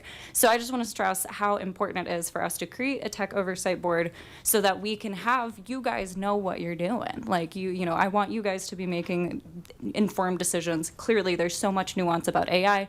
Every time I talk with these people, I learn something new. There's just so much that I think it's incredibly important that we have some sort of oversight board so that with all technology, including the Axon ALPR cams, I want those to be held to the same standards as everything else, and that's going to require an active auditing process. So appreciate the move away from Flock. I'm glad that we have dropped those crumbs, but it does feel like we've just gotten a bite. So I think there is more to come from here for sure. You're going to see more of us again. So we would love to talk with you, though. We really do want to make this a collaborative process, and we just, want to see something get done that protects us in Longmont and puts us first and not companies. So, thank you. Great, thank you. Okay, so, okay, come on. Oh, and then Scott too? No. No. Double T. Okay, anybody else but Scott? No.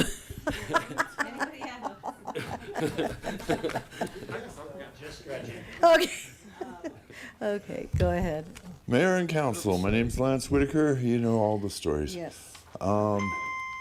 My cocktail of choice tonight will be a White Russian at such late hour. It's too late now. I know. I would love to talk to you about technology and Moore's Law and AI, but everybody here would just go blue in the face.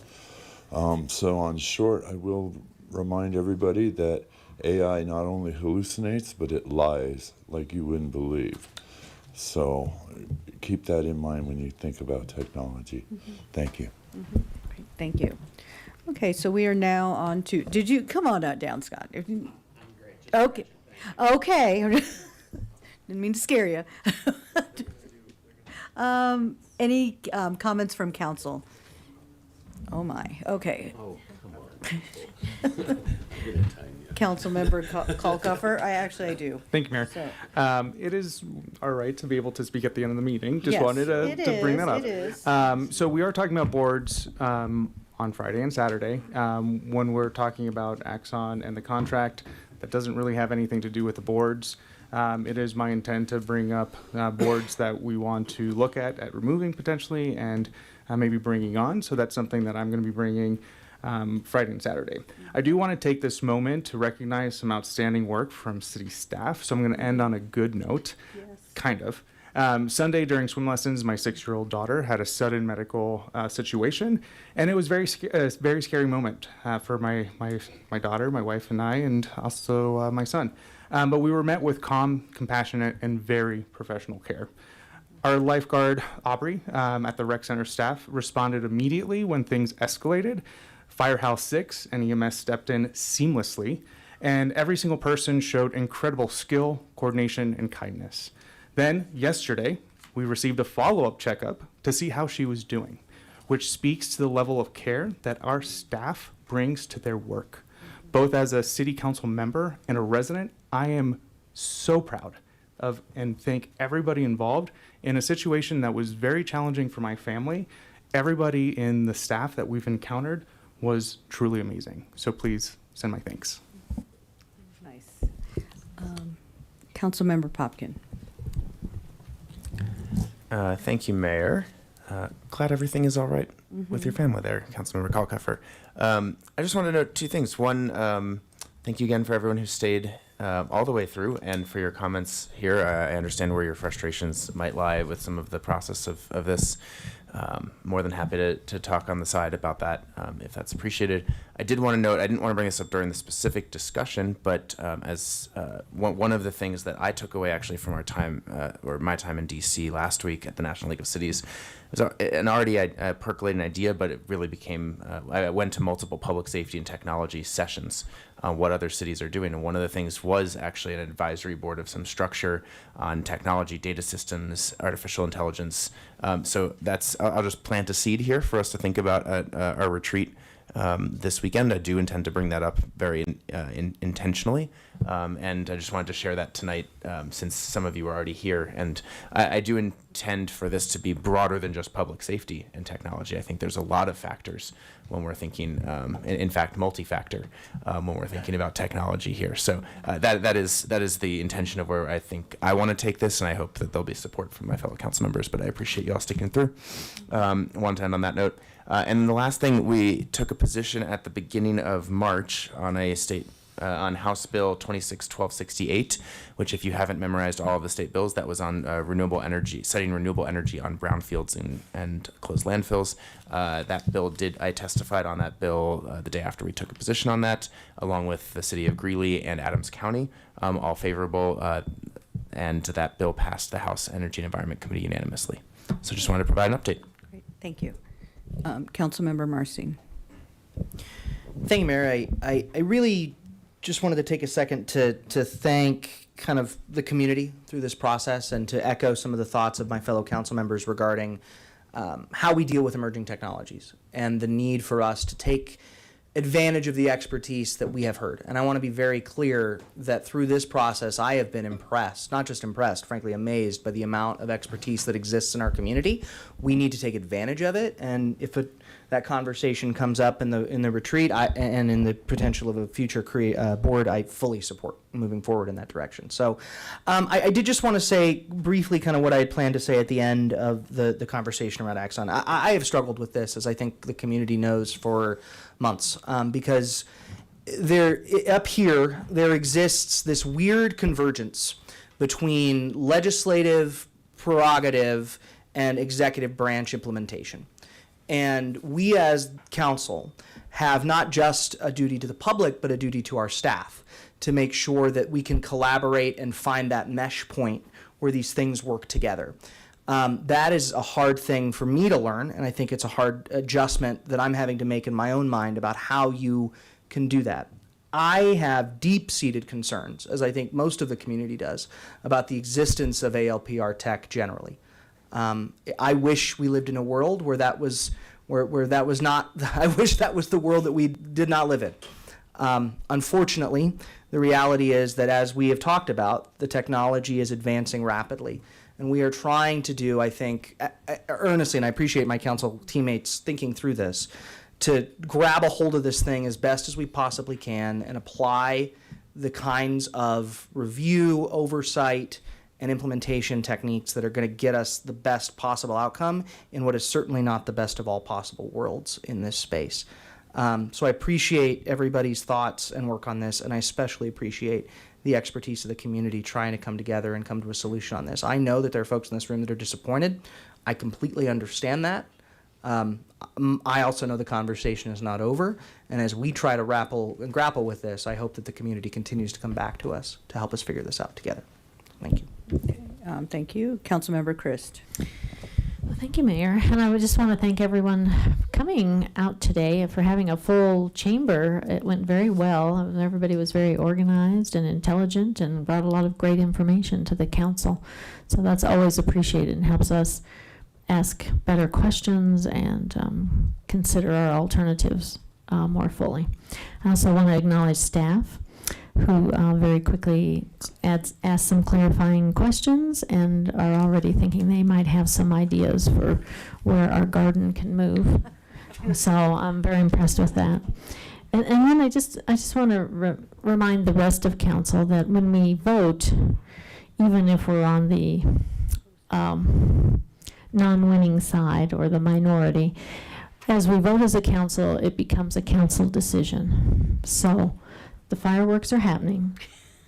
Come out and enjoy them, darn it.